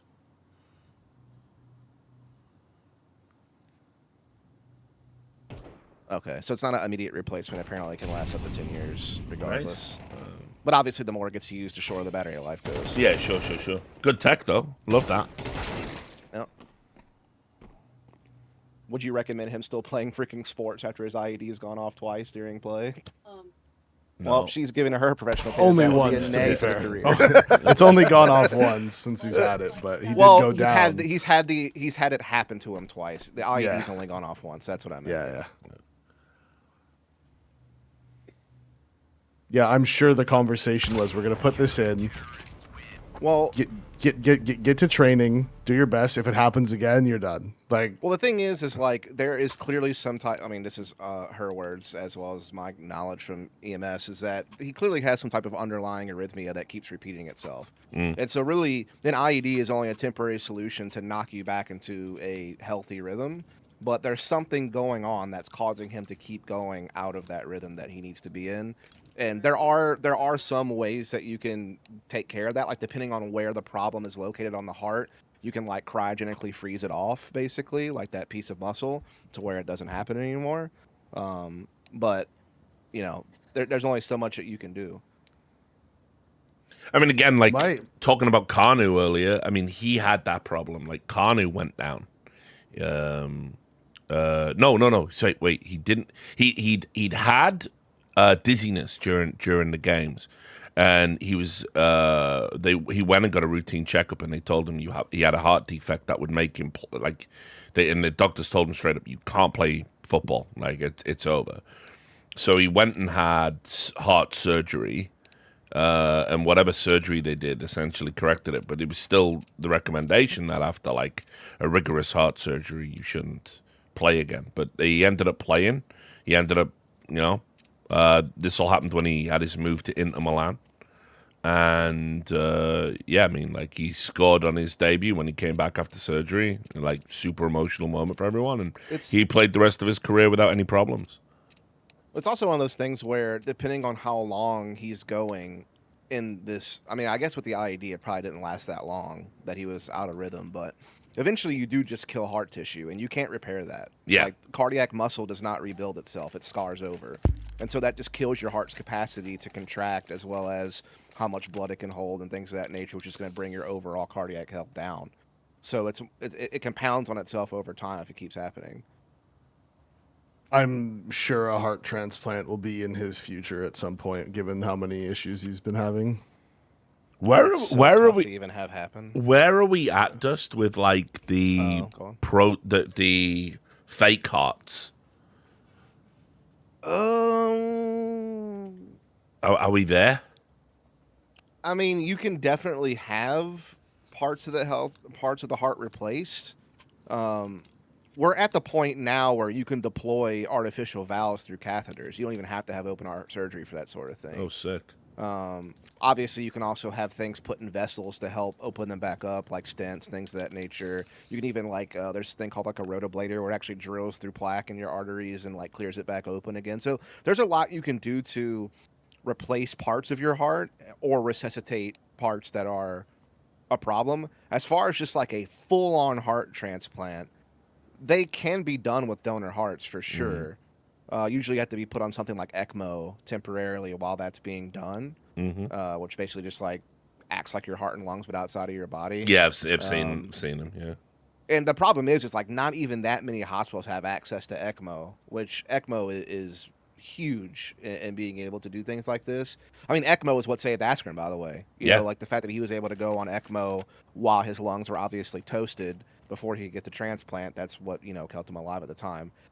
As far as like like I said, it can be done. I don't know what your prognosis really is. Like I would imagine it's probably not great. Apparently, heart transplant prognosis is 1 year survival rate of 90%, but I don't know how some people have lived as long as 12 years post heart transplant. So not terrible, but not amazing. Because you can also you don't have to use human donor hearts either. You can actually use I think for some artificial valves, it's like pig valves. Yeah, they do. It's true. So you can use like artificial valves that are made out of synthetic material. Arnie has one. As ECMO, I'm not gonna. ECMO basically is just temporary life support machine that pumps and oxygenates blood for you outside of your body and then puts it back in. It literally replaces your heart and lungs temporarily. Yeah, it's basically like, isn't it just like sort of like a dialysis but for the heart and lungs, right? Essentially. Yeah, so dialysis is dialysizing your blood. No, that was retarded. But it basically is like it serves the function of your kidneys to filter out waste and basically put your blood back in that way. This, on the other hand, is not about removing waste. It's about actually oxygenating the blood and putting the oxygenated blood back into your body. Because, I mean, that's how, oxygenation works. You inhale oxygen, it combines with blood in your lungs, and then it gets pumped back into your heart and then through your body and, the whole cycle. So this basically takes that entire cycle and does it outside of your body. Literally replaces your lungs and heart all on one device. Pretty cool. Gonna have one of them as well. So we'll have one of them. In terms of your direct question, though, Rich, like about the essentially like fake hearts, not, you know what I mean, like created ones.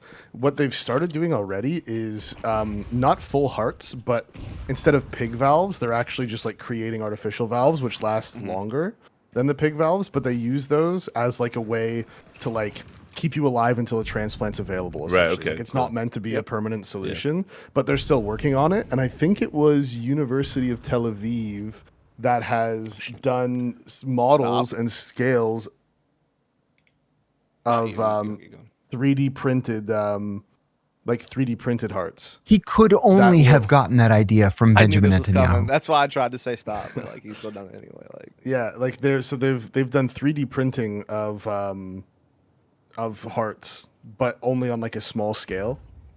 That they're gonna, I'm sure they'll do some whatever mice testing or something to see how well they work. I don't think you're gonna test that in a mouse, but it's tough. Usually it's mice that get it first. Before. How would you make like usually a mini mouse heart out of this? I just don't see how to see if it can work. That's what they do. That's what they do with all the stuff. Yeah. You have no idea how many brain surgeries were tested on mice before humans. It's all, that's the standard. The mice just get it bad, bro.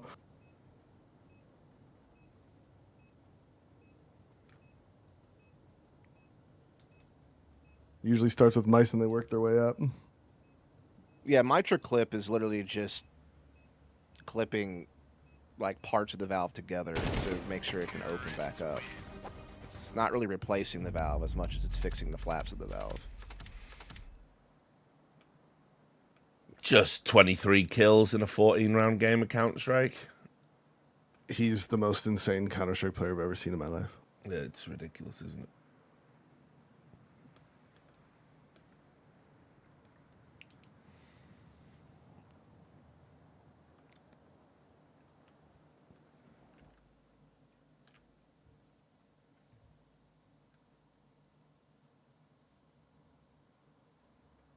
Bombocat! Hell yeah. Joe Biden, wake up. Joe Speaking of Biden, wake that, up. Stage 4 prostate cancer, of course. Indeed, yeah. He was out there promoting Dr. Jill's book. Yeah. He was shouting, "Who do you love the most?" at her? Which was cringe.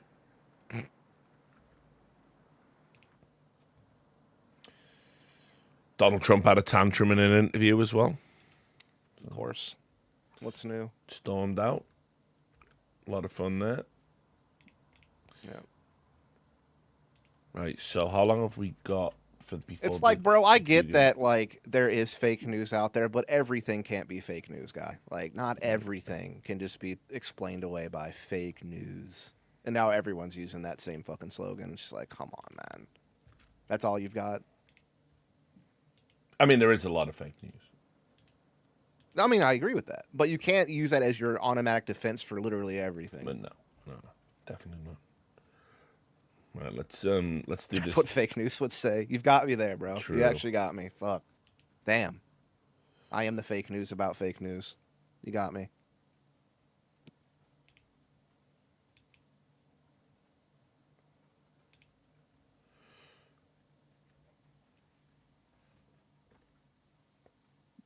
Right, so hard squad first prime. This time, okay. It's interesting. Going 3-5. Yeah, it's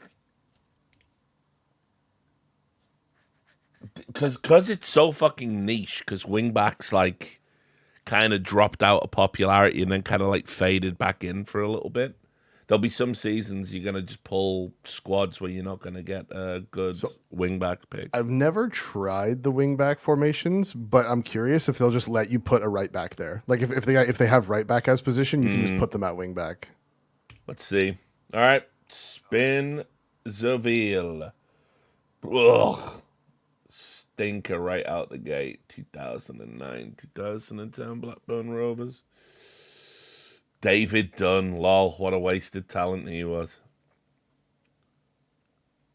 Junior Hoylett, Canadian legend right there. Don't pick him. No, of course not. Don't pick. Do I just tank the goalkeeper here? Like, Prime Paul Robinson wasn't that bad. Caps for England. Yeah?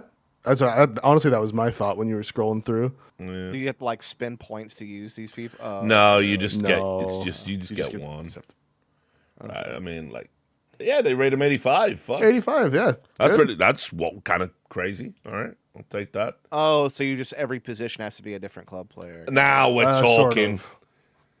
Sort of. Whoa, 2003, 2004 Leeds, young James Milner. Viduka, Alan Smith. Alan Smith, yeah. Alan Smith didn't score a lot of goals. No, he didn't. He was a bum at United as well. The South African legend, Lucas Radebe. What a fucking great player he was. Ian Hart could be my wing back here. Scored a ton from free kicks.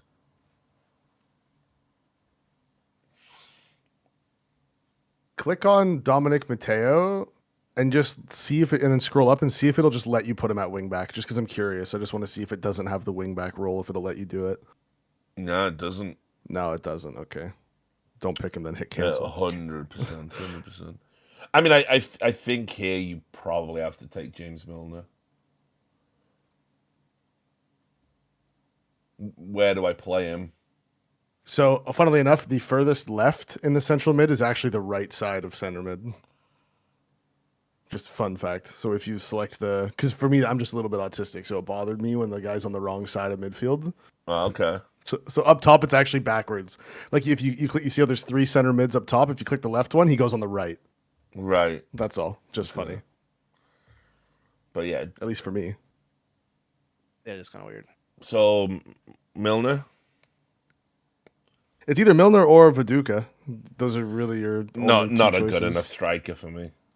Yeah, like he wouldn't make. I mean, where would you put Viduka on a list of like Prem strikers. Like, does he even creep in at 50? So, you know.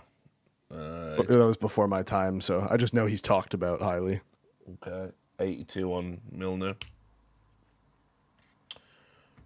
Oh, Village. Ooh, this is a banger. You take Morgan Rogers, right? Like, just right out the gate. You think peak Rogers over... Oh, yeah, you already took a goalie. You can't even take Emmy. That's so true. Yeah, it's got to be. Like, don't get me wrong. I love Watkins. But Morgan it's gotta Rogers... be Rogers or Tielemans. Nah, Rogers. I love Rogers. Morgan Rogers This is is kind of Rogers' sick. first like big season, though. Yeah, he might not be rated that highly, but it's Rogers. All right, I can play him. Can you even play him? Yeah, I can play him center mid. Like, no problem. Right, spinning the wheel. Southampton 99 2000. No, Eggleston no. I mean, Matt Letizia, right?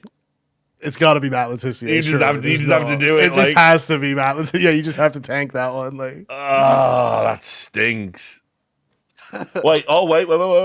True, Wayne Bridge, left wing back. Over Letizia? I think you can get better strikers. Letizia, because Letizia wasn't really a striker. Letizia sort of played it like a 10, you know? So, an 8 or a 10. So, like, Letizia getting a lot of goals was, like, huge because he was behind 1 or 2 strikers most of his career. But Wayne Bridge, just so I don't have to take Letizia. Yeah, he is mental. Like, he is a complete fucking nut job. Yeah. I don't know enough people from this era, so. Oh, nice. Not a bad rating. Here we go. We get the fucking. It's the 94, 95 Blackburn boys again. We know who you're taking. Yeah, it wasn't even a choice, boys. What? Prime Shearer. Fucking, let's go 93 on Prime Shearer. Fucking right. Oh, this is a much better team than last time. So far. You still got a lot of places to fill, buddy. Yeah, don't worry. You're getting West Ham 14-15. No, but I mean, Mark Noble banged in a ton of goals. Yeah, it's not terrible. It's not terrible. Mark Noble's definitely not terrible. Go down. Oh, Alex Song? Prime Song? Yeah, not as... Got to be higher rated than Mark Noble. I don't know. Mark Noble used to bang in the goals, actually. He had some good seasons. Valencia, because you get Prime. Could put him on the right. I you want to waste your striker, though? Yeah, exactly. I don't That's have your a right striker. wing. Yeah. I feel like it's either Noble or Song. Maybe I'm biased as Arsenal fan on Song, but... I'm taking Noble. Right. I mean, my midfield apparently is dog shit going to this, but whatever.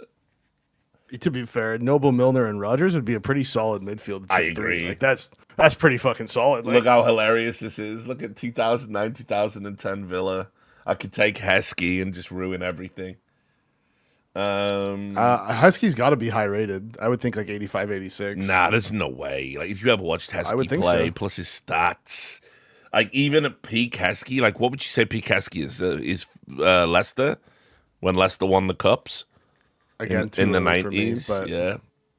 Like, I'm not doing that. I can't take Heskey. I was his biggest critic when he was alive. But then again, there's just no. There really isn't. Down. Yeah, there just isn't. I mean, John Carew. He's bigger than me. He's bigger than you. John Carew. You're getting to a point though where you're gonna get stuck taking like shitty center backs. Like that's the thing is you're getting down there. They're not gonna give me a good one, right? Like what? I gotta take Baye? Like no chance. Am I? No, Kieran Clark. I can tank Kieran Clark at centre back, right? I can't take Heskey striker. I wouldn't take Heskey striker, but you don't have a right wing back in here either. Yeah, I'm taking Kieran Clark then. Fuck it. Charlton Athletic, Richard Rufus. Was he still here at this point? 2004? No. It's another South African legend, Mark Fish. Who's that Icelandic cunt up there? I mean, I was going to say that name rings a bell, but they all do sound the same. This like, which Herman Hederson in the middle there. Oh yeah, Herman. It's It's pronounced Hreiderson. Yeah, there you go. He. I can't pick him, unfortunately. Jonathan Fortune. You might. Are they even going to let you have a fucking right wing back? Like, I mean, they've got to give it me on the last pick. I don't know if it's that well programmed. Well, Scroll up to the right back and see if it'll let you do it again. Because he's primary right back, it'll let you. Yeah, Luke there you Young. go. It'll let me do it now with Luke Okay, Young, yeah, so. there you go. All right, so you don't have to take him as well. You'll be able to get another one. Was the thought? All right. I mean, this is a bad fucking squad, bro. Like, Yep. See, like, yeah, you're living large with your Shearer or your Milner. Like, it's all going good, and then all of a sudden you just get hit with this, and you're like, fuck. fucking Jason Ewell, ex Wimbledon, what a fucking legend.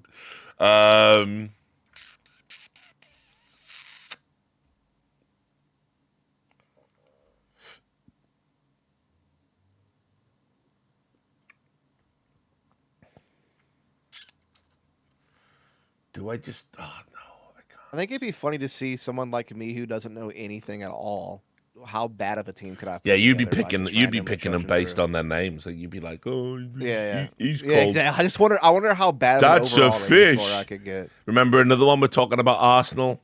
Franny Jeffers. Yeah. Remember when Arsene Wenger signed him and said, "Finally, we've got the fox in the box." That's what he called him. Absolute dog shit for Arsenal. Never forget that when Wenger called Francis Jeffers fox in the box. You paid something like 10 mil for him as well. Really? Might have been more. Again, It was this a is lot all at the before time. my time. Yeah, Franny Jeffers. Definitely not taking Francis Jeffers. I might just tank a dog shit defender pick here again. Yeah, it was 10 million pounds. Yeah, Look at I'm that. looking right now, 15.3 million euros. Fucking hell! Isn't it despicable that I can remember all of this stuff from this time? But You just hate Arsenal so much that you remember all their bad transfers. yeah, maybe that is part of it. No, I mean it was hilarious because he was dog shit at Everton, and people were like, when Wenger called him the fox in the box, like the media obviously ran with that, and when he was not a fox in or out of the box, obviously it was one of those rare misses from Arsene Wenger. Yeah, I mean, fuck it. Do I just take?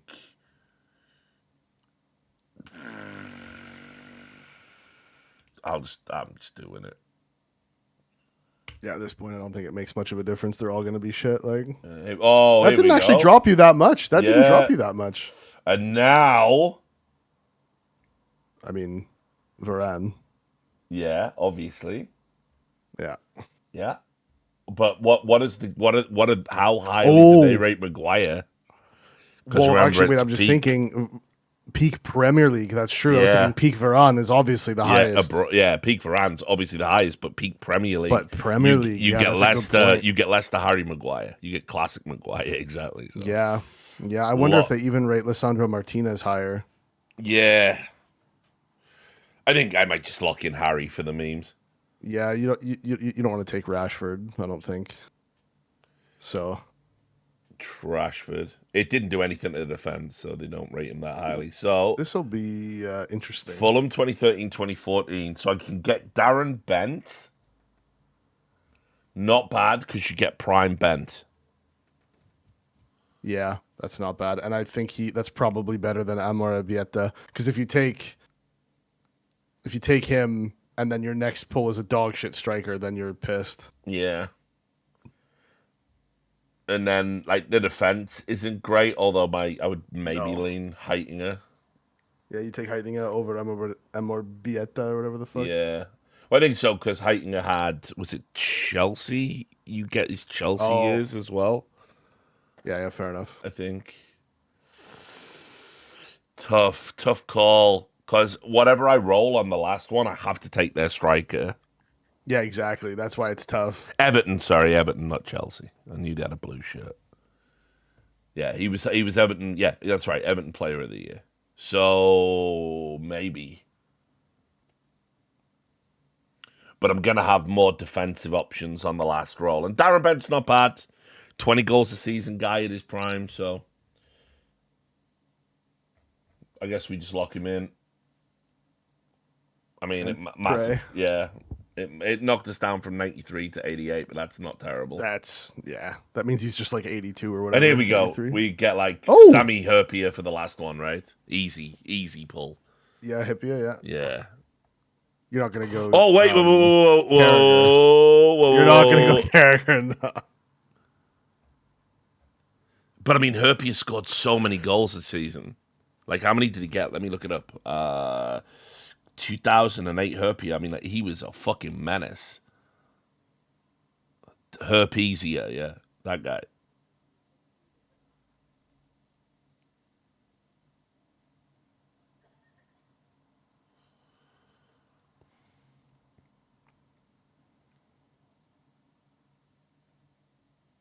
I think Herpia over Carragher. I mean, it's really between those two, so...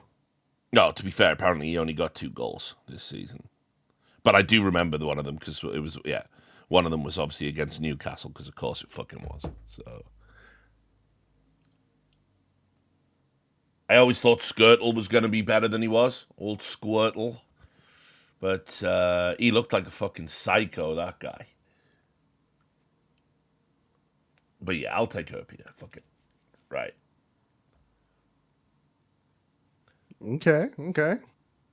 Not bad. It's your midfield that let you down, ironically. Yeah. Again, I have a feeling they didn't rate Rodgers all that highly, especially not Mark Noble. Which is insane, but fine. Yeah. My season's going great. Yeah, I bet you fucking... Right, here we go. I'll send you what I did. It just overrates this season's Liverpool way too much. Oh, yeah, of course we're losing 6-2 to West Ham. Fuck right off. Total nonsense. All right, well... Total fucking It's gone horribly wrong. It really overrates Tottenham as well. Like, 2 Seriously. times now Tottenham are fucking battering me. Nah, this is bumba-clottery of the highest order, this. Like, losing to Fulham. I'm going to send you mine so you can laugh. That team loses 14 times, apparently, in this midfield killed you, bro, unfortunately. Nah, it's nonsense. Alan Shearer only got 22 goals. Martin Rodgers only got 5. Nah, this is mental. Nah, I've seen through it now. It doesn't know ball at all. Thinking Morgan Rodgers would only get 5. Peak Morgan Rodgers, the Rodgers we're seeing now, would only get 5 goals in the season, where he's just got somewhere on this way screen. More I goals. think you should be able to see their ratings, though. I think of each player, so you can see how the game rates them. Somewhere, maybe scroll up. Yeah, it's up here. I think. Maybe. Is it? Oh, I don't know. I don't know why you can't. I feel like there's somewhere where you're supposed to be able to. Yeah, here they are. Oh, right down right there. So. Yeah. Darren Bent's an 83, Mark Noble's a 77, and Kieran Clark's. I mean, we knew Kieran Clark wasn't a great one. Yeah. So it's actually Mark Noble that did you there with the 77. Yeah. That's which I think that's harsh towards Mark Noble. I thought he was a really good. I wonder how much Song would have been if Mark Noble's 77 top prem, probably values ex-Arsenal players highly. Probably as well. I mean, I'll have to pick Heskey on another run now and see if they rate Heskey better than Darren Bent. Because I'm gonna just tell you this. I think Heskey's 85 if I remember right. Because as a fucking goal scoring threat, Prime Bent clears Heskey. Fact. It's not even up for debate. Every statistical measurement will show you that. So he should be equal to Heskey. Heskey at 85 above him is wild. I think it's I'm just remembering from last night when I was stoned and doing it. So very good. I'm glad they rate Paul Robinson that highly. Paul Robinson was a slept-on keeper for me. I thought he was really, really good. I liked him. So, all right. Well, there you go. That was a nice little way to kill some time. Such a fun game. Yeah, it is actually. I've just realized now I can adjust the slider at the bottom for the certain amount of seasons, so I'm just going to do 2000 and onwards, because those 90 seasons I got nothing. Yeah, you should, because although I think it might be a fun way for you to learn about some of the legends outside of your purview, you know. But the thing is, my brain, I'm a little bit like if I'm playing it, I can't like look them up while I'm doing it, or it feels like cheating, like internally. Sure. So then I have to. Yeah, but you can like, look them up. after. You can look them up after. Exactly. That's what you do. Yeah. And then I just got 21-22 Arsenal. Oh man. Nice. Well, I guess it's just got to be Saka. I guess. Don't really have a choice there.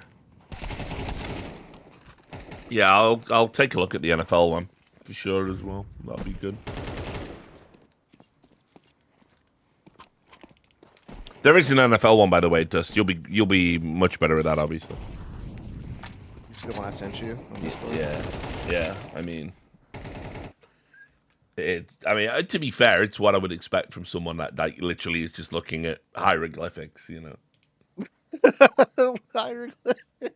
That's what it is, right?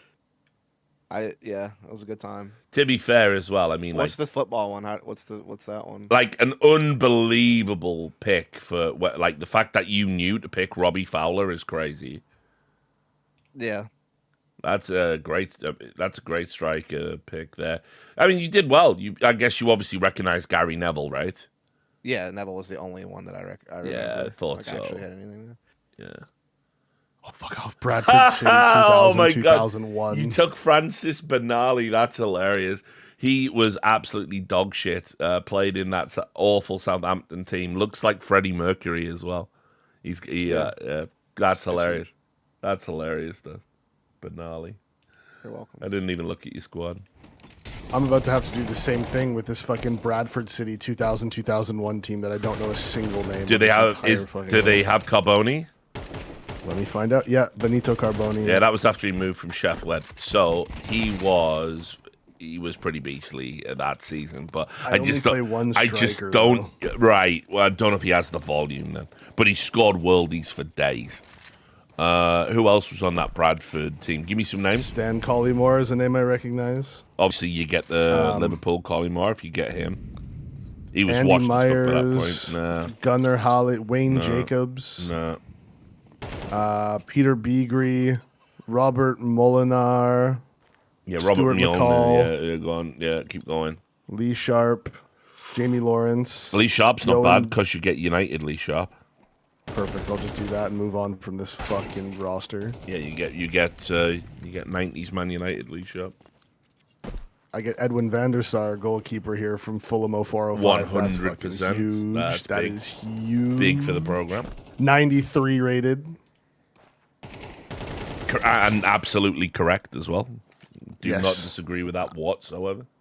I think probably like there's some obvious names you put above him, but like I think what he achieved when he moved to United was like he was the right guy at the right time. Great keeper. Oh, it was perfect for them. Yeah. Incredible.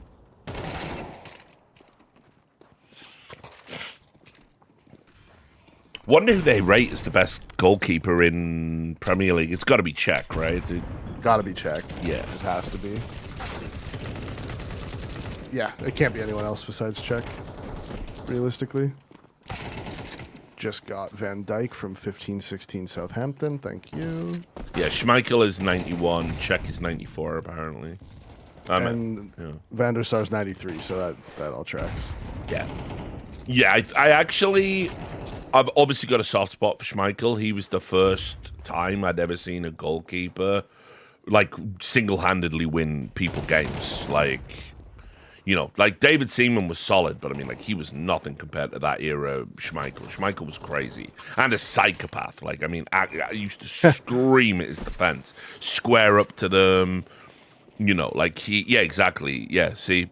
He was a brick wall in that game in '96, and you know, so I've always got a soft spot for him. But in terms of being more well-rounded, I think like Van der Sar was like crazy, and yeah, he was old. He was considered air quotes old when he joined United, but he was there for years and was an absolute fucking rock star. Like, so I don't mind Van der Sar being rated above Schmeichel at all. Oh yeah, I got cooked on my defense though. I had to put it was Shawcross, so it was Bayern, Shawcross, Van Dijk, and Emiliano Insua. Tragic. Yikes. Yeah, tragic. Also, Michael Elise is only rated 80.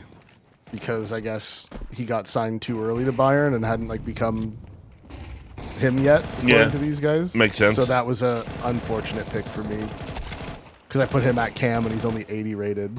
Like, well, I mean, I'll tell you what. I might try it without Prime. Cause that, yeah, and just like that season memory, yeah, that's exactly. harder for sure. Yeah, that's harder. That one feels like you really have to test your knowledge a bit more. Yeah, for sure.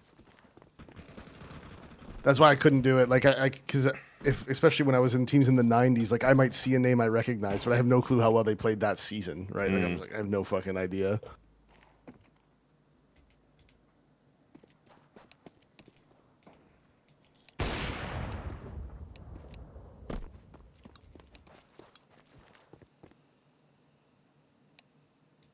But yeah, what a great game.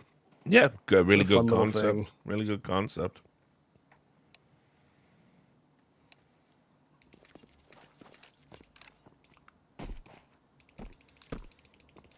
No, it's a totally fair Elise rating at 80. I just didn't think about it. Like, he was like a huge prospect when he went to Bayern. He wasn't like the finished product yet.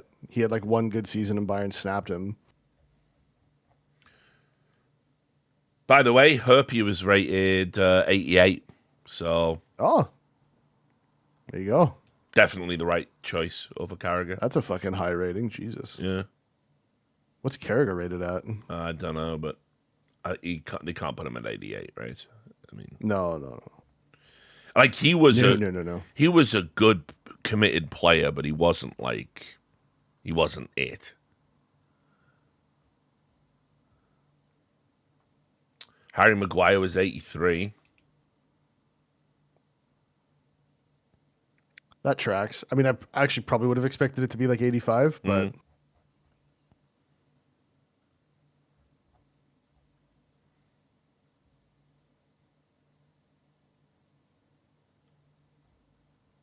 peak season Maguire only at 83 does feel a little harsh. But maybe the underlying data backs that up.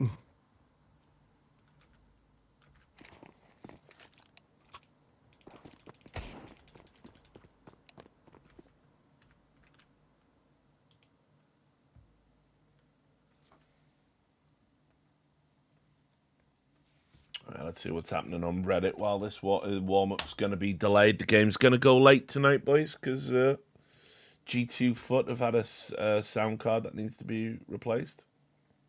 I hate the guy who posts this, by the way. Unironically, I think this is grotesque. There's a guy, because like the financial records for ROPS are public. This guy, because of Estonia, yeah. Every year he posts ROPS' financial records to the fucking Reddit. I just think it's so disgusting that this guy religiously does this. Yeah, I don't know. He even speculates that he's putting his money in a tax haven. Like, how are the mods allowing this? Actually, I'm reporting that. That's fucking garbage. Fuck you. You're damn right he's putting his money in a tax haven. Yeah. Not that I have any inside info or anything, but he fucking should be.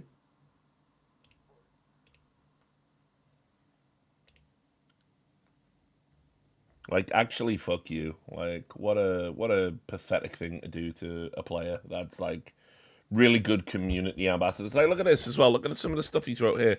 Other expenses, 235k. That smells like another Porsche. Like, what are you doing? What are we doing here? Why is this on Reddit? That's just jealousy, man. That's just envy right there. Period. Like, actually, fuck you. Like,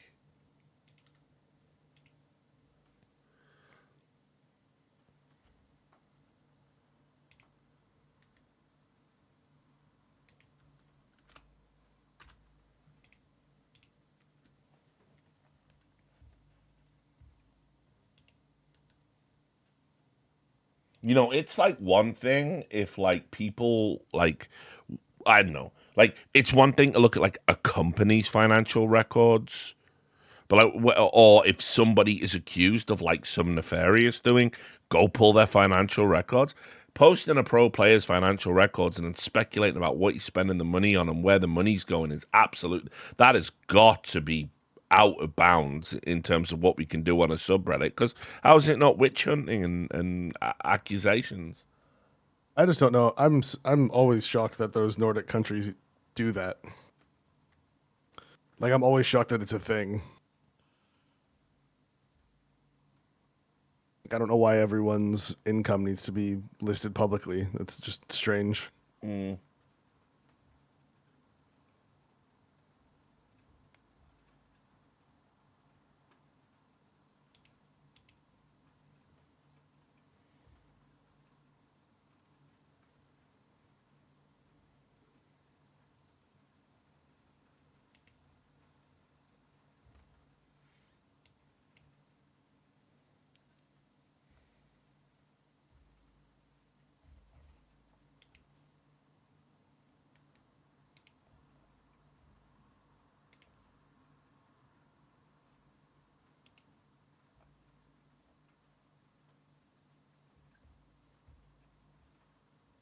Yeah, I guess that is true, though. I guess all of it is going through his, like, registered company. Yeah, but I mean, okay, so obviously it's not the dodge, but it's what you get told to do is the first thing an accountant is going to tell you to do is create a company and put all your services through that.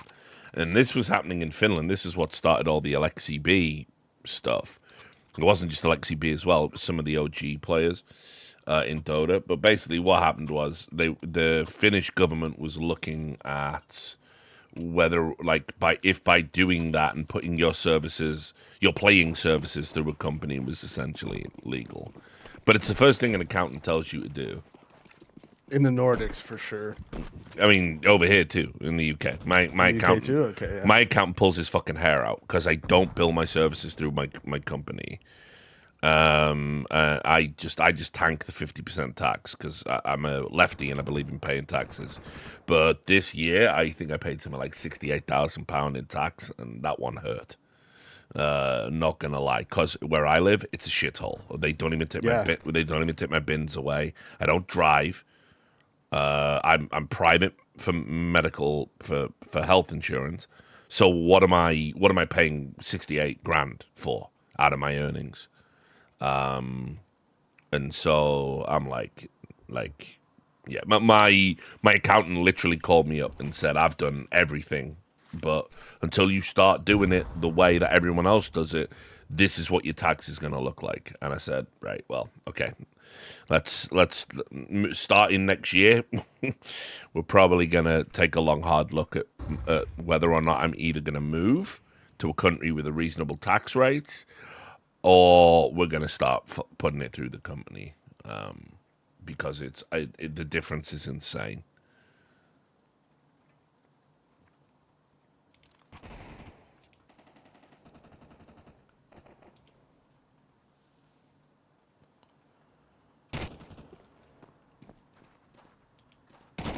It would probably, if it was going to be anywhere, if I was moving anywhere, it'd probably be Serbia. Honestly, right now, their tax is low. They allow you to expense things at 100% of the value and take it off your tax deficits. I've got lots of friends out there from esports. And I really like Belgrade. I think it's beautiful. I think it's a beautiful city, and I really like the Serbian people. So it would probably be Serbia. Right now, I have taken a good look at it once already, moving to Serbia. So,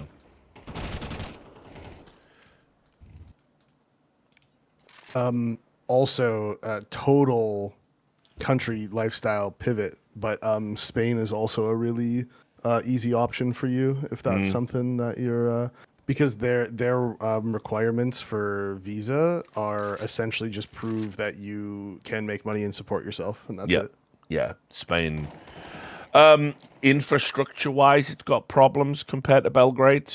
Some of the major cities, even still have like internet issues and all that. So see, I've been looking into this recently. Yeah, so I can right. give you a little bit of the details. Yeah, so essentially, Spain, even though it is a country, the regions in Spain are very autonomous, very similar to the way that the U.S. states are. Like they have a lot of regional power over their infrastructure, their setups, like everything. Like even the healthcare is set up state to state. It's not like national. I mean, there's a national aspect to it, but each state sort of runs their own, and essentially, without trying to piss too many people off, there's good ones and there's bad ones, and the ones where the major cities are in that you're talking about are sort of unanimously considered the bad ones. Yeah. There is an ideal one, and that's pretty much all the way in the south. Andalusia, whatever. That one is pretty widely regarded as nicer place to live, good infrastructure, good people. Like, yeah. Anyways, I mean, I'll put it on the list, but yeah, I'm not doing this again. Not for this government, and like absolutely not. Absolutely not. And I know obviously people say, oh, but it's the crown, blah, blah. Certainly that's not how it works in reality, even if it does say HMRC on your fucking tax form. Yeah. It's the government that's fucking bleeding me dry and giving me nothing back. And fuck Keir Starmer and fuck this Labour government. Fuck the things it's making its people pay for. Fuck the lack of essential services that the average working class person has access to. I'm in a good spot financially. I can go out and buy the things I need. I can procure the services I need to enhance my life. Most ordinary working people can't. And it's a fucking disgrace because we're taxed at such a high rate now compared to where we were when I was a kid. And that was under fucking Thatcher. That was under Tories. It's appalling what's happened in this country. It really is. What's sad is when I was a kid too, and I went there for the first time, I had in my head like one day I am gonna move and live there. Like I fucking loved it. I loved England. I loved all of it.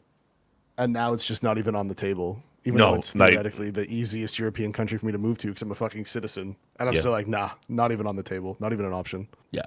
Sad. Yep. And it's like, imagine being someone that's like avoided using tax law or loopholes or whatever you want to call these things. That's all legal, and you're doing it your whole life, and then you know what? Just had enough. I just can't justify it anymore because it's like, the quality of life most people have in Britain now is so fucking poor compared to where it was. Like, even New Labour, go back 20 years. Go back like 20, 25 years. You can't afford to have one breadwinner anymore in a house. Like best case scenario, even if you earn decent money, probably your missus is going to have to go out and have a part-time job. You're probably going to have to make some choices about what type of car you drive and how often you drive it. Yeah, it's diabolical. And it's all in service of absolutely fucking nothing. In service of absolute garbage. They got the nerve to tell you to your face that we need to be doing these things in service of things that no average working class Brit cares about. Just stuff it down your throat. So, yeah, I'm so far done with this country. Yep, and that's what every single person I know that lives there says. Yeah. Not every single word verbatim, but like everyone's done. Yeah.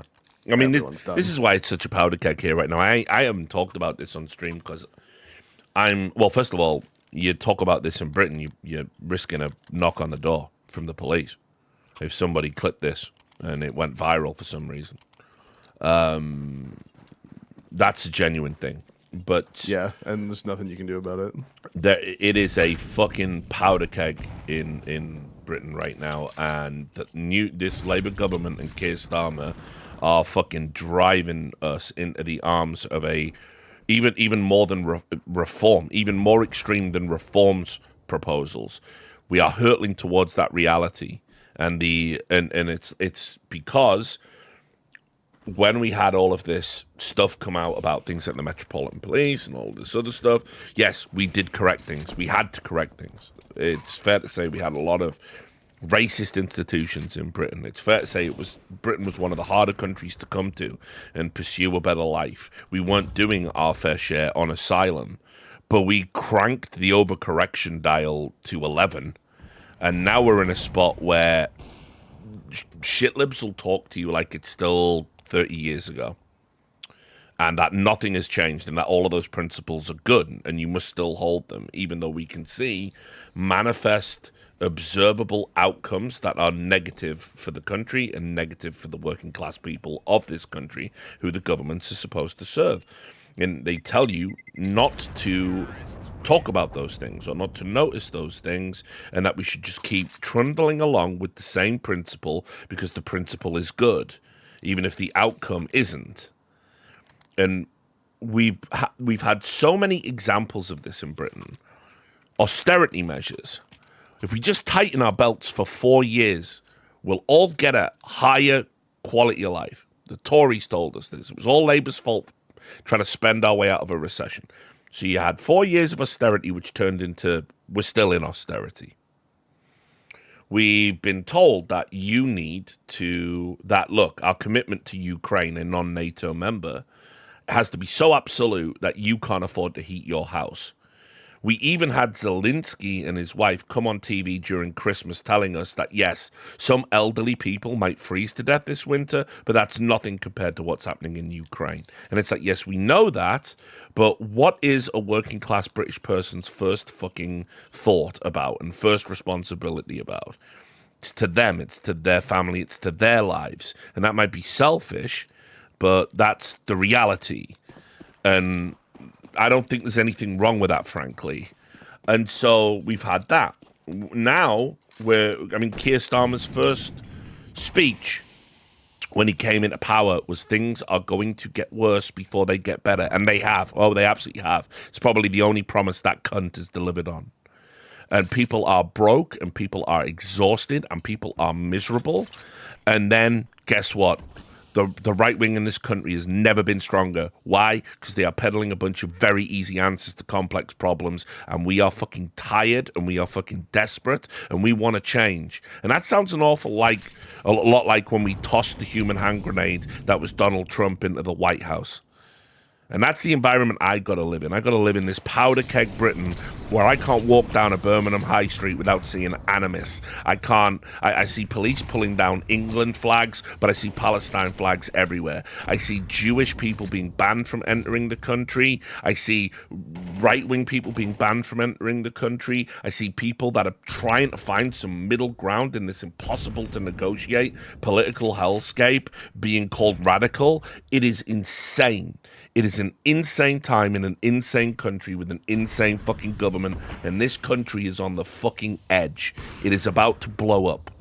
I am telling you, I can feel it, I can sense it. I haven't felt stuff like this since we were coming out of since the miners' strikes in Thatcher's Britain, when they, and it is not going to a good place. And I can't, in good conscience, fucking sit back and be like, well, we'll turn a corner eventually. We're not turning any corners, guys. We're gonna get a restore government at this rate. Certainly a reform government. And then guess what they're gonna do? They're gonna collapse the NHS. Did you know in a big city, for instance, 50% of the NH staff has come from overseas? Reform want to send them back, irrespective of what they do for the country. That's on paper. That's their proposal. You think your waiting lists are long now? What do you think happens when you take 50% out of the workforce? With no solution, by the way, except maybe we'll encourage more people to go to college. By the way, this Labour government has already reduced the goals for number of people to be in college from 70. I think they revised it down to 50% because they said it's more realistic. We are we are impending societal collapse, Mad Maxian hellscape right now. Battles in the streets in every major city right now over things that are happening fucking thousands of miles away. A prime minister that doesn't even know who our global allies are, licks the arse of Europe, who absolutely despise us, while because Orange Man bad, he's pushed us so far away from our relations with America. Not to mention, But before we even get to the general elections, Keir Starmer's trying to get us back into Europe. How do you think the populace are going to take that right now, with everything that's going on from him? Oh, it's gonna be a nightmare. It's gonna be a nightmare. So yeah, I'm absolutely done with this fucking country. It's a fucking joke. It is a joke. So yeah, rant over. But yeah, Labour's biggest crime is being so fucking inept that they make reform look like a good choice to the average working class person. And all the sneering fucking libtards like James O'Brien on LBC Radio, they can all tell you it's just because you're uneducated, but you don't need to be educated to look at what's happened in Britain the last 20 years and say something is wrong and something has to change. The fact that you can't get a single functional fucking party in this country is an abomination.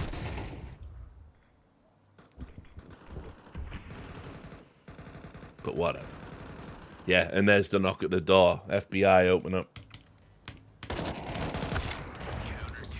Yeah, I don't know nearly as much specifically over there, but I know here just in general, people just like can't afford things, like, and not like crazy things, like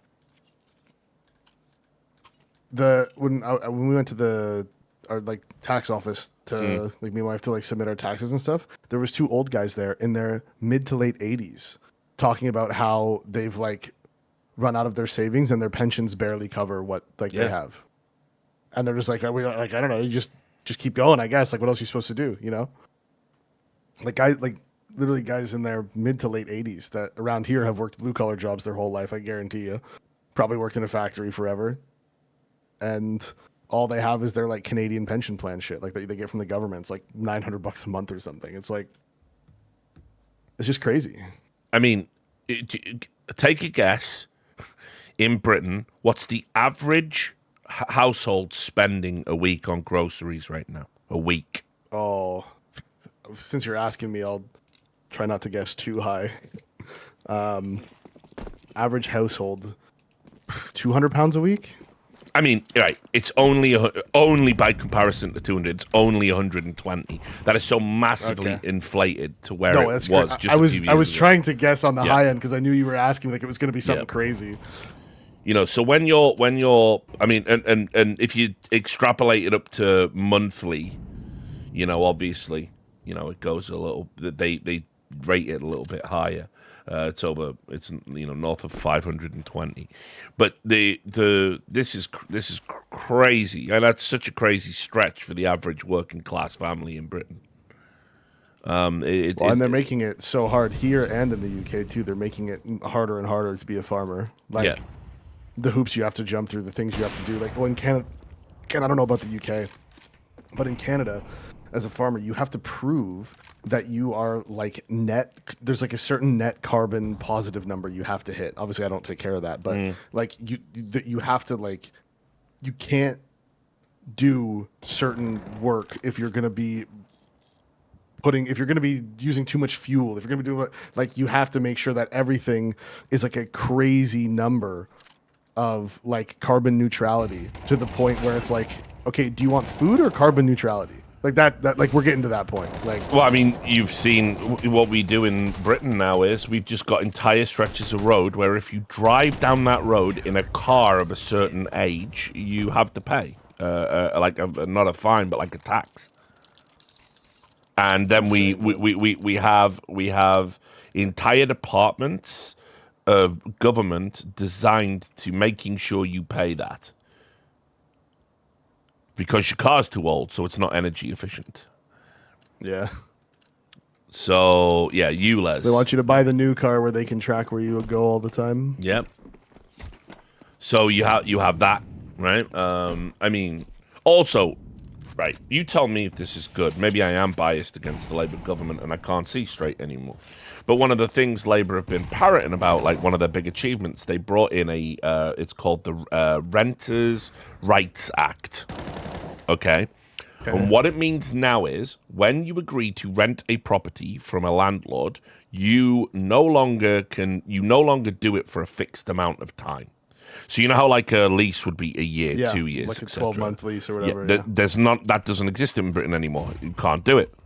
You are basically you enter into the agreement to rent, and then you are in there until the landlord serves you notice, and notice is 4 months. And they can serve notice at any time? Yeah. Or, like, do they have to have a good reason? They can serve notice if they intend to sell.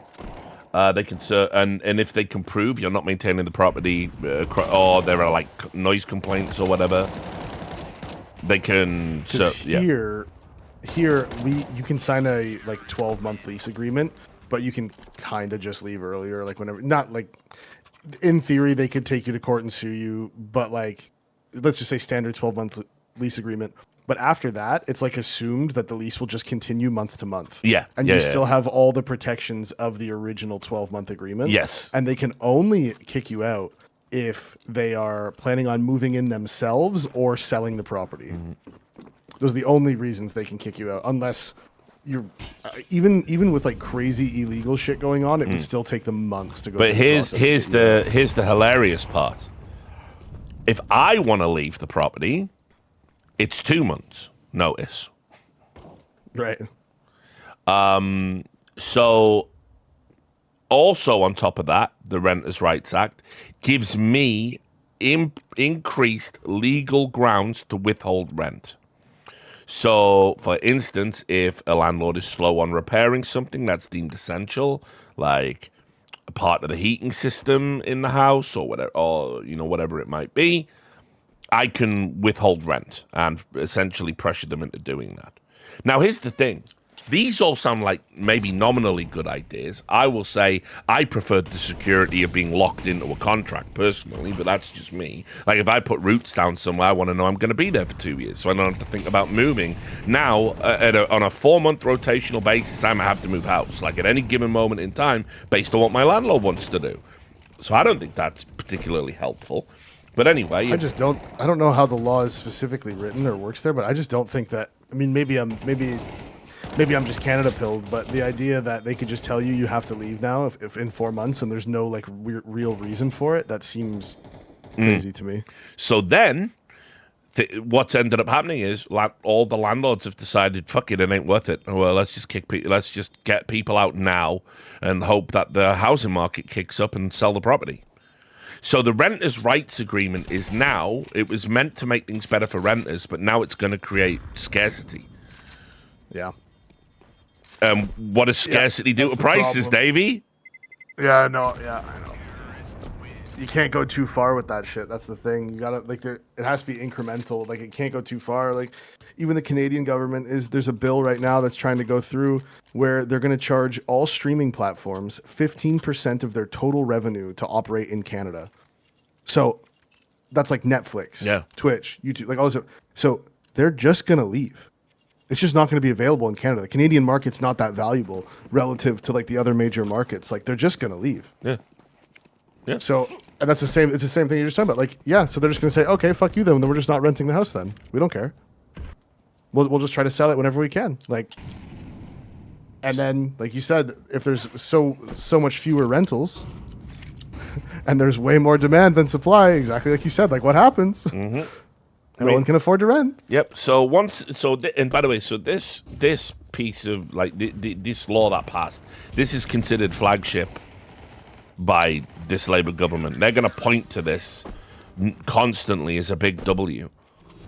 But I don't know, man. It's like I think there are certainly some people that will benefit from all of this, but I think it's going to be a net negative for society. Unfortunately, the moment Britain, because this is probably going to sound like I pulled this stat out my arse, it's from La La Land, but I think coming out of post-war Britain in the 50s and 60s, do you know what percentage of properties were owned by the state that people lived in? I'm going to guess pretty low. I don't know. I don't even know where to start. It was 85. Honestly, just tell me.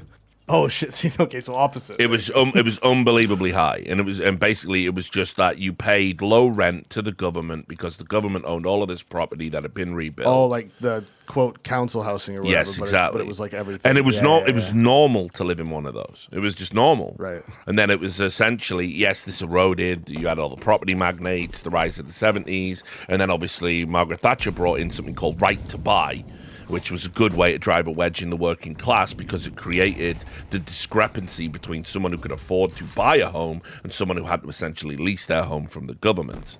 And that created a property boom where the wealthy saw another opportunity to exploit the working class using legislation designed to empower the working class, as Margaret Thatcher would have you believe. And that's how we ended up where we're at now, where we've got year-long waiting lists for single mothers. We've got people can't afford rent. We've got a saturation of property that can't even be sold because the property market is in and of itself bad. And then now Labour's come along and compounded those problems with this piece of legislation that's designed to empower renters. How empowered can a renter be if there's no properties to rent? Ah, man, I fucking hate this government so much. It's actually despicable. It's so despicable and also just so woefully, like, inept across the board. Like,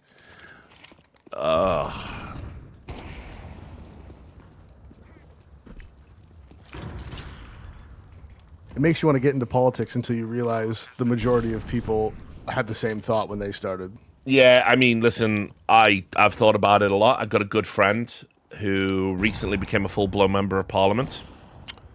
Literally won his election. He's an MP now. And, you know, good person to know, I guess. But he's done it as part of this Labour Party. And I just don't think I'm Labour anymore. I don't think I'm Labour anymore. I felt like the last time I felt Labour in air quotes was when John Smith died and we got Tony Blair in, and I realized we could win an election, and I proselytized for New Labour and Tony Blair and all of those guys. Easily one of the most corrupt administrations we've ever had in the UK. And made universally poor decisions on a number of things. But hey, the economy was good, I guess. Then when the economy crashed and we left Brown to deal with all of the mess, we got the Tory bounce back. That's how we end up with the comedically nonsensical Tory party under Bojo. Via way, I mean, I never thought I would miss fucking William Hague. I never thought I would miss him as a leader, but holy shit, what came after is fucking crazy. So what party would it even be? Like, it can't be the Tories, obviously. It can't be Labour. Lib Dem are a joke. Greens are insane. And then you're left with Reform and Restore. Like, where would I even be? Like,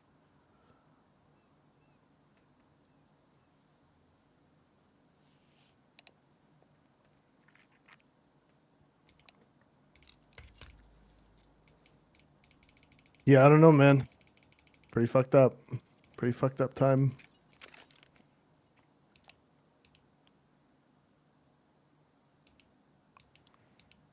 But it's pretty fucked up everywhere. I mean, sure. Like, I mean, because again, it's happening in a lot of countries where you are being told to ignore. I can see something that's having a negative impact on my life directly. I can draw the through line. I'm not insane. I know it is creating a negative effect, not just on my immediate life, but also my financial life, because I can read the news and see what we spent on this thing that shouldn't even necessarily be occurring. You know, whatever it is, pick your topic, because they are screwing you on multiple fronts. And then you say that, and you are told by the people that support the government, support nominally good ideas, they go, oh, no, that's just you're uneducated. That's actually not right, or that's missing context, or, well, yeah, but we have to do that, or, but it's been like that for years. Why are you complaining now? You know, there's always this, like, excuse as to why you have to tolerate it. And people don't want to tolerate it. I don't like, and you shouldn't have to tolerate. Like, it's that simple. But I mean, how many more times can I How many more times can I go to the ballot and vote for the opposite party that promised they're going to fix everything the other party fucked up, and they come in and not only not fix anything, continue the same broken policies, and also not only continue them, expand upon them and enhance them. And it's like, wait, you campaigned on fixing these things. Well, now we're in charge. We've realized we got to keep doing these things and do more of these things. But don't worry, we've got other plans as to how that's all going to be okay. And then you do another 4 years of that. You do another 8 years of that. Country's in shambles. Right, we vote for the other guys. Even though the other guys just 4 years ago, 8 years ago, were the same guys doing the things that you voted them out for. And you're just stuck in this endless cycle of Sophie's choice of which shit political party do you want to fuck you up the arse. You're choosing the color of the dick. That is it. You are choosing red or you are choosing blue. Would you like the red dick or the blue dick? Better than here, where we called an emergency election because the government was so inept and awful and needed to be fixed, and then while the results of the emergency election were just the exact same government voted in again with a different guy in charge. It's like, all right, brilliant. Well, I mean that was the beauty well of done. your election. Actually, it wasn't even an election; it was just a referendum on Trudeau. Yeah, literally, it was just, and you know, it's funny because me and my wife, when that happened, and like, if you had told younger me that I would be voting conservative in a national election, I would have said no fucking chance. And my wife comes from like the most liberal, I mean, admittedly, the most liberal parts of Turkey are not as liberal as the West, but still like the most liberal parts of Turkey ever. And we're both like looking at each other like, honestly, this fucking country deserves this now. You fucking deserve it. Yeah. They literally gave us an out and everyone went, no, we're good. We'll keep it how it is. Like, just fuck off. Everyone, So dumb. you got an out, and then it was like, yeah, but Poilievre seems like he might like Trump a bit too much, so we'll keep the same diabolical government with all the diabolical policies that brought us to this point in the first place. Hey, you know, at least Trudeau's not there, and bada bing, bada boom. Yeah, Poilievre just cooked himself. His correct. strategy was awful. It was. It was a terrible strategy. Yep. I remember when I knew the wheels had come off on his campaign, because it was when Trump was raving about maybe invading Canada. Yeah. And a bunch of journalists asked Poilievre, like, you know, you should fucking talk about that. And he gave some really insipid, well, Canadians will always be independent, and if you vote for me, and it just wasn't a strong repudiation of it. It wasn't like, you know, if he'd have used that as an opportunity to fucking rail against Trump and say, like, if I'm in charge, like, America's got to fucking worry, you know what I mean? Like, we'll cut them off. No lumber for you, you know. It's because he had done the whole, like, he had been using a lot of Trumpisms in like his speeches and his like campaigns and all his stuff, and he knows that like the base voter base here like Trump, like that those deep right, like rural people here do like Trump. And what Poilievre didn't realize, and he would know this if he, I don't know how he didn't realize this in the moment, but when Trump started saying that like stuff, Trump lost so much of his support with the rural people here in Canada. Yes, of course. Like, my neighbors loved, like they would have loved Trump previously, and then as soon as he started doing the 51st state thing, they immediately, because they're people, they're not like mega intelligent people, right? They're just like, they just feel what they feel. And so as soon as that happens, the fucking switch flipped around here. Like all of a sudden everyone's like, that guy's a fucking psychopath, fuck Trump, like can't believe he thinks he can fucking say that about us, blah blah. Like all of a sudden the nationalism came out, right? That we don't usually have until there's some like, you know, there's some moment that unites it.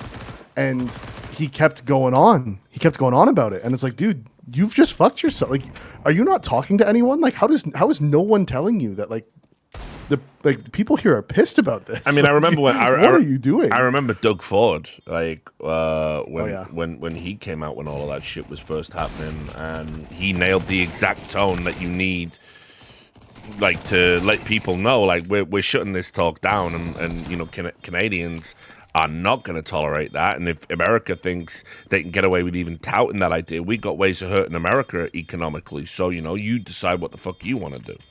And Poilievre was like, well, you know, I mean, me and Donald will have a talk about it, and I don't think he's trolling. And it's like, no, bro, you're blowing this right now. It is over right now. Like anyone, like sure, conceptually, you all know, like, yeah, that's never happening, right? Like, obviously, it's not happening. He's saying it to be antagonistic, but there's people here that take offense at the antagonism, like the people that didn't grow up with the internet, that aren't used to being trolled. You know, like my neighbor doesn't even have a smartphone. Yeah, like, I mean, people. You know, people like the don't concept of realize, trolling doesn't exist for him. Yeah, people don't realize that, like, Canadians, they're gun-toting patriots just like Americans, except they're just chill. That's basically the difference. Yes, like, literally, you know, the same amount of guns per person. You know, if you walked door to door around this neighborhood, the average guns per household is probably 10. Yeah, like without exaggerating, it's probably like 10. Where I live. Can't dox himself, Dusty Lulu. It's Windsor, Essex County, like everyone. Oh wow, no, yeah, not the specific area. Yeah, address please. But yeah, dude. I mean, that was when I knew it was over for Poilievre, and I thought Poilievre was like very articulate, very smart guy. I like the way he spoke. I like the way. Until you hear Carney speak, Carney speaks way better than Poilievre, and that hurt him too. Well, also, I mean, remember when you know, Carney, when he went to, I can't remember which meeting it was, but it was with all the European leaders too. I just can't remember if it was like a UN thing or a, you know, G8 thing or whatever the fuck. But anyway, that was when he gave that fucking speech about Trump, and everybody loved that speech, you know, whatever. Yep. Carney's a smart boy. Yeah, he really is. I don't like Davos, his politics or policies, but he is a smart. He was whoever was in charge of appointing him at the time. I went, fucking who? Like, who is this guy? He was the Bank of England head. Yeah, at one point. Bank of England what guy, the fuck does he have to do with this? Like, I don't. And then, but I was what a pick, because he came in. He's charismatic. He's smart. And the other thing is too is, he grew up in like the Northwest Territories of Canada. Like, he grew up in like middle of nowhere, small town Canada. So when he says, even though he's a very smart guy, he knows how to appeal to those people. Mm-hmm. Because he grew up there, and you can tell. Like he's a good he did a good job in terms of his campaign strategy and talking and everything. But yeah, I mean, I still wish the party hadn't won. No, they.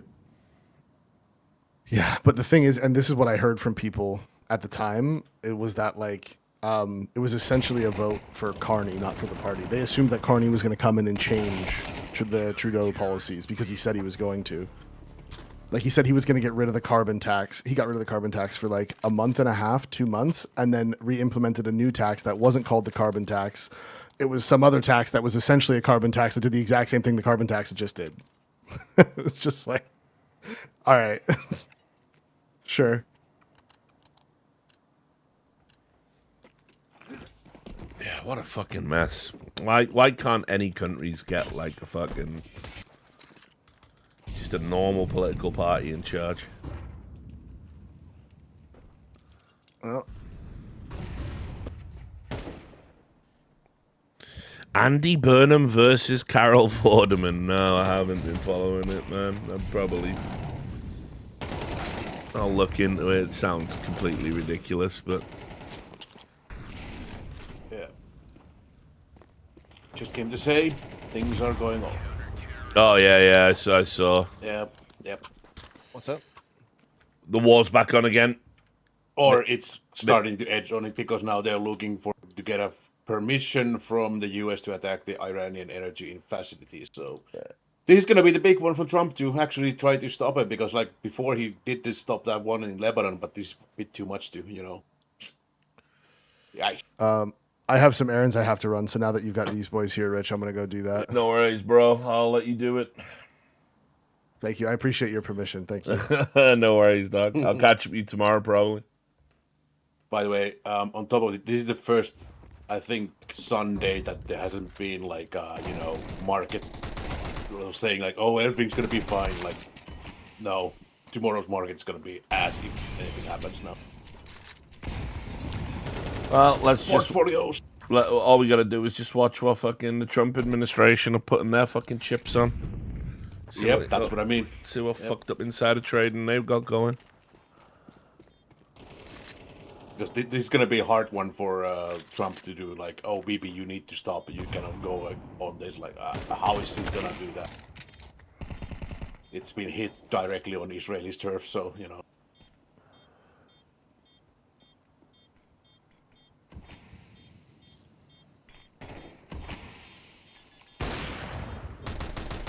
So, that's the last of the gas prices.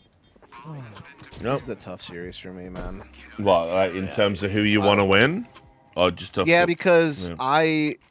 obviously I didn't know these two teams would play each other whenever I did my pick'em, but I figured G2 to either be hot or cold, so I kind of put them in the 3-0 category. Mm-hmm. And I knew Foot would advance. Like, I knew for sure they would advance, but I didn't know if 3-0 was possible. So I put Foot advancing and G2 3-0, so it's probably going to be flipped how this is playing out. Like, Foot's probably going to go 3-0 and G2's going to advance like 3-1 or 3-2 or something. I got G2 as one of my 3-0s as well. Yeah, I just didn't want to risk Foot in a 3-0 because after what happened at Atlanta, where they looked really, really grim, I didn't know what type of form they'd be in for their first major. And, you know, all of them are major rookies. So it's just like, oh, I guess Lonks isn't a major rookie. Did Lonks play a major before? Yeah. Yeah, he did. Big, right? But, Lonks? No, he was on Sprout. Sprout, I mean, sorry. Yeah. But, well, Yeah. The big academy team. Yeah, but he's the only person who's ever been to a major, so, you know, I'm kind of got that in my head. Like, that made me kind of come off them being 3-0 as well. I do think they're, like I said, I think they're going to make the playoffs, personally. That's my take. Like, I think Foot will be in the major playoffs. Interesting. That would be a big one for them. I really think they are good enough to do that. No, I have to say my manifesting for Falcons in stage 3 punks. No. We've had him. He's on semen retention. And I actually have what's that like cage you put, like, what is that, a chastity cage on my dick? Yeah, or correct. whatever? The little chastity like, cage. Yeah. Basically, they will not be coming off dust until the Falcons game. That's how it works. Yep. Same for the knee-high socks. Wait, what? Understand this is a sacrifice I'm making for all of you and the greater CS community at large. I mean, shit, man. I'm sacrificing my personal pick'ems to like bring justice to the Counter-Strike. You know, you're welcome, Mr. Clean. You're welcome, mate. Do it for the EWC failure. Indeed. Don't forget, we got ENC as well, supposedly this year. Oh, it's been pissing me off because like all these like Instagram and shit like that's been filled with like this Finnish fucking ENC team release bullshit. Who did they? Why do they keep trying to make this a thing? Like, I don't understand. Like, well, why are we wasting everyone's time by pulling them from their main team to play on a national team for one event a year? Like, it's the stupidest shit ever. Like, look, hypothetically, would it be awesome to see literally the best teams a country could put together go up against each other? Yeah, that would be really cool if you had, like, the best possible team France and the best possible, like, bro, other countries. that is going to happen. That is going to... not. It is going to happen, bro. They're gonna force them. Well, isn't the rule that you can only have, like, 2 players from a team or something 3. like that? So you can't. Well, then you still can't make the best teams possible if that's the case. You can get pretty goddamn close with 3. You can get pretty close, sure. I agree. But, like, how's Mongol? Like, you can only put 3 Mongols players. What fucking... Yeah, cool. You get Senzu back. True. Maybe this is their ploy all along for ENC, was to get Senzu off the team so they could bring him back for ENC. So, I mean, like, but I put it this way, like, the big name players all play on big name orgs, and the big name orgs all take money from Saudi. Do you think those players have a fucking option to sit out the ENC? Isn't it like right before the major too, or something like that? Yeah, doesn't matter. I mean, it's just so poorly planned. Like, it doesn't make any sense. You already have the Esports World Cup. Why do you care about this National Cup thing too? Like, I don't understand. No, I mean, it was like we were talking about on the Four Horsemen as well. It's like you've created the Esports World Cup, and then you create the Nations Cup, but the Nations Cup is like a World Cup, and the World Cup is a club cup. Yeah. Doesn't make any sense. Yeah, even your branding is fucking dog shit for this. How the fuck do you even find the teams that are playing? Because not really clearly. But they've Like, created all of these things that Jace is talking about, all these fake fucking, like, what do they call, like, Is associations. the ENC also supposed to be in Paris, or is that still? Well, not no. The original plan is for Riyadh, because right. Yeah, I know that. I've told people this before, but the original plan was to basically be right. We're gonna get ESL, Liquid, and we're gonna have like 1-2 big prestige events a year in Riyadh. Rebranding Gamers 8 is one of them. But the purpose was, by the time they'd sorted all the money side out, they want 6 big prestige esports events a year to happen in Riyadh. Now with the war, people have an excuse to not go to Riyadh, and obviously the Saudis don't like that. You know, everyone's pretending that, like, oh, it was always intended as a roadshow. It isn't. The literature never said that. That was total nonsense. Yeah, they're even still pretending now, like, they look like auditioning other cities, like, hey, it might be London. From talking to my sources, they've drawn up a plan that if the war's still going, by the time the ENC happens, they're just going to run it back in Paris again. That's what they're preparing to do. That's the preferential backup plan. But that's all it is still. It's still a backup plan. They want to have it in Riyadh.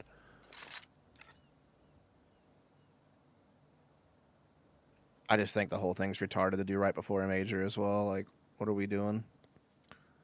Hey, I didn't say bombing the Ayatollah was based. I said vaporizing him with a space laser was kind of based. And it is kind of based. And remains based.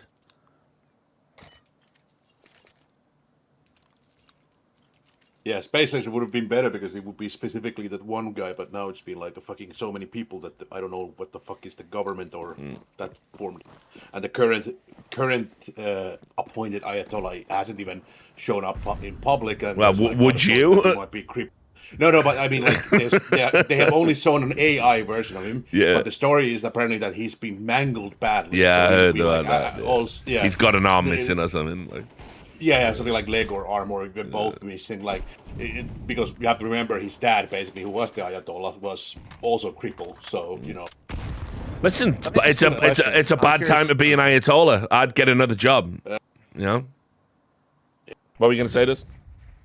I was wondering, since the EWC Foundation is technically a separate entity from EFG, can they get a major? Well, bro, do you think they haven't pitched? You think they haven't floated the idea? I just wonder if Valve still considers that an EFG major. If they give EFG a major, then I don't know how they differentiate it in their minds. In their minds, it is a legally distinct company, and they because, like, for example, when they Perfect hire World ran the Shanghai ESL major, to do production. Right. Yeah. Well, it's the same thing with, like, Perfect World being their own entity, and then, but obviously PGL did the English broadcast. Yes, for it. correct. Yes. So, like, is that what this would be considered too, if the EWC Foundation or whatever the fuck it's called? Essentially, ESL would handle all the production, but it would be brought to you by yeah. Okay. So, like, literally a major in Riyadh is a possibility. I mean, then Valve are never gonna. They won't. Okay. Not with the current state. No.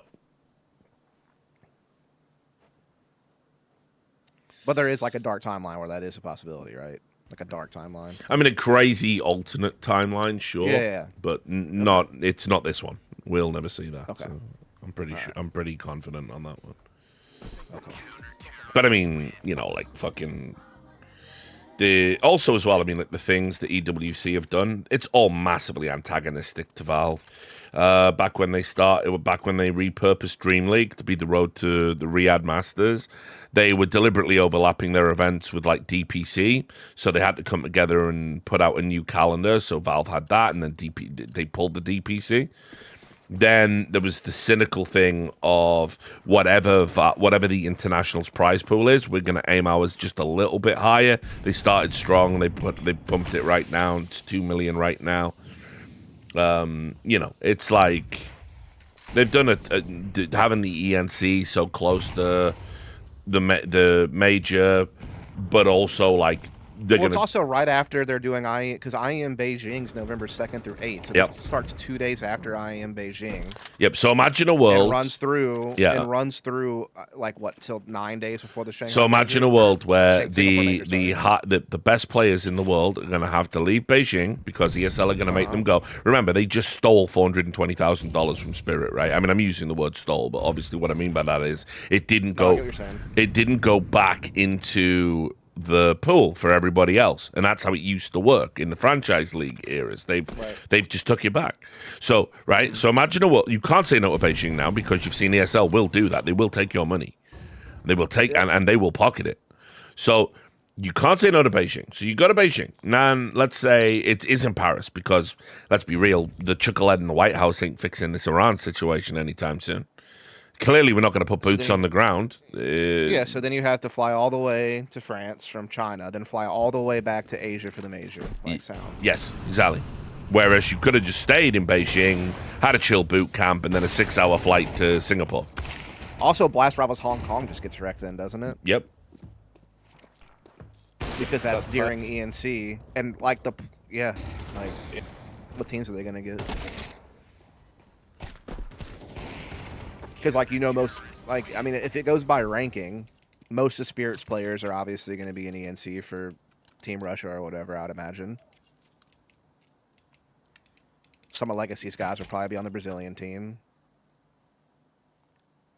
Yeah, so it's just I don't know. Fuck anyone who's from America, because for the Americans, the travel is going to be more work.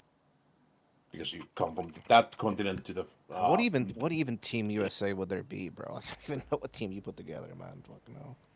Yeah, well, look at the. Have you seen the people that are on the board and the people that are handling it? Because like I say, they've created all these fake ass associations. Yeah, I know. But also apparently now, because they've been anointed by the Saudis, apparently they have the complete authority over all the esports. Like any national team now is supposedly going to be handled by them. Says who? I don't think it worked for the Finnish one because the Finnish one has existed so much longer.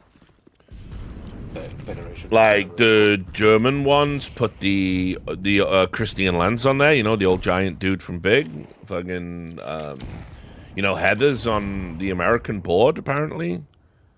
Yep, and nothing I think's on it. Yeah, not Jordan's on it too. Yeah.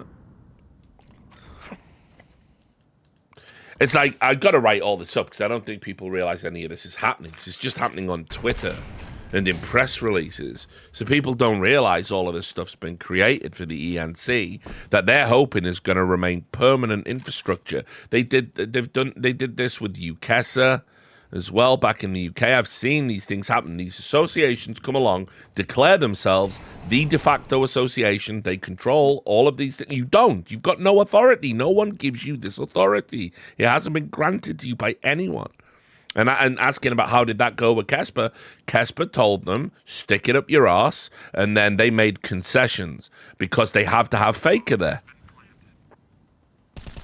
They have to have, it's not even going to be the best South Korean teams in a lot of them. It's going to be largely ceremonial.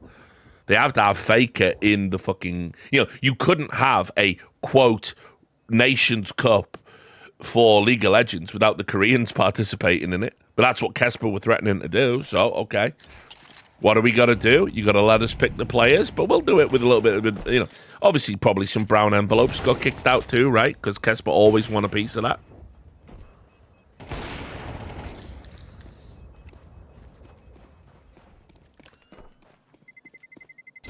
Hunter just picking up AWP kills in 2026. Just reasonable behavior. Better AWP than some pious, of course. Though.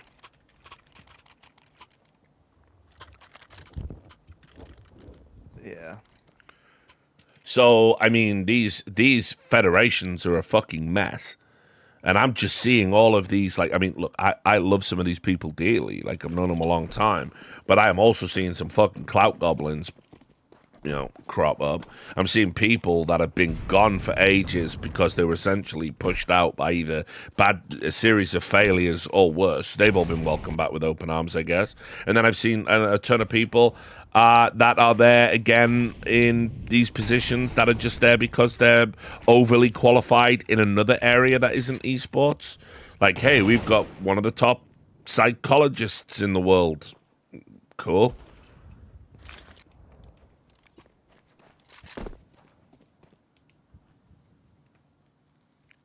GG. Well, glad they pushed it all the rounds. Shall I start a chant of nerds? Do you think that'll help? Nerds. Round of nerds in the chat. There you go. His time on Liquid might count here soon. Listen, as long as Sun Pius is on this team, they're going to struggle. Letting Clem go, of course. Good job. Good call. Yeah. Well done, G2.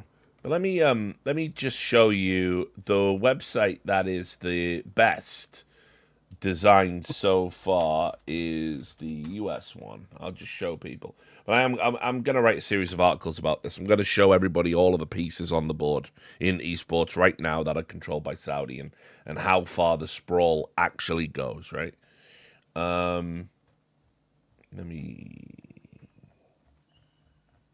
Because they've been announcing the squads, right? Partially, like yeah, weirdly, like I don't know, like for chess and Dota, I think are out there too. Rocket League 6 was yeah. So not CS yet, but okay, here we go. Team US Esports, where are you?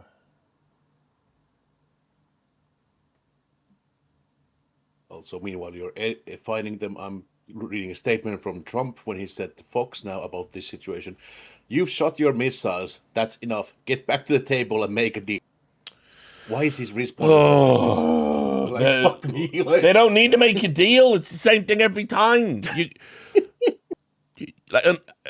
Unless you've got to change the regime at this point, or you've got to make the concessions, or it stays like this. You fucking moron.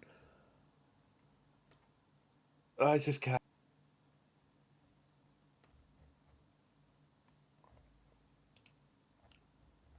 Like, just absolute fucking insanity. It just keeps going back and forth. And yeah, I know. Like, we're just going to keep doing this round and fucking round. And the thing is, him trying to say that, oh, look at us, we are so strong and big now, as I rebuilt the military. Like, what does this look then? Like, what the fuck is this? If you're not responding to any kind of, I can't. Just too much. Well, I guess nothing ever happens. Wins again. But guys, America's great again. No, it's so great. True. Everything's going great here. So everything's incredible.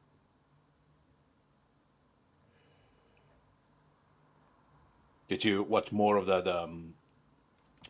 What was the show that you talked about? The Polish.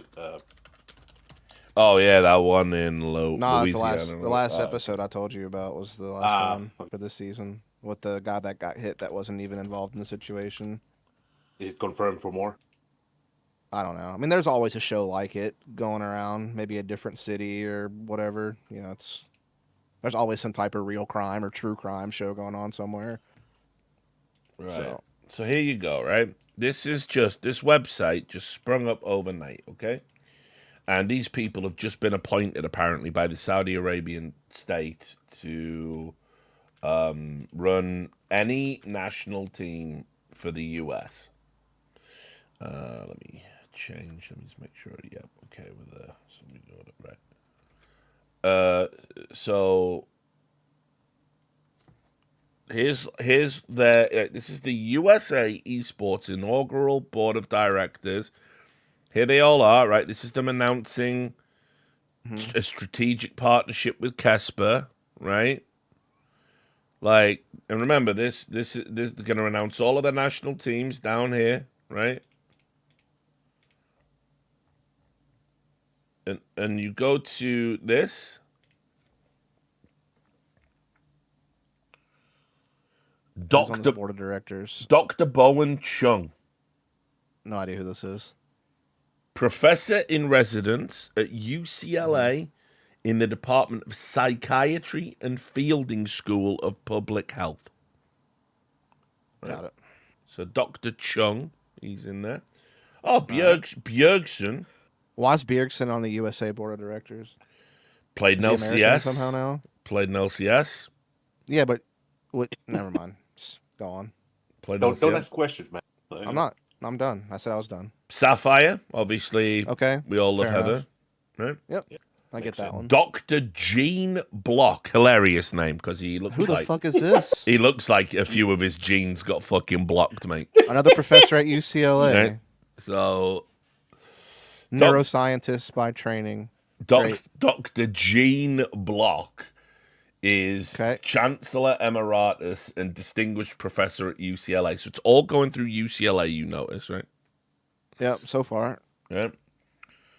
Caroline Henry is a seasoned intercollegiate athletics leader with more than 3 decades of experience in college athletics, including at the NCAA. Great. We all love those guys. Oh, yeah, they're crushing. Yeah, they're crushing esports. And Mountain West Conference. She was the the chair Riot. So of the Riot. Yeah, right. Do you see? Yep, Yeah. Okay, right. Hey, not from UCLA though. Supposedly. True. They didn't mention it at just least. from Riot, of course. Jordan Nothing Gilbert is there, right? We got him in there. And then Myrna Athena. I mean, I know Myrna, but I don't know how she qualified for this. I mean, she works in Valorant. Yeah, so Riot. Todd Harris, by the way, no Todd, great guy, fun hang. Knew him when because Harris Studios was based in Atlanta. So when there was all these other esports events happening in and around Atlanta, he would actually come along to see other games. Cool dude. Shout out to Smite one time. But also a games developer. Also, here's the thing. I just want to go back to the Myrna thing really quickly. And I actually like Myrna. She's a really cool person, but she's Canadian. So why is she on a U.S. board of directors? Right. She's one of the faces of the announcement, and she's Canadian. I don't really get it. That's all. These are the events so far, the only events so far. But what this calendar shows you is that any USA team is apparently going to be represented by these people moving forward, based on no authority. Based on the fact that they talked in private to the Saudis, and the Saudis said, you can run a fake federation for the purposes of the Esports Nations Cup. Cool. Right? Yeah, totally reasonable, right? They just totally... So our U.S. board is made up of only 2 actual people from North American esports, or U.S. esports, I should say. A Canadian, a Dane, and then some professors from UCLA. Dope.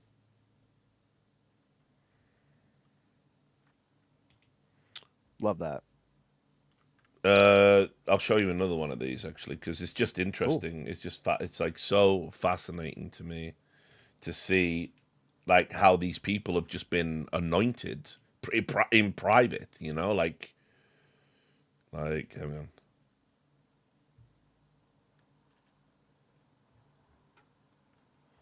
Logo looks cool though. Give them that. Yeah, great graphic design. Cool eagle. Yeah, true. great eagle crest thing. Like, they've nailed that. Got the colors right, of course. Nailed that as well. Yeah. Let's see. Here we go. Literally, the faces on this headline: 1 Canadian, 1 Dane, 2 Americans. Got it.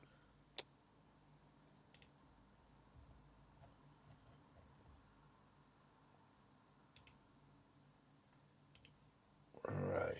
So let me just see. Here we go.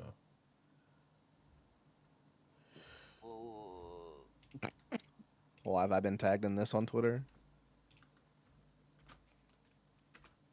So this is the German one. Okay. Any Americans on this board? No, you'll just see people from Riot. Oh. Our boy Jan is on there. He's a coordinator, apparently. Mm-hmm. Regular in the chat. I see you. Mm-hmm.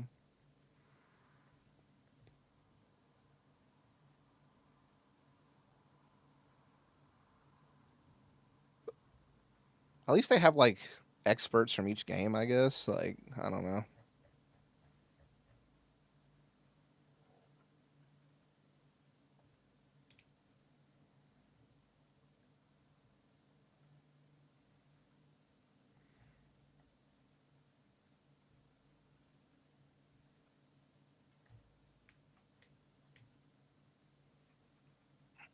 Yeah, These boy. Websites even look. Yeah. Fucking Ralph Reich. Like, yeah, okay. There's German. There's the German one for you guys. Big fan. Yeah, big fan. Right, what else have we got? Let me see. Because some of them don't even have websites, which is crazy. Seems like a bare minimum you'd want to have as a foundation. Well, that's they all running set it. up their Twitter account on all of them on the same day. Look, if I remember, I didn't think I'd make us Richard Lewis stream appearance in 2026. Man, you're OG. You're OG. You still got your fucking VIP badge. You're still verified. We love you. Let me see. This one should have a website. Nope. I mean, it seems impossible that they're doing this via TikTok and Instagram, but they are reasonable. Okay, right, well, let's pick another one. But I mean, you know, hopefully people don't think I'm being crazy and they understand the point I'm trying to make. Like, why do these people suddenly have the authority? I get it for like the ENC, you need a point of contact to manage the teams. But why are we setting up like websites and declaring these things to be federations? It just doesn't. It just doesn't make sense to me.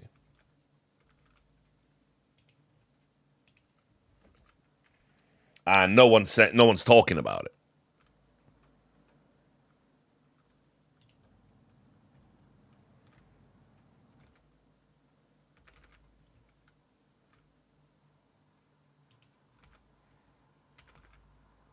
Let's see. If Team Hungary got a website, they don't appear to.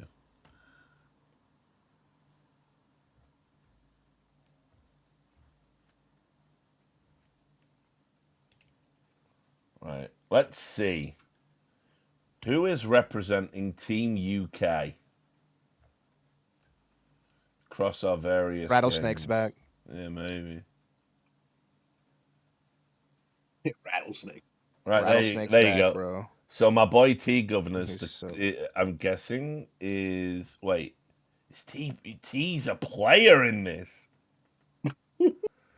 So T Governor is playing for Team Great Britain in Dota 2. The president of Great Britain. That's great, man. I'll have to text him. Actually, that's fucking hilarious. Like, that's so funny. But yeah, they're holding back the CS announcements and league announcements, I guess, because they're going to be the big ones. Yeah, there was some mention in the Finnish side about like some kind of like a qualifying tournament or something until they release them. Yeah. Or something. Yeah. So probably will be some bullshit like coordinated thing of like, here's the teams for every nation, and then it's gonna try to make a whole show about.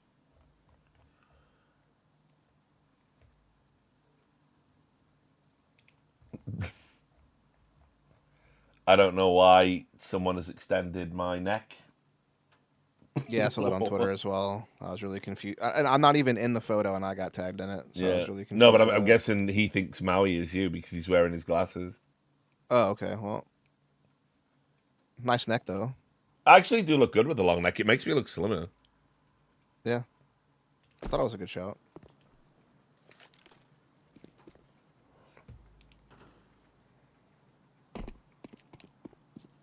Yeah, Dennis as the head of German CS. Yeah. I'm afraid, guys. It's all happening. All the little piggies are coming to the trough to get their mix on.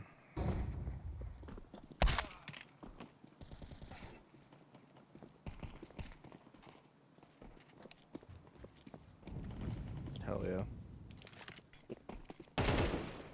What is the I need an extension? Yep. An extension.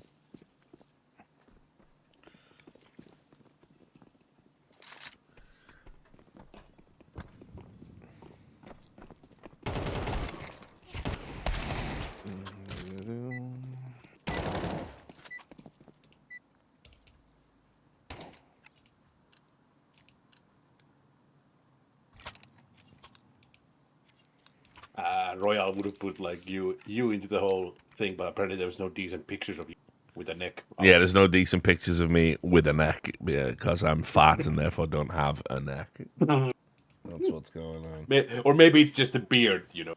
Yeah, no, it's definitely being fat. The beard is a cheat code for jawlines, even when you're fat. Yeah, It's I know. That's why I grew one, rather than like actually taking time and effort to get less weight. I just decided I'd grow a beard instead. Man, I accidentally had a carb yesterday. I had a slice of pizza. I feel terrible. I was shit faced, and I had pizza. Yeah, it's not the hangover; it's the pizza. Yeah, so I haven't eaten today. I'm gonna try and just go 24 hours and not eat, just to reset. I'll get some protein in tomorrow. I didn't drink beer. No, I was drinking whiskey soda and smoking weed. But I didn't drink beer. No, I stayed off the beer. Fortunately, but I did have. Big for you. I did have. Oh, half a fucking pepperoni pizza or something. But yeah. does it count if it just fell from the counter to your mouth? Like Afraid, one guy who was. Yeah, afraid it still does. I wish. Can't really use any more excuses. Just got to take ownership of the shit I put in my body and stop putting it in. It's been good. I mean, listen, like I say, I've lost 10 pounds since I started. So, just got to keep being disciplined. That's the thing for me because, like with my fucking weight, basically it needs to be come down. Like it's that level of shit now. So, it cannot be just fucking around with the anymore at this age.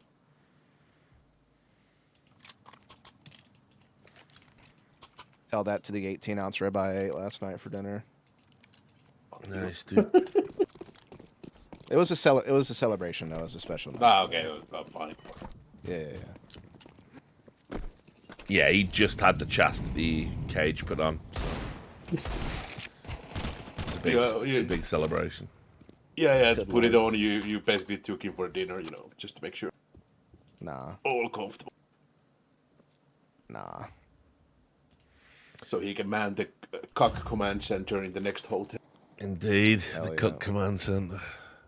Some of the hotels are unreasonable with the setup. So like, I don't know where those places are. Jeez. Skillless. Skill issue. 38. You were asking that. I don't hide my age. I don't give a fuck. If someone thinks I'm old, I'm old. I don't, don't care. I live my life. Other people live their lives. So forth.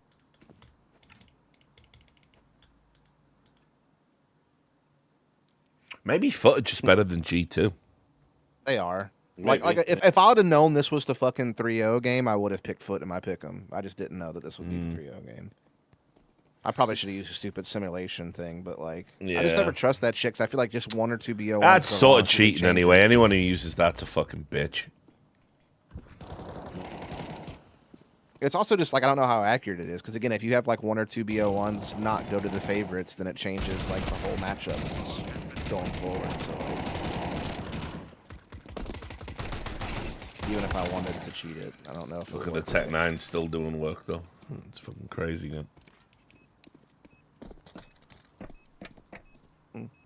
Yeah, again, I just didn't know if Foot could go 3-0 with them being mostly major rookies and whatnot. I thought maybe there might be some trouble here and there. Especially after how they played in Atlanta. That looked kind of rough. They've been really good though all year for sure.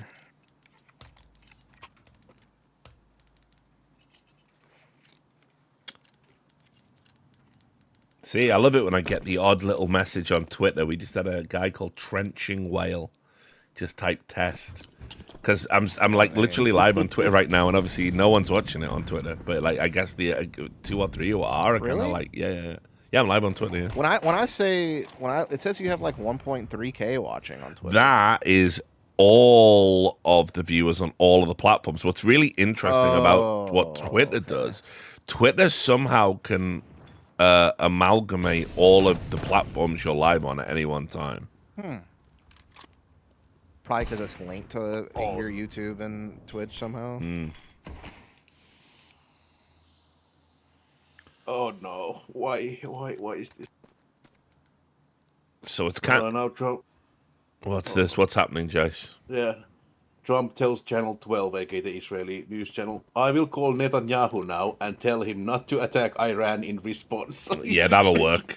Good old BB. Yeah, BB's gonna totally listen, bro. You've got him dangling on the hook, Donald. Right. He could only have gotten that idea from Benjamin Netanyahu. Just stop. No, I don't think that's true, Liam, because whenever I've looked at Twitter, the number it claims is generally the peak, of like what I achieved that day.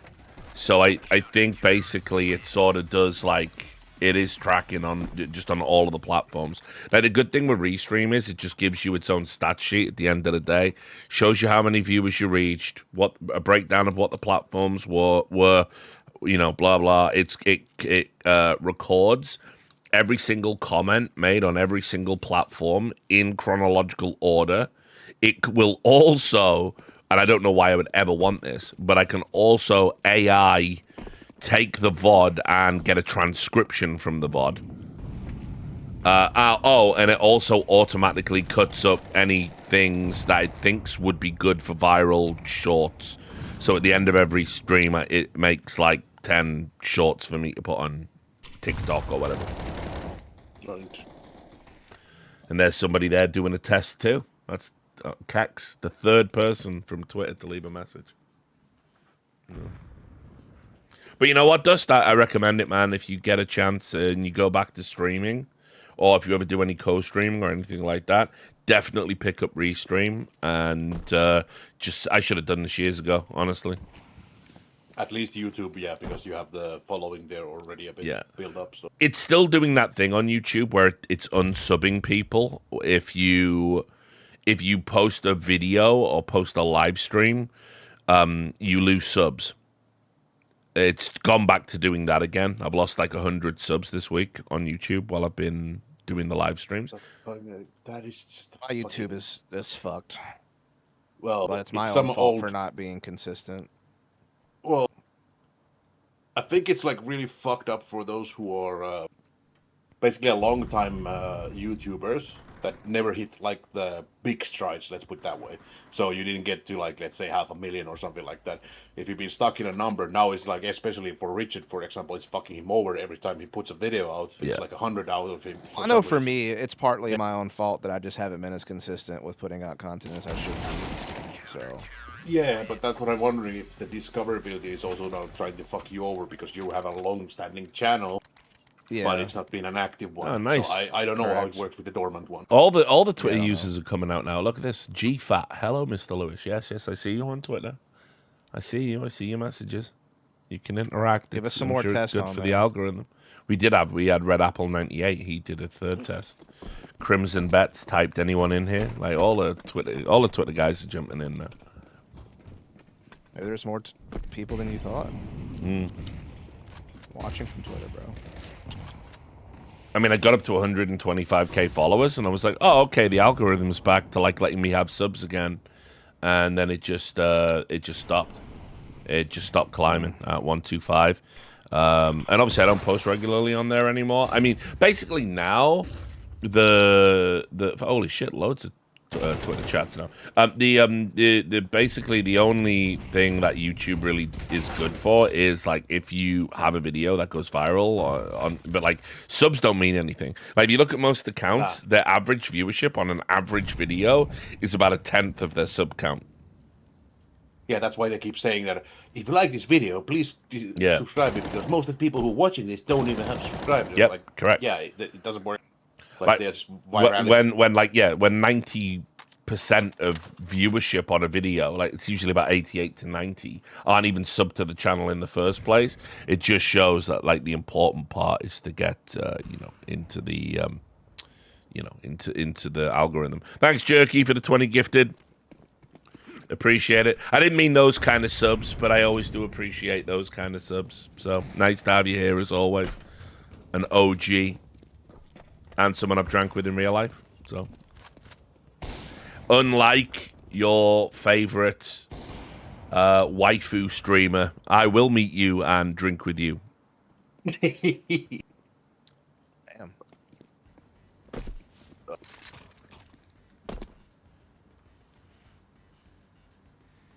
Careful now, you're going to start selling those Patreon goals. I do. I've got a whiteboard downstairs. I'll bring it up here, and we can. Jerky is my boyfriend for the week. I think is how it would have to work at this point. Sad. You have to plan out when the slip happens, so you get the virality from the nipple slip or whatever, testicle slip or whatever you want to do. Get all the deserto and other stuff. My pick'em's so dead now, bro. I'm down. Yeah, I mean, it's looking bad. I don't think they really have anything on fucking T-side overpass, do they? So what are you going to do? It's their pick, though. It's like, you knew you were going to start on T-side. You picked this fucking map. Like, hello. I mean, I guess if I had one of the worst oppers at Tier 1, yeah, I'd love to play this map on T-side. And I want Foot to win, because then G2 can go into the, losing one record, basically. I mean... Yeah, sadly, Jerky, I don't think I will be at Cologne in person this year. It's been a while since I've just got to hang out at an event. Obviously, by coming back to work in them. I think I might... it's also hard as well, because my understanding is I'm not allowed into ESL events. Again, that got communicated to me like via the back channel. But then...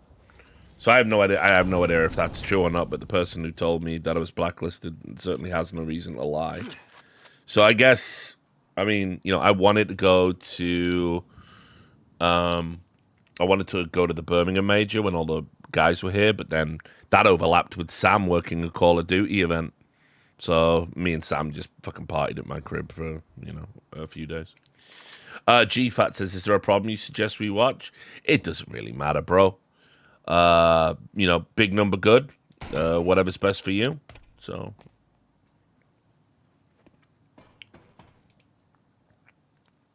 big number good. True.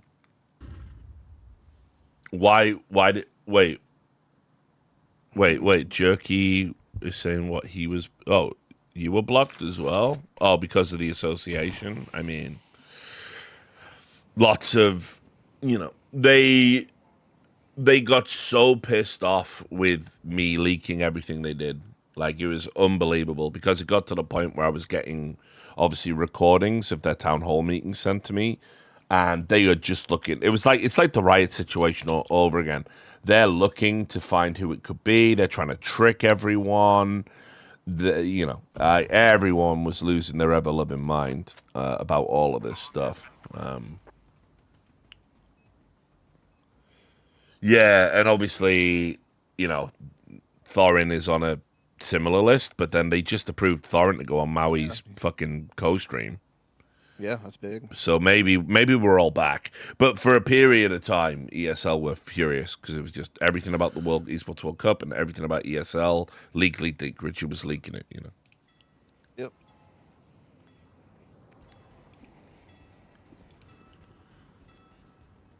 Yeah, Maui said I'm clear to go on his co-stream one day, so I might double up. Nice.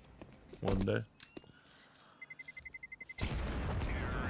Yeah, apparently also Thorin had like a whole thing about explaining about the whole Carmack and him stuff on Maui's stream. So you would think that would be. That's kind of hilarious. Yeah. Explaining how all the Quake history and that. Yeah, I mean, it goes back to a website called ES Reality, which I'm sure most people in the chat don't know what it is. But it's kind of weird as well because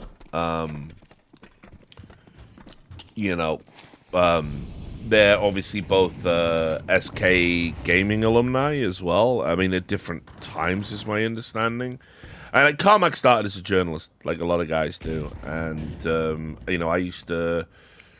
I thought he was overhyped as a writer, but his mind for journalism was always very sound. And then back in the day, like a lot of journalists / writers, particularly because he was paid for editorials, so he was an opinion writer. A lot of the opinion writers had very overinflated opinions of themselves. I include myself in that, by the way. I'm not giving myself a pass to say I'm the only one who actually was good.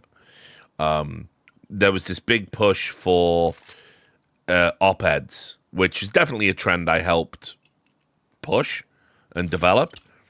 It was a big part of the esports Heaven Media strategy. Like back when Red Eye was my boss, it was get famous people to write weekly columns and then stagger them over the course of a week. So every day you had a feature written by someone important in the scene. And I was one of those guys. Red Eye was one of those. His was called Red's Corner, like boxing. Obviously, mine was called Gonzaria because I was Gonzo. Then, Gottfrag had it too, but I was more of an investigative journalist when I worked at Gottfrag. I got them nominated for an award one year with an article called "The Great Superfly Swindle." And then I became more opinion-based. And then, so we had, I was going over at SK Gaming, there used to be a guy called Zex. He had the Zex Files. And I can't remember what Carmack's was called. What was Carmack's weekly column called?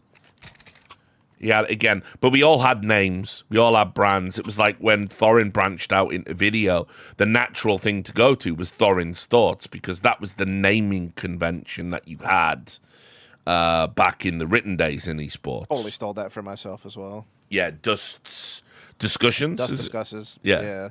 To be fair, Thorin gave me a pass on it. Like I actually asked him about it. Well, when I first wanted to start everyone doing did. I was like, this because I think what it was is someone had like an engagement with me on. This was like way early in CS:GO, like 2012, 2013, and I wanted to do more YouTube content, and I saw that he had the Thorin's Thoughts going on with his reflections and all these other things, and I was like, man, I really want to do that too, but I don't want to feel like I don't want to be like lame. And like basically, Thorin literally that was like the first time I ever talked to Thorin, and he was like, I didn't invent video blogs. Yeah. Like basically just like giving me the okay, like, hey man, like go do your thing, Yeah. And so that was pretty cool. I mean, they were everywhere. It was like, there was a guy called Izento and he had like Izento's Incantation. You had like, it was crazy, and the Carmack one, it was like Carmack. It probably was that narcissistic because he obviously was like that back then. So it was like, Carmack's World or Carmack's View, but I think it was Carmack's World. Which is like, that's just insane to like call your weekly column that. Carmack's World. My world. By writer. That is mental. Would have been worse if it was like Carmack's Karma or something, Yeah, true. So anyway, there was a lot of that. There was the, and obviously, if you were paid to be an opinion writer in esports, that was an even more limited field than being a caster. That meant you were hot shit because it meant people read what you thought, not what you did, not what you do, not the ideas you like bring to like fixing things developmentally, just what you think about anything, about any topic. And, I had a pretty big readership. I came out of a blog called Source Junkie, and I started two things. I started live Hunter S. Thompson style Gonzo Diaries, hence the nickname. and I essentially ran the first ever esports. Well, it wasn't the first ever esports gossip website, but it was the first ever esports gossip column. And so I used to have this thing where I would be publishing like actual shit that I'd heard or been told or whispers, and I would weave it into like a little narrative, and it used to piss all the players off. All the players used to threaten to kill me. You know, if somebody was in talks with another team or was about to slime their existing team, or was even like, man, there was no limits back then. I mean, like, there was a player, I won't say who, just in case anyone puts it together, but quite famously, a player got caught like jerking off in a sock in a shared communal sleeping area at an event, and we used to just reference that all the time. Like, we published that and we referenced it, and it became a meme, you know. So.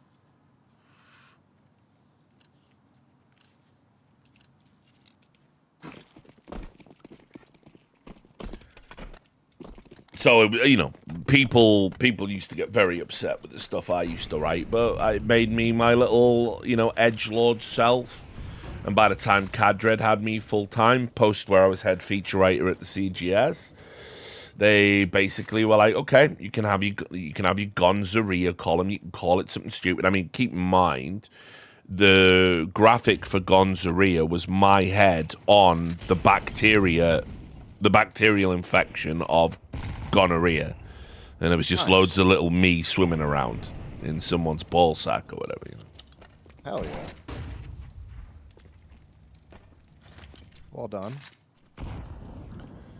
So, and then some of the stuff I wrote about. I mean, like the very first week, I wrote my column was called it was something like the dark stinking tides of modern esports, and it was just all about how everyone's a charlatan and a liar.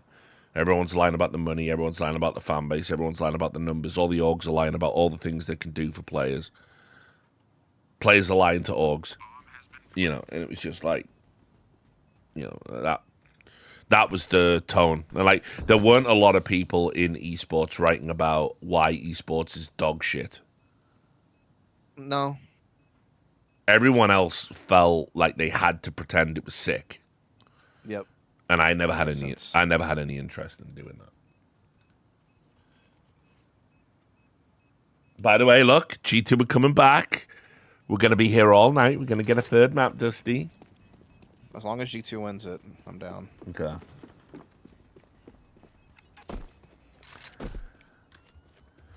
But, yeah, so anyway, all of which is to say, all of the columnist writers were all insanely egotistical people. Lurpis, Storin, Carmack, me, Zex, Melistrix was another one. Yeah,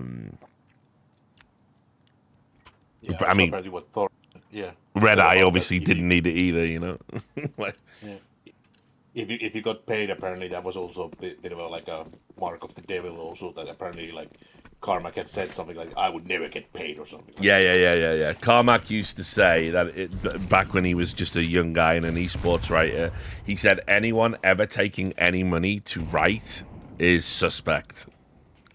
Oh yeah, that makes perfect sense. Why would you want to make a living? And then not only did he go on to take the single largest job, the single largest editorial job at that time, he then also, I mean, this is the other part to it, right? Like, they then also manufactured this thing where, because SK Gaming was founded by, I think it was Ralph Reichardt's brother, right?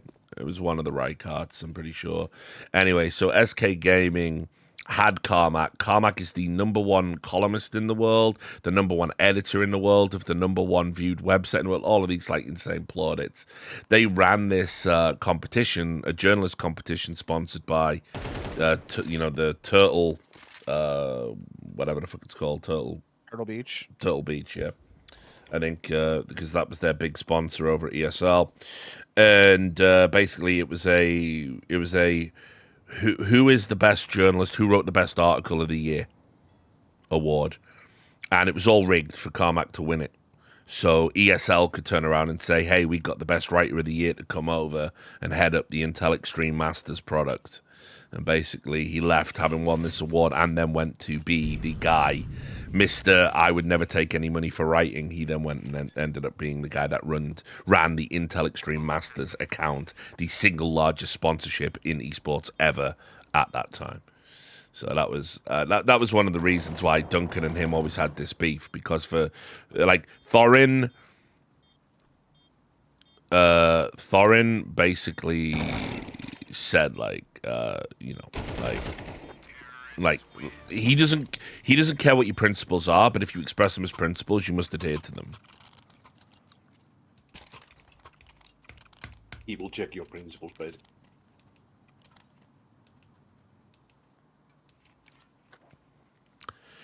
Yeah, and Carmack also had this thing when he started doing stage interviews with players at ESL. He appointed himself essentially the interviewer. And he would do this thing where he was kind of like always. He used to pretend like he didn't understand English, and he would ask awkward questions, and then it eventually dovetailed into him being an excuse to show off the fact that he did know judo. And there would be all these bits of him like picking players up or sweeping players or pretending to fight, and lots of cringe stuff. Yeah, Uzat, that was it. So yeah, I mean. Some people saw that as him trying to make the events about him. Other people saw that as him trying to fill a role without having to ask an interviewer you hire to do it.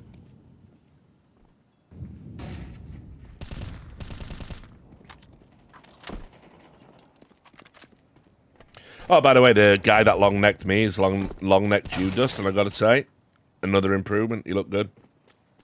Let's take a look here. Have I been tagged in it? Yep. No, I haven't seen it. Where is it? That's on Twitter. I know. Oh, there it is. Okay. Yeah, not bad, actually. He's not wrong. Fucking hell. There's probably a middle ground to be had there, honestly, but pretty solid. I'm glad he's also thrown a fish in there as well for good measure. Would be you if there weren't fish on the menu. No, I have to admit, like, maybe a slight neck extension might be a good idea for me. Get a checkup from the neck up. Yeah. I have a way better jawline with this neck extension, for sure. So, yeah, I mean, they always had more beef. Like, I still talk to Carmack now. Like, I ain't got no problems with Carmack. You know, obviously it's kind of awkward right now. But, you know, I saw him at an event a few years back. You know, we sat down, we caught up. I'm like just pretty chill with all of this stuff now. Like the deep back in the day, esports was like, you know, you were slinging rock on a fucking corner in Baltimore, and if people fucking rolled up on you, you better be ready to pop. Like that was how it was, because there weren't enough jobs to go around. And if someone was making you look like an asshole, or making it look like you couldn't do your job, if you got called out publicly, you better shoot back. You know, you better fucking pop off with what you know about them.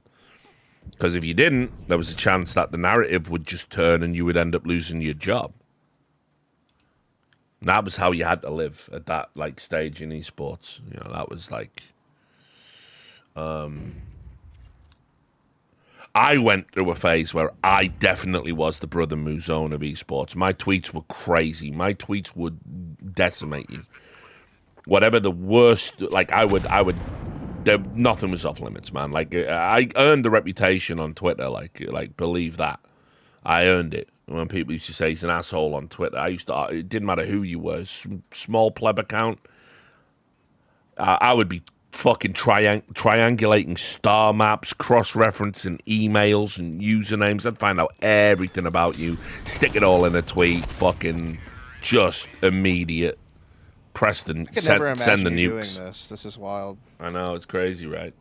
I could never see you doing any of these things. I was a stone cold savage. I didn't give a fuck. I knew I was verified, and I knew I couldn't get banned, and I knew it wasn't going to affect me being hired.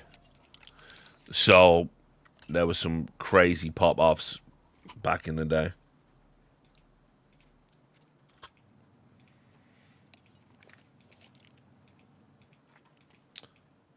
I used to enjoy those times.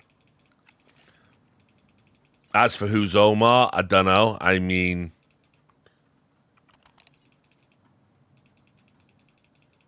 I would say Thorin, but then Thorin... He's still alive. Yeah, well, I mean... He's still alive. Technically not, in my opinion, in terms of Twitter. Well, yeah. I think there were a number of times I saw him be the villain of the day of the internet and everyone dogpile him. And like let me tell you, it doesn't matter how tough or resilient you are, it's not a nice place to be in.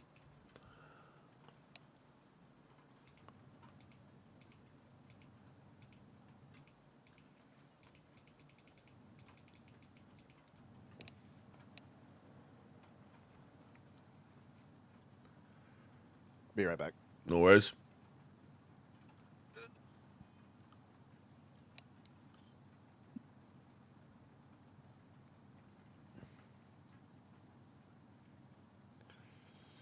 Oh, unfortunately, now, Sue, there's everyone in esports is a Clay Davis.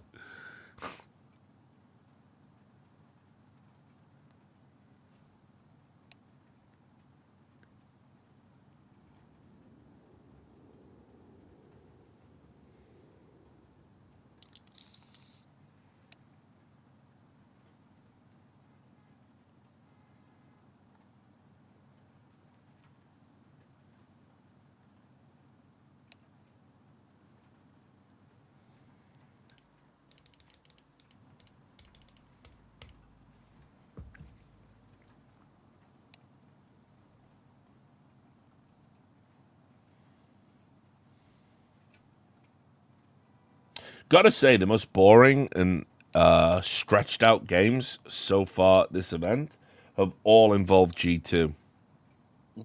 There's something about them. They are playing these really slow, dull T-sides.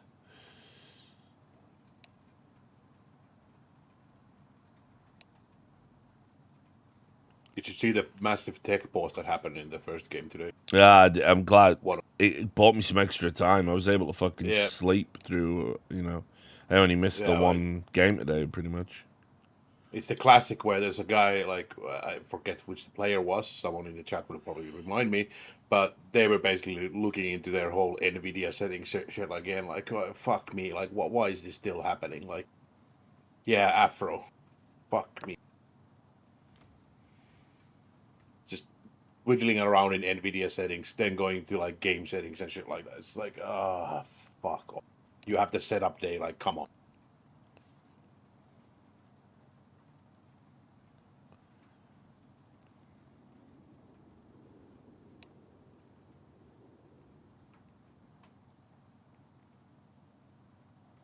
By the way, do you remember how everyone said, oh, no one overrates JKS anymore, Richard?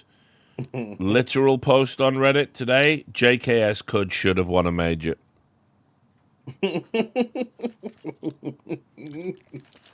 Reddit will never prove me wrong. They'll fall into it every time.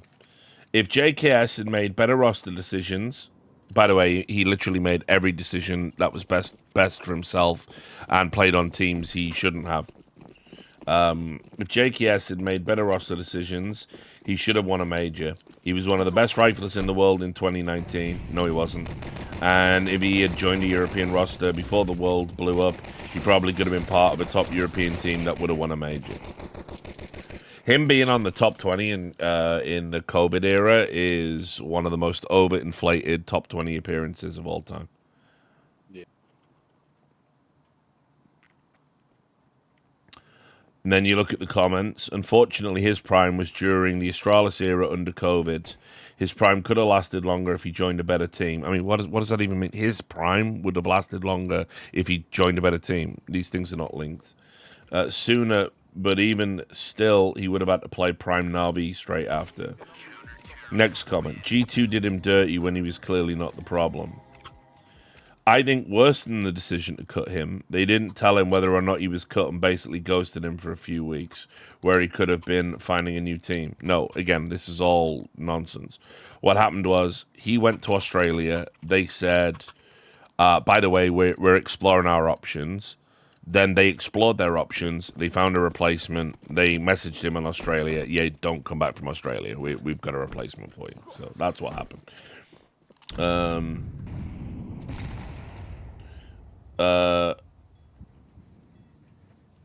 What else have we got? He's never been in a roster that would be the favorite to win a major. So you can't say he should have had one. You can't say he should have, but he could have for sure. What? If you for sure could have, for sure, then you probably should have, right? Like, what do we... What? Yeah. When the logic doesn't make any sense, like when you just fuck me.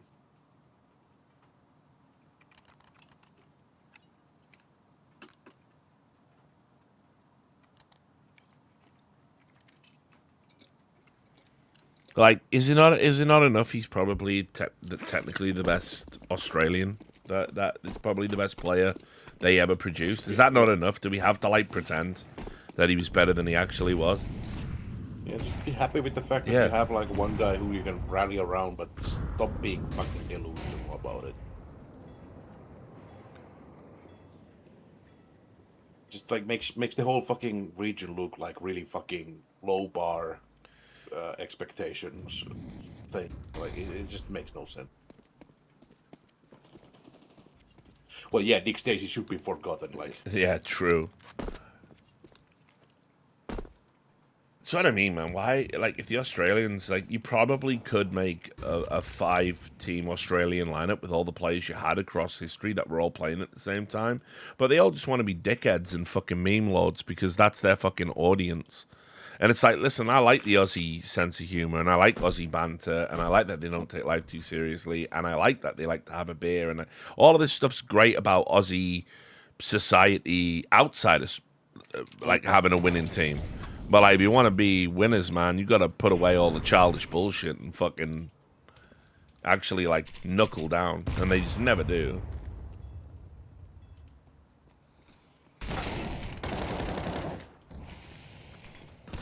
Yeah, this is going to a third map. The fuck was the third map even? Actually, I forgot. I just checked. Already forgot it. What kind of pain are we up for on third? Ancient, at least. Okay. Well, let's see how fucking slow and boring G2 can play that. Yeah, I was afraid of like something like Inferno, you know, but fucking.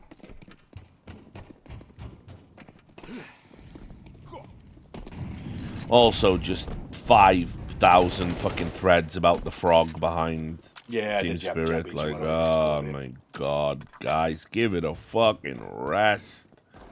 Or make one thread about it. Make it like Jab its appreciation thread or something. Yeah, exactly. Like, why is there got to be 10 jokes about this? Like, yeah, it's a funny occurrence that Spirit is smashing through without the codes. Yeah, we get the Haliban jokes. Yeah. But come on.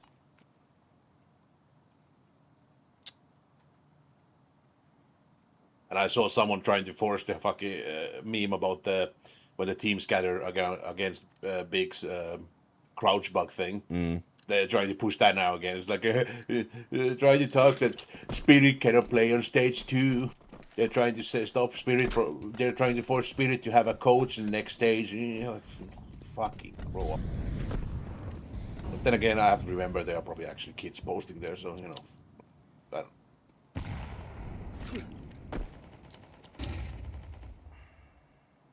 don't. Okay, you got me there, Nurik. Getting mad at the frog. What are you guys, or what? True. Of course, we're not really mad at the frog. We are mad at the kids that can't shut the fuck up about. Yeah, it's most of this spamming. Of course, it had to be Team Spirit as well.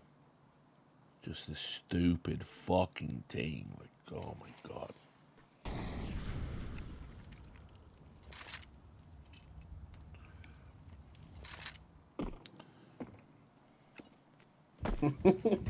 Why you said it's understandable to be upset at the friend.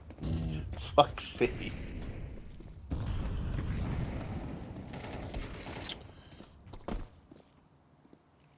Both Team Spirit has no spirit. Yep, that is kind of what I feel about it. What's that official click? What esports brand name do I think was the most wasted on a team? What's up? The most wasted esports brand. I mean, EG's obviously right Wasted up there. esports brand? Yeah, like wasted. Yeah, for sure. They were old school. Like what they come up with esports, and EG's got to be probably the biggest one. Yeah. Or one of the biggest ones. It simply is like it's just how many decades? Yeah, 2 decades at least, and they just wasted. I think. Like, I mean, Fnatic is up there, but it hasn't been that long. Like, they basically became irrelevant like in 2020 in Counter-Strike terms. Like they still won a tournament in 2019, like a big one. So and it's only been a few years. Optic might have withdrew their CS team, but the CS team was relatively successful. Yeah. And obviously, we can look at the Optic India debacle, but I mean, it's still EG. EG failed on multiple fronts, and they had legacy in pretty much every single esport. Like, yeah, that's why I mean, there are like CS related orgs like people mentioned, but EG is just like I get what you're saying, Dr. Bombay, but compared to a team like EG who had been around since like the early 2000s, and then to see what now they're totally irrelevant all this time later, like, yeah, I don't know. To me, that's a bigger miss. They had all the branded products, like one of the first teams to have them. Envy in CS terms is pretty bad too. Yeah, I'll give you that. In CS terms, at least. I mean, yeah, Hastro, holy shit. The Hastro nifty. It's also just so weird that you had like the Optic Envy merger kind of thing happen. That was like the second time Optic got saved, basically. And then now they're off on their own, I think now, right, Envy? I think they're back at doing their own thing. I don't even know, bro. I just don't keep up with them. It's like all I know is Hastro's still in charge somehow, so it's just like the Immortal Implosion's definitely a CS one. That's crazy. Yeah. But then they became the ownership group that purchased Made in Brazil and went that whole route, so. Yeah, they did, but then the players obviously made El Plano. Yeah. That was probably the craziest thing, like, in CS history. So, like, I was looking this up whenever I was trying to figure out, like, you know, the phase thing. It's like, you know, what are the worst, you know, from major finals to not even making the major.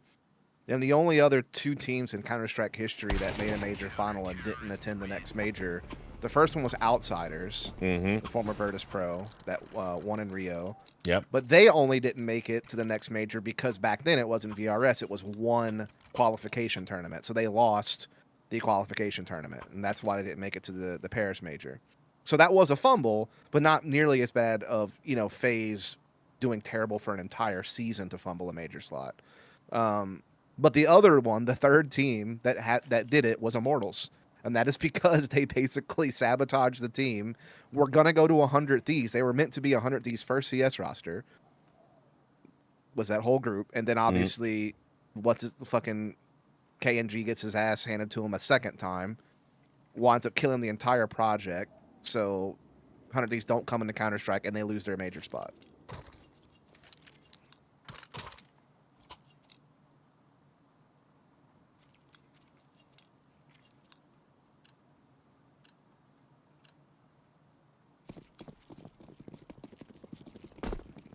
What do you mean Team U-Porn was a banger name? Yeah, Team YP, man. That was that wasn't a wasted opportunity. That was a fucking they maximized on that one, yeah. Yeah. No way. What? That can't be real. KNG and Phelps are making a team or something in the year 22. I mean, it wouldn't surprise me, man. No one's ever really gone. Yeah, I mean, there's probably enough name power between the two of them to convince somebody to give them money in Brazil to have some kind of small team. Who knows?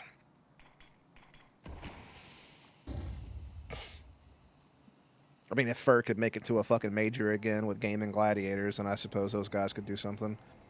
What a waste, by the way, for that organization. Good job.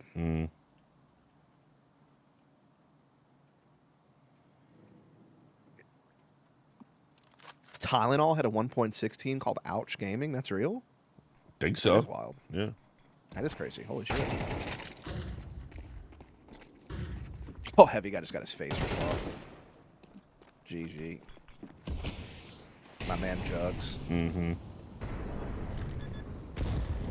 think they're still gonna close this out. They look at Hunter. Yeah. I mean, yeah, it's 12-6. Even if they don't win this round, they should win this game. It was, yeah. So basically, just back to that Tylenol thing. It was because it was Team 3D got sponsored by Tylenol initially, and then that was their entry point. It was after it was back in 2005. It was after Team 3D won the World Cyber Games, I think. No, yeah, they won the World Cyber Games in 2005 in Singapore. They secured the Tylenol sponsorship. Tylenol were then in esports, and I think they ended up wanting to pick up another team that would do a bit more activations for them. So there was a team called, it was like Team Rival or something, and they agreed that they would change their name to Ouch Gaming if they bagged the Tylenol sponsorship, and that's how that worked. Why would Ouch be your choice for team name if you're Tylenol? I mean, I get it. It's I think because I think it's it synced up with the advertising campaign they were doing at that time or something. Okay. It was like, got an ouchie, like reach for the Tylenol, something like that. Oh. So. Fair. So yeah, that's how that one went down. Interesting. Very interesting. Obviously, your boy Richie Lou was writing at Source Junkie at the time, but I did pay attention to 1.6 stuff.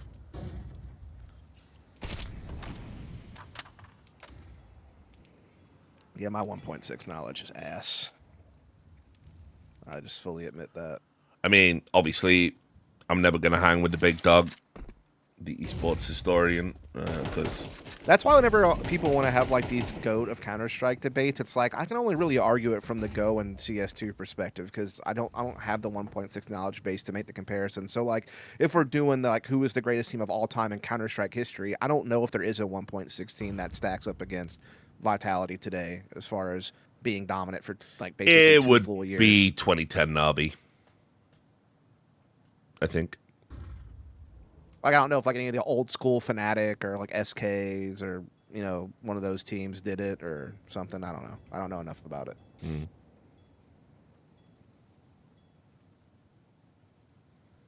But yeah, I think the only analog for Vitality in 1.6, because you did obviously have dominant teams. I mean, like Fnatic, 2008, 2009 Fnatic was really, really good. That was the, obviously, Forest and Get Right iteration. But I think Na'Vi 2010 broke all of the records. They had the single most prize money haul in a year. I think they had the most title wins in a year. Yeah, because prize money wouldn't really do it for me, but most titles make sense because prize money scales over time. Yeah. So they were the record-breaking team. And also as well, like just a crazy story how they were founded. Like basically just one wealthy dude, the Arbalete guy, just said he wanted a team from that part of the world to just to be the best. So here's the money, throw together all of the players that you can, and you just ended up with an unbelievable fucking lineup. You know, so yeah, it was Zeus, Edward, Markelov, Starix, and Senya, right? But Edward and Markelov were just next level motherfuckers. Like, I mean, Markelov was just crazy. Like when people talk about like GOAT contention, if they bring up Markelov, like I'm okay with it. I'm okay if he slips in because I was there in 2010 watching this motherfucker like do again. He was the impossible AWPer. Like he was the impossible AWPer. I mean, we'd all seen other ones that hit like insane shots, like flashy shots, you know, like back in Kogu's day or whatever, you know. But this was like it was all the time flashy but consistent as well. So your boy never missed an easy shot, but he also consistently hit the unbelievable, highlight reel shots. So a Markelov highlight package will just be like, you're all coming out a balcony on Inferno, and he just kills you all. Like, he hits a collat on his first shot, he gets a guy dropping midair, He gets the last guy in pit. The other guy's charging at him with a pistol. He like does a little like crouch and instantly like headshots the guy like with a no scope or something. That's like a Markelov highlight package from 2010, and it's like many such cases.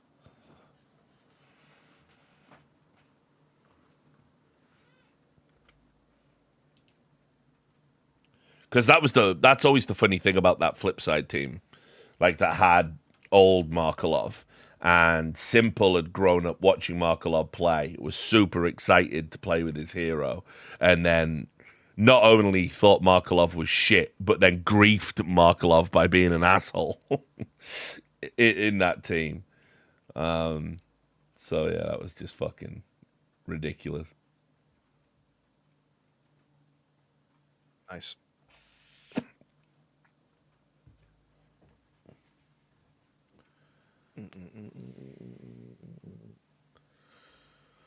Right, one more map, Dusty Lulu. Yep. Makes sense.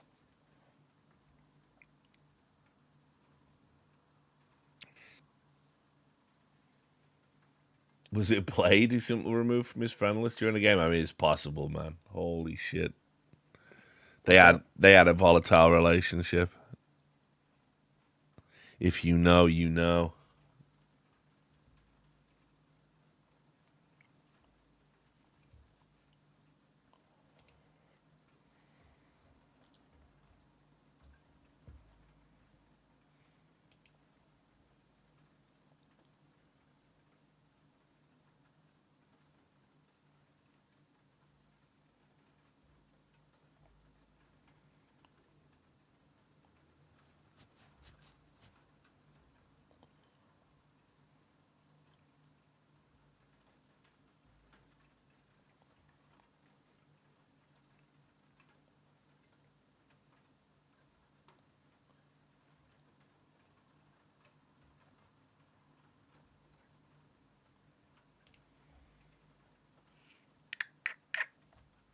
I'm just seeing what else is going on. Have the nukes been launched yet? No, we're good. Cool. Christian Eriksen is alive and well, but must be writing his retirement announcements. Also, like, this is a very unpopular opinion to say, you can't keep doing this to your teammates. Just saying.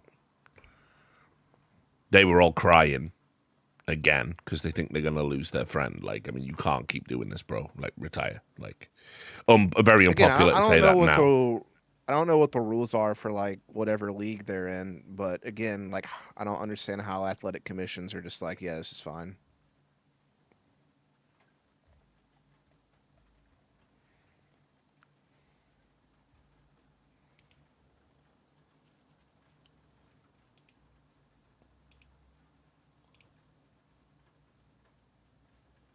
See if I've had any tweets calling me names. Not just long neck. No. Nope, just a long neck. Just a nice long neck. Yeah. Big. Yep, Mark Love played CSGO. Yep. Run it K2. It wasn't the same. Unfortunately, unfortunately he actually spent most of his time rifling. Yes. Which was the even more odd thing. Was he flipside tactics, right? Yeah. He basically, because I mean, he went via way of Astana Dragons and Hellraisers. Sure. So that's when he was opping. Yeah. Astana well, Dragons. the Astana Dragons, if I remember correctly, that was the one with Doja and Adrian and Angel, right? And they were considered to be like a sleeper team. I remember covering them. Kucher was on it originally, actually. Yeah, and Did you say Kucher? No, I didn't say him. I think I listed everyone, but Dozier, Adrian Angel, Markelov, Kucher. Yeah. That's the team. They were, because I remember covering them out live. Because at 2013, that was the DreamHack. I think I covered them at a DreamHack winter. Then Edward was there for a few months though. Then the Hellraiser team that they moved to after that. What was that fucking? They changed that lineup, but it was still Angel and Markelov That's whenever they got Kucher for Edward, and then they get Simple for Adren.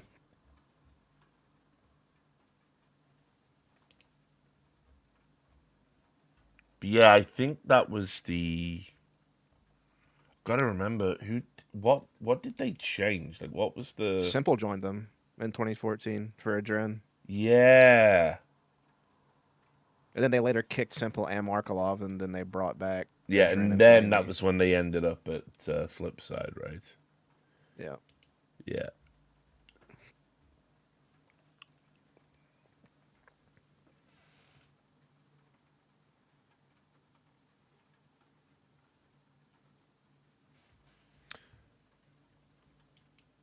Because they signed Dat that had like World Edit and Blade. Yeah, they fuck, brought I in forgot you Simple had and that Markelov. team. That was another fucking silly little CIS Then mix team. your boy Bondic was on that team as well. Yikes. And they wound up kicking Simple in like 2015. Then they get like a Waylander and Electronic that's when Electronic got his start in 2016 for your boy Shara.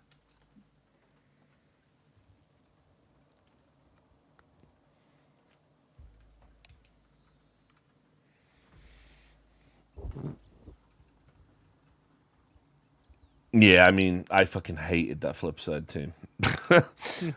I hated They were the so Flipside boring team. to watch play, bro. Yeah, I mean, like tactically, they were just Like you think fucking Paravision and fucking Jane teams are fucking horrible to watch because of how boring they are. That team was like the peak of just milking the clock to the last second and just doing nothing.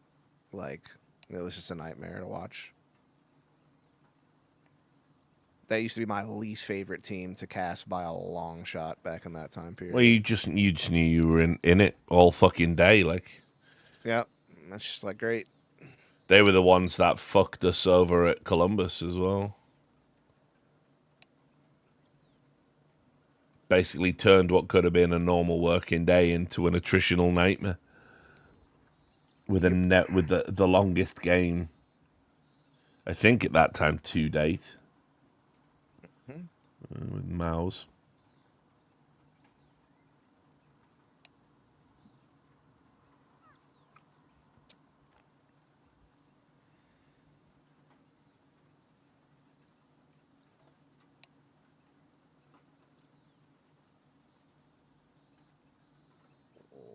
It's kind of hilarious that there's a thread talking about Team YP on Reddit now.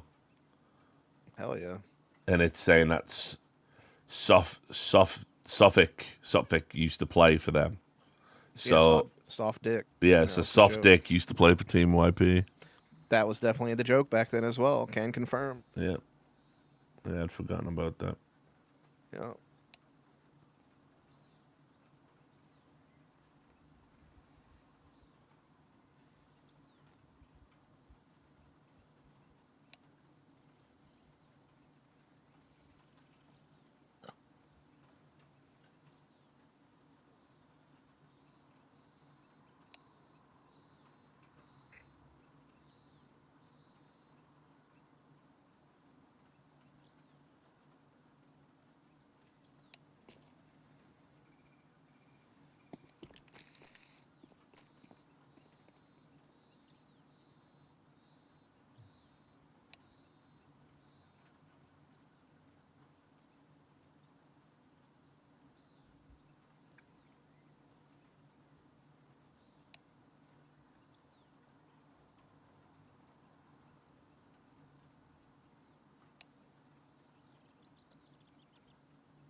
Biggest alternate timeline signing? Yeah, like if the Simple Flamey MIBR one. Get right to Cloud9 and Sean Gares was going to call from the coach position before they put the coaching rules in. That would have been pretty wild at that point in time. What else?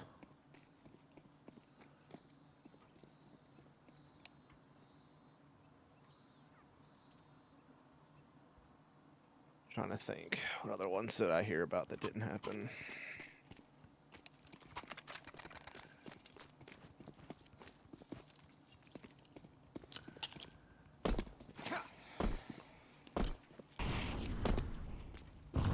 Oh, I mean, that is an interesting one. Yeah, Nip tried to get JW in 2014. That was true. Yeah.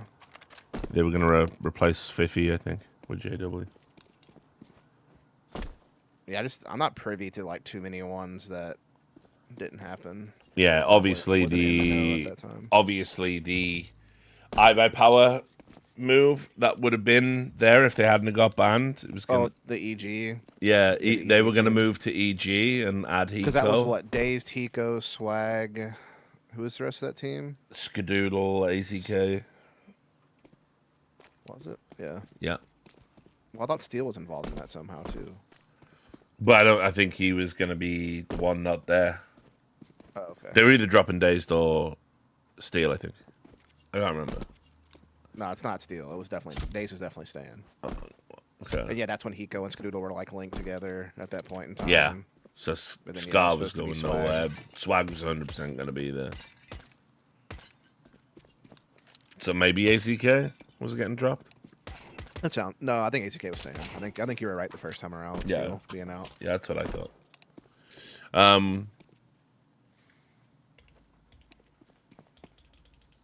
Which would have been huge, especially on EG as well. So they were all big ones. I mean, basically, if the iBuyPower ban didn't happen, that's its own fucking crazy timeline. Yeah. Totally. Killed an ACS for multiple years, really. Or set us back for multiple years. Also, though, I mean, I've said this before as well. If the iBuyPower ban hadn't happened, you would never have got the Team Liquid Grand Slam team. Yeah. But that was like 4 years later, dude. Yeah, but you would never have got that. Those players probably wouldn't even have been allowed to come through with all the fucking gatekeeping that was going on in NA. Like, if you didn't, I get you. If you weren't in, if you weren't a friend of Dazed, if Dazed didn't rate you, or if you couldn't play in a team with a normal temperament and therefore make Steel vouch for you, it was very hard to break through. Not to mention, you were, if those guys thought you were a cheater, I mean, you were just done. You weren't getting a trial anywhere. You weren't getting brought through. You weren't going to play on the high level pugs. You weren't going to get into the invite channels. You were just done. Like Stewie would have been done. Splice, Stewie 2K would never have come through.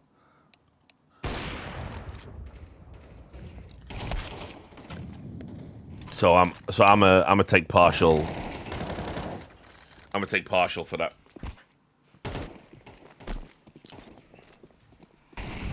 Fair.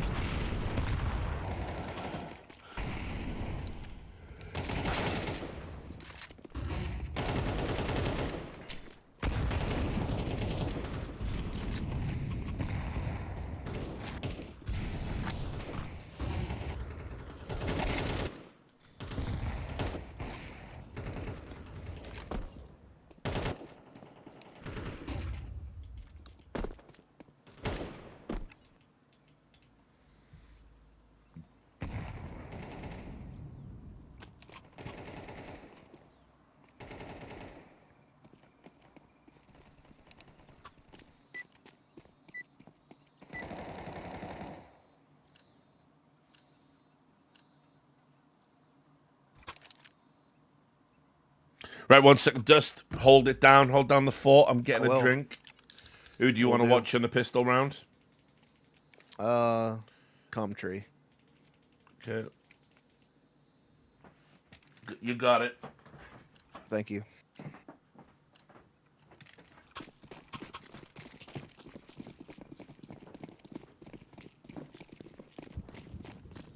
Any questions, chat, while I keep things running while Rich is gone? Anything else out there?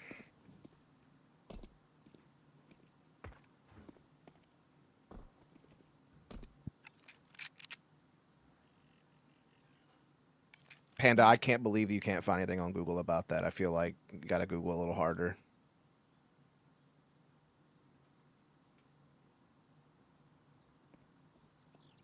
Do I miss casting? No, I like the position I'm in right now. As long as I can keep getting gigs as an analyst, I'm perfectly happy with that.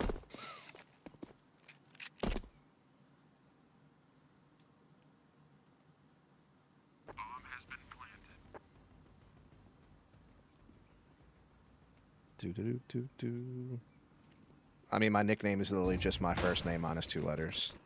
It's really no deep thought about it. Oh, this is why we watch Cumtree. Did you see that fucking one tap with the dualies? Let's go. He's gonna clutch this shit too. Watch. He's about to wreck it. Never mind. He's blind. He's blinder than Ray Charles with sunglasses on. Oh, never mind. He's getting through. He's running out of time though. Yeah, shit's done. Dunzo. Never mind.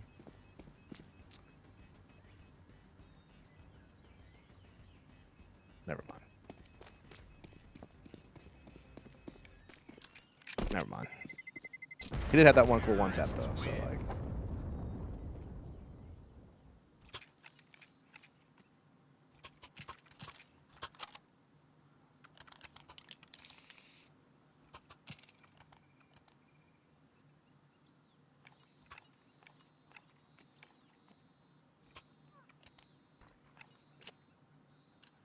Do.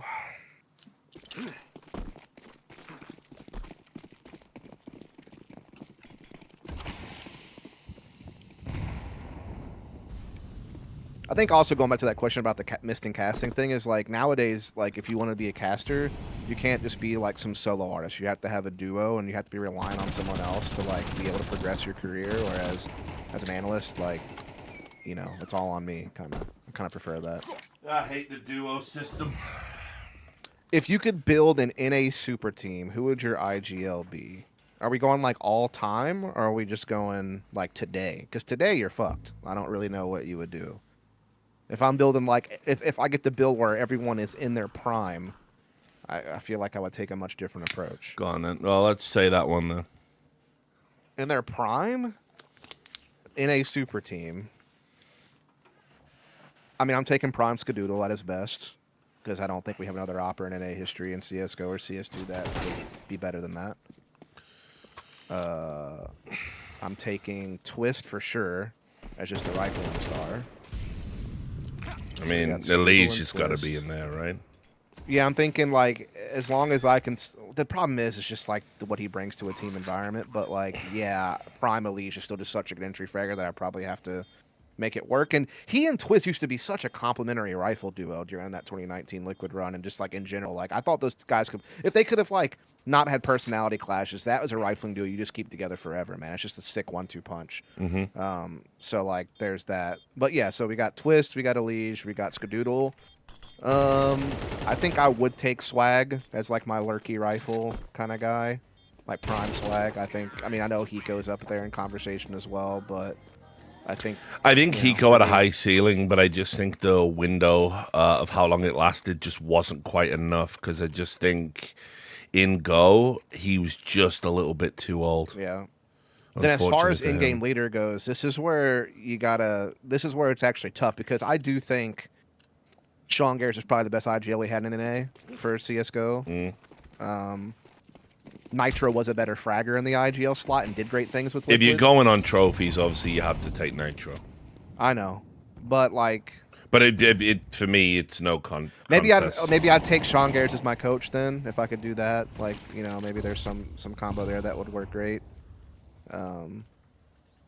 Yeah, that's probably it, though. So I'm basically just taking 2019 Liquid, but giving them an actual Opper in his prime, and giving them It's sad we can't do better than Skadoodle, bro, considering how cracked the Orpas used to be in 1.6 and Source for NA, bro. I know, but that really is the best Opper we've had, and still is the case today. Nah, it can't be. There's got to be someone else. There's got to be someone that had a higher ceiling than Skadoodle. There's got to be. Who? In Go? Don't know. Yeah, in Go, yeah. There isn't one. Not in North America. There's got to be. JDM, no. Incorrect. Yeah. He's probably the closest, though, honestly, sadly. No. Who else? I mean, everyone's saying Kusta. Unfortunately, Kusta only did it on Selfless. He didn't have any... I'm talking just Go, guys. Shazam? No. Mo doesn't count. He didn't. No. Nifty, Prime. are you all right? Yeah, Are you that's okay, crazy. Brunda's out of it, dude. I mean, it's okay to just throw names around, but come on, let's keep. Yeah, I'm it about to say serious. this. At this point, we are literally just throwing names around. If that's one of the suggestions that's come up. Junior, all right, man. Like I'm done. You, there's such a lack of ball knowledge in this chat. It's so sad. It's so sad that it is Skadoodle. I mean, though. Like, just absolutely diabolical. By the way, if you got the Mo that was in CGS in Source ever in CSGO, 100% Mo would have been the best. Sure. No, people who weren't there will never understand. You know what's funny is he actually played pretty well that Breeston he stood in for. Remember he stood in for Liquid? Yeah. Yeah, he actually was pretty good in that 1 or 2 tournaments he played for them.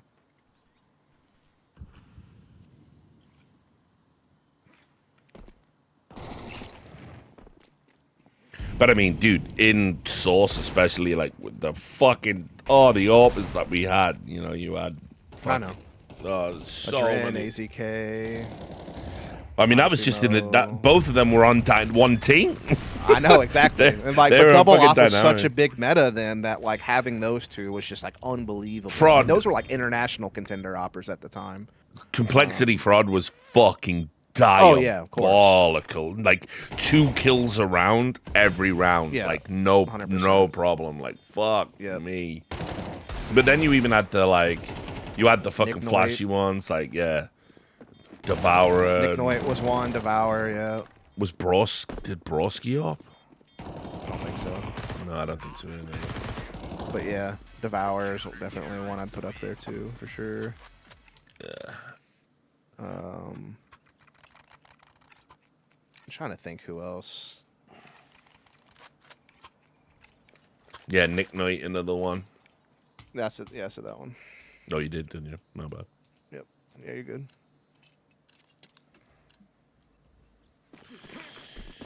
Yeah, it's sad. It's sad. The opening pedigree that NA used to have.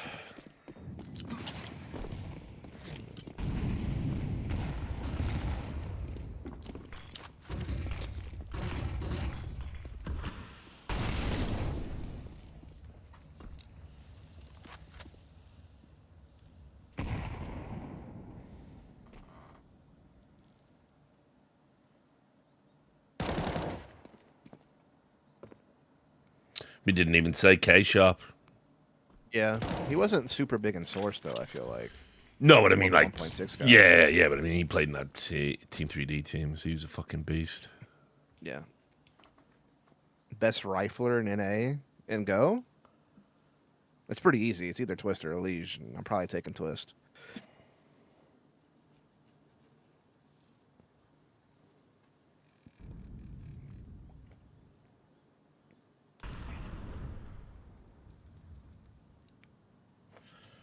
Man, fucking sad though, eh? Where we're at now.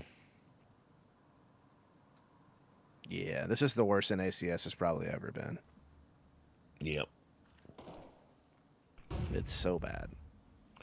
Because, like, A, there is no up-and-coming talent that I'm aware of that actually can help any of the NA teams that we currently have. And then when you look at Liquid, there's nothing that stands off the page that'll definitely fix that team in 1 or 2 moves.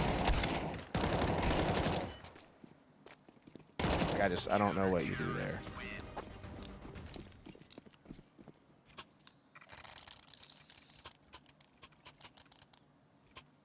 Then, like, M80 is the best team you got right now.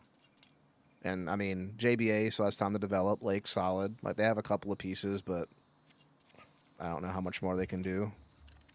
I mean, it's just telling that you literally couldn't put 5 NA players together and make a tier 1 team. Like, it's actually not possible. Yeah. That's right. it. It's just M80 is the closest we've got right now. And, it's still not enough to be really relevant in tier 1. Yeah, I mean, that's not a bad shout, Maverick Will. I mean, that definitely is tied to it for sure.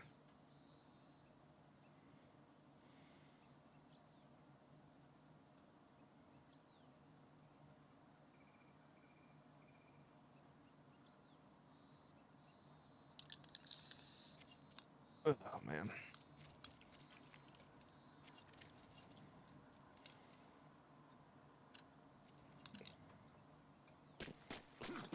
Yeah, like I said, Chad, I don't really know how you fix Liquid at this point. I don't know what the way forward is. Some things can't be fixed, I'm afraid. You just have to... I mean, I feel like, for me, obviously they're going to keep 3 because of VRS and whatnot, because even though their VRS position is shit, it's better than starting from scratch. And so the most moves they're ever going to make is 2. And if that's the case, I mean, Ultimate's got to go, obviously. And then after that, I think you have a choice to make.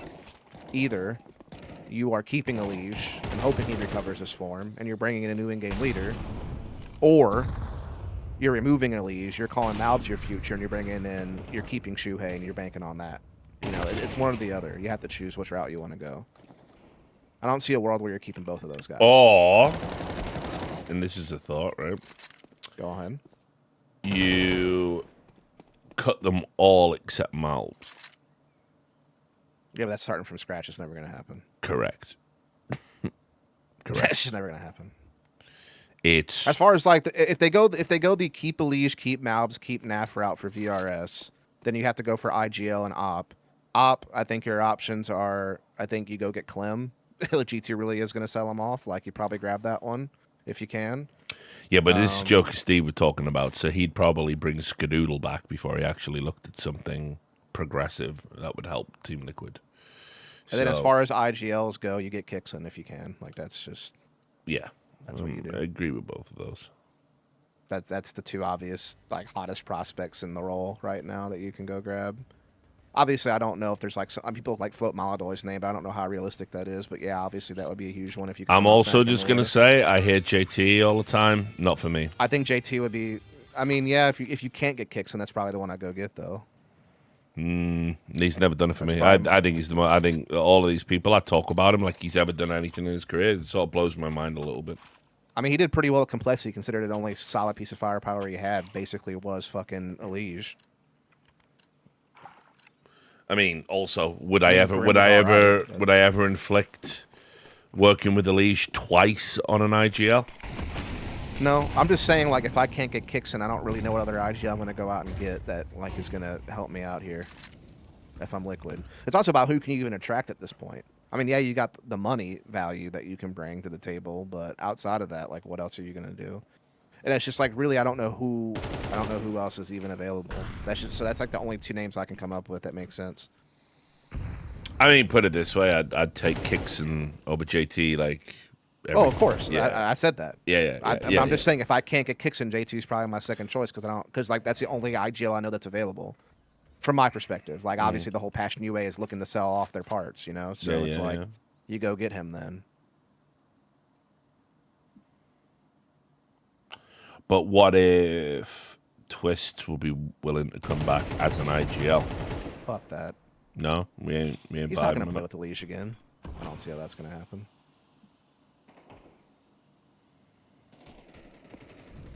Hell no. Stanislaw? No, that's fucking... That's done. Revive Dexter? Yeah. No. I mean, yeah, but I think Clem is probably the bigger target to go after. I don't know what the legitimacy is behind Maladoy moving teams after, you know, this year is up. Yeah, that's all the thing. Like flying around. Like, yeah, there are, but like it would be end of the year, not end of the season. So what, is Liquid just going to kick the can for 6 months and then try to get Maladoy? Like, I just don't see how that's tenable right now. But Liquid doesn't have the pull for Clem. They got the money though. I just still can't believe G2 selling him. Like, that's so dumb. What about if Clem goes back to G2 and Liquid are going to buy him, then there's no real reason for MIBR to even have LNZ as a caller anymore, so maybe you get LNZ as well.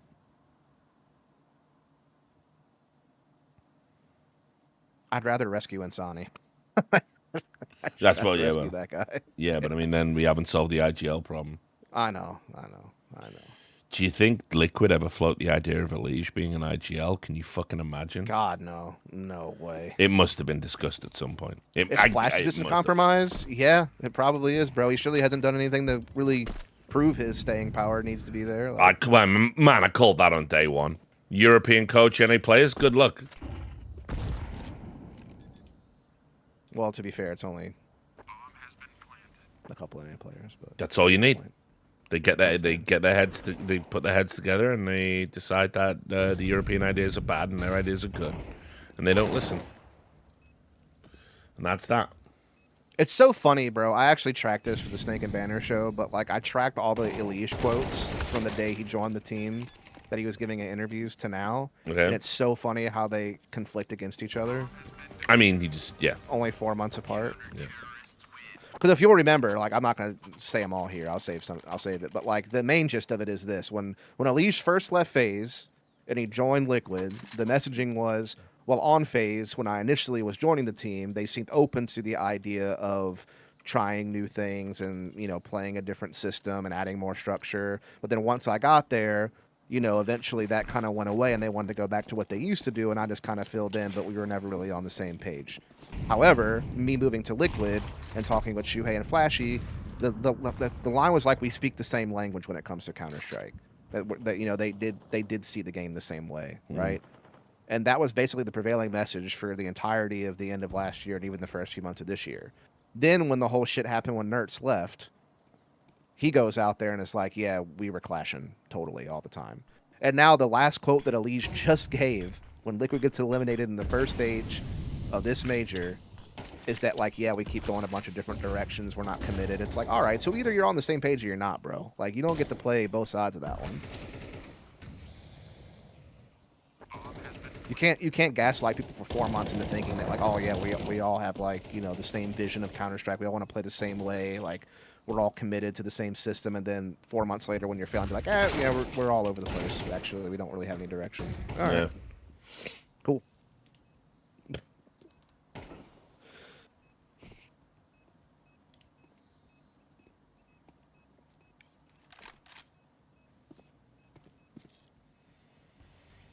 But, if it's me, I get Joker Steve's job. First thing I do is I just tell Elige, Ultimate, right, you're out 100%. I really like Naf. I bet he's super cool to work with. I could be willing to roll the dice on him. But also, I mean, Naf and Malbs. I agree. I just don't think Shuhei and Elige can coexist either. So Shuei's got to go. But then you realize, like, Shuhei hasn't done much anyway. So regardless of whether or not you keep Elige, Shuei's kind of got to go. You got to get like some fresh ideas in there. I don't think Naf wants to work with Shuhei anymore either. I think like no one has any confidence in him over there. So you have to get a new IGL. Like, then what's the point? You may as well just blow up the whole thing.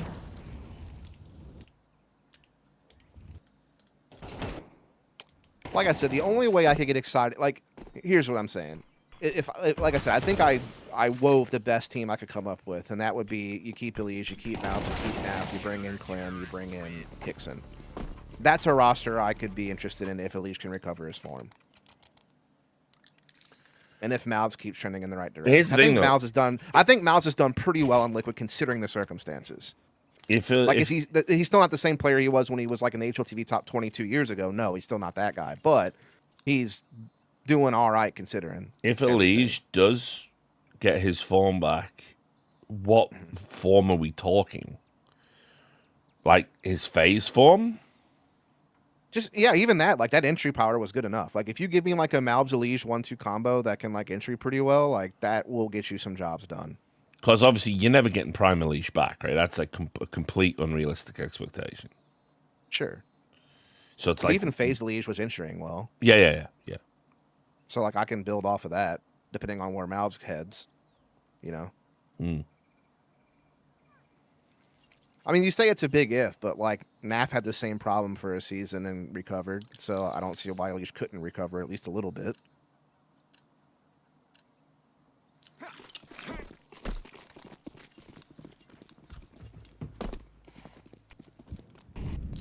That's funny comment. Oh, I'm not. If I'm Kixon, I mean, look, guys, like I'm just looking from the Liquid perspective. If I'm Kixon, yeah, that's probably not a project you want to touch. You'd probably rather go somewhere else. But like, I don't know where else he can go. Like, if it's true that Aurora's going international, that's interesting, I guess. That comment's hilarious, Dust, from Sorty Simba. He says, Alicia's closer to being an analyst than a world-class player. A world-class star player, I should say. Yeah, I have no idea.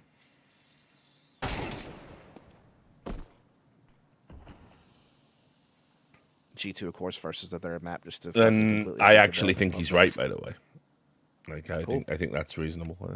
And it doesn't mean you couldn't find something for him to do in a team, but again, it's just like, how do you want to inflict that difficulty on everyone else that's got to like bet around the team? I just don't. The juice isn't worth the squeeze anymore. No, probably not. That's why I'm saying if you're Liquid, you have a choice to make. Either your future is on the back of Shuhei or it's on the back of the Liege. Like, which one are you picking? But that's what I'm saying. Why can't it just be on the back of Malbs and fuck everybody else? Because you need to keep 3 players. I do if... Like, I mean, it's over now, right? Like, you're crashing out in the first group of the major and you're not even getting invited directly to the World Cup that you are explicitly bribed to proselytize about. Like, I mean, this is rock bottom, right? Sure, but like even rock bottom right now still has them within like the top 35 teams in the Valve rankings, which is better than starting from scratch. And that's just... I mean, look at how much 100 Thieves has struggled starting from scratch to get to Tier 1 events. It's been 6 months. They haven't played one yet. Yeah, so true. It's like, so, like, do you want to go that route? They were close, though. Yeah, they were. They had some chances in qualifiers, and they kind of missed out on a couple, but... And you have to think with Team Liquid, you know, their spending power. I mean, because, like, they've been min-maxing for so fucking long now. Like, surely now is the time to invest into the CS team. Like, for me, I just think, like... You're gonna go deeper into the pit if you blow it all up, but you're gonna fly out of it quicker. Or if you want, you could be this halfway up, halfway out, slowly climbing, but I just slowly feel like clawing. I haven't seen many teams get built from scratch that were successful without some type of previous core to build off of from. I mean, maybe I'm missing something, but like I can't really think of a team that didn't have a core previous that they built off of to get to a good spot. I mean, FaZe Super Team kind of was all built up.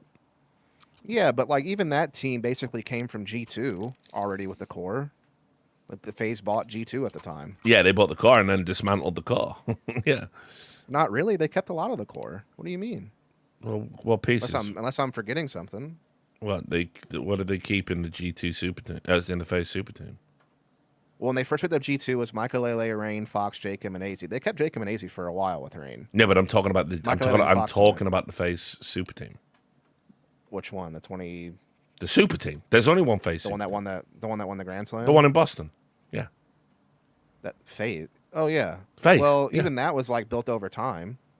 Yeah, but essentially, it was disparate parts. It wasn't like one assembled core with two like super parts bolted on. These people were all playing with each other essentially for like the first time in their career. So like, it can work. There's no rule that says you can't just pick up 5 good players. Yeah, but you just have to know the players. Talking about, they already had Guardian on the team. They already had Rain on the team. Right? Yeah, but they obviously brought back Kerrigan, who had been on the team prior, but went to Mouse and came back. But by this time, it was a Theseus's ship, is what I'm saying. It wasn't like a core. You want to keep a liquid core. I'm saying they are at rock bottom, and they may as well blow it up now. Because, yes, it's a long way back, but once you come back, you'll be back stronger. It's the Biden build back better policy, but for CS. That's what we have to do with Liquid. There is no fixing it. The core is rotten, and it doesn't even matter which combination of the core you keep. Like, you're talking about keep Shuhei, keep Naf, like, none of it can work. There's nothing that can work. The only thing I would say is Malbs has shown me enough since joining to make me think he can play. I agree. Everyone else I'd cut because they're just bad.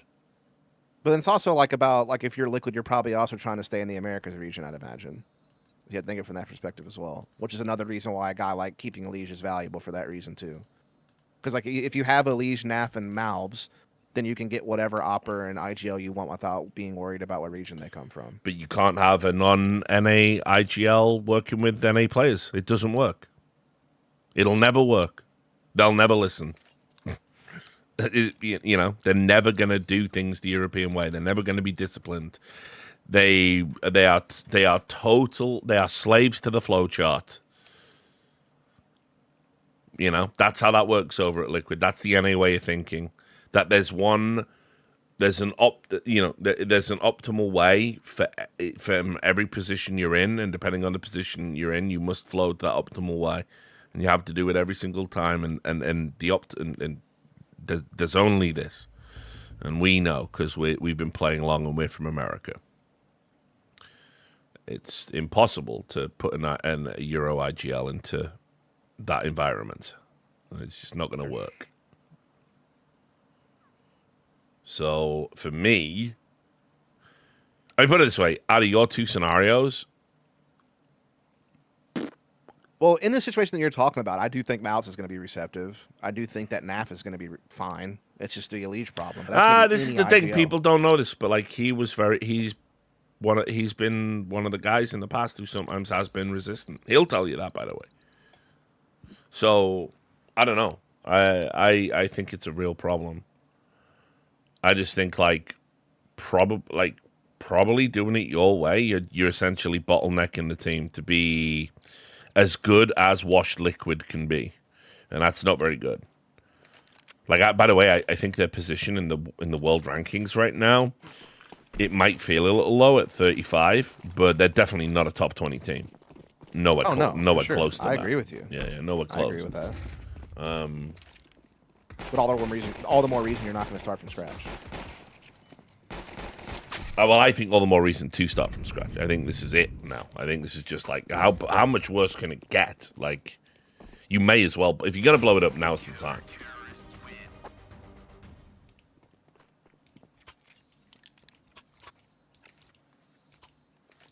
I mean, there's also a possibility that maybe they'll fix the VRS points and make them. Like, I don't know. Maybe when you... Maybe there's something they can do, a tweak in there, like newer teams, the gains is significantly better, or... That would stop the stagnation at team events. Like, if you create a new team, be it with a core or without a core, but if it's, like, your first event... if you like win it, the gains are like more significant. You know, like your place, you earn a greater degree of points because you're new. I don't know, something like that. GG2, GG. Still winnable. Fuck my pick'ems, of course. I mean, it's still mathematically possible, but it's pretty much impossible for me to get this stage now.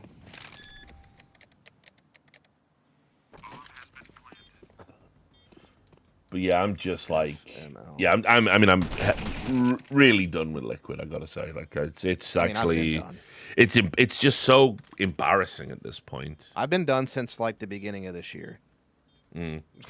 Like,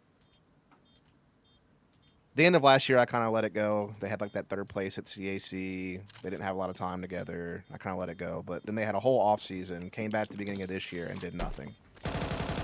And at least before in the past, when Liquid was getting terrible results, you could cope with the fact that, oh, well, at least they're losing to like top 10 teams in the world. Like, they're losing to Mongols, Aurora. Like, all right, at least they're losing to like other teams that are pretty good. But now they're literally losing games to fucking, 3D Max. They're losing to fucking M80 at times. They're losing to Sashi in a fucking BO3. Yep. It's like now you are just losing to anybody that's even remotely decent. So you can't even cope with like elite losses anymore.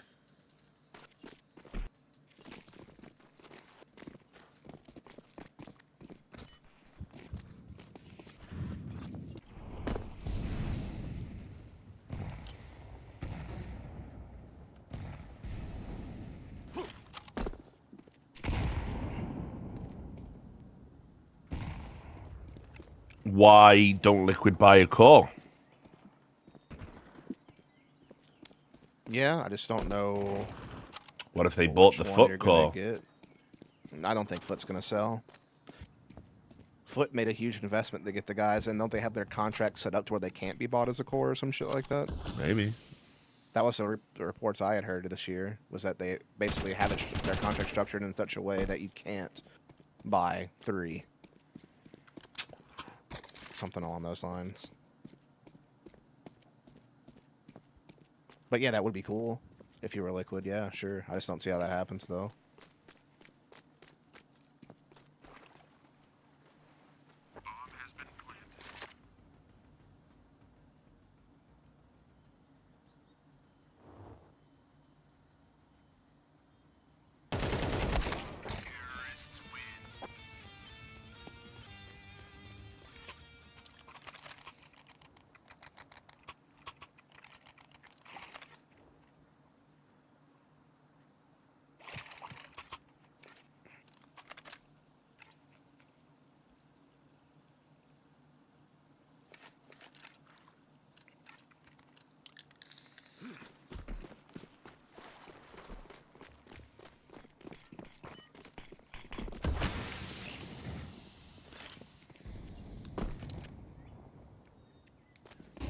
The funny thing is, if they bought the Legacy core, they could keep Elige. Because he speaks Portuguese. But why would you want him when you got Dumal? I would take Dumal every day over Elige for that role.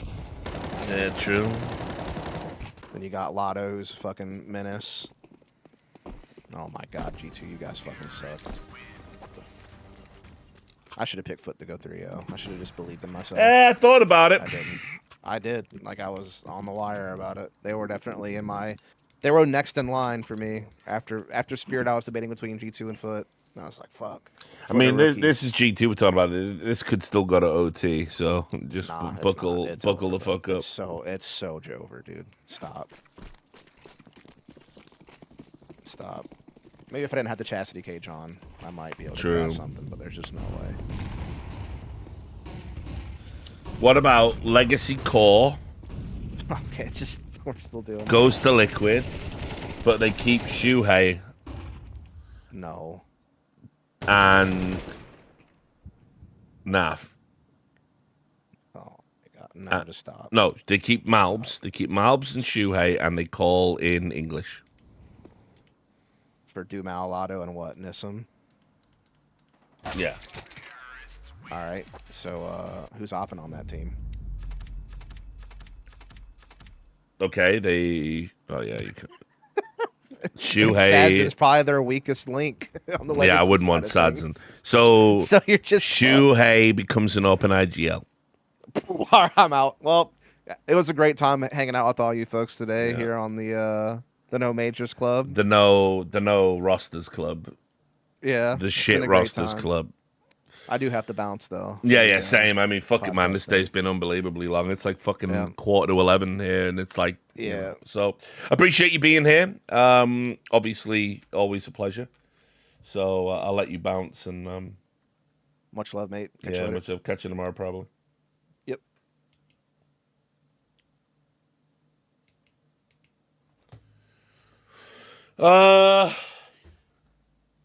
Yeah. So, I mean, it was a slow day at the No Majors Club today, but then again, I was hungover, so I wasn't at my best. So, big shout out to all of the guests for dropping by. Anders was up bright and early, bushy-tailed. Davey came in like an adrenaline injection. We had Jace on live war reporting. You know, Dust in there. All great stuff. And obviously over the course of the event, you know, we've got one or two little surprises lined up.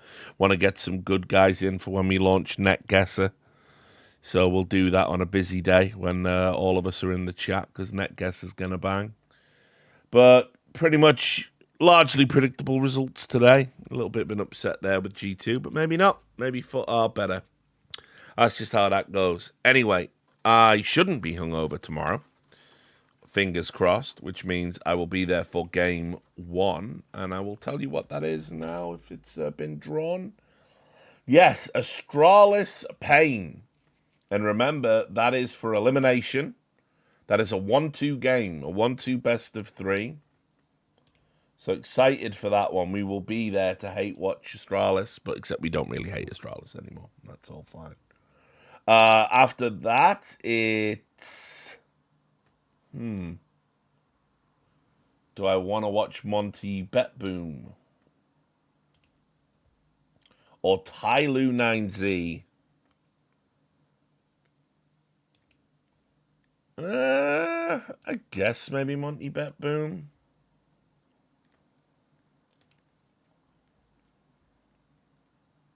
Might be the better game. No worries, Kex. Thanks for typing on Twitter. Appreciate it. And then G2 Big, surely, for the last game of the day, the 6 o'clock slot. Yeah, we're locking that one in. So, yeah, man.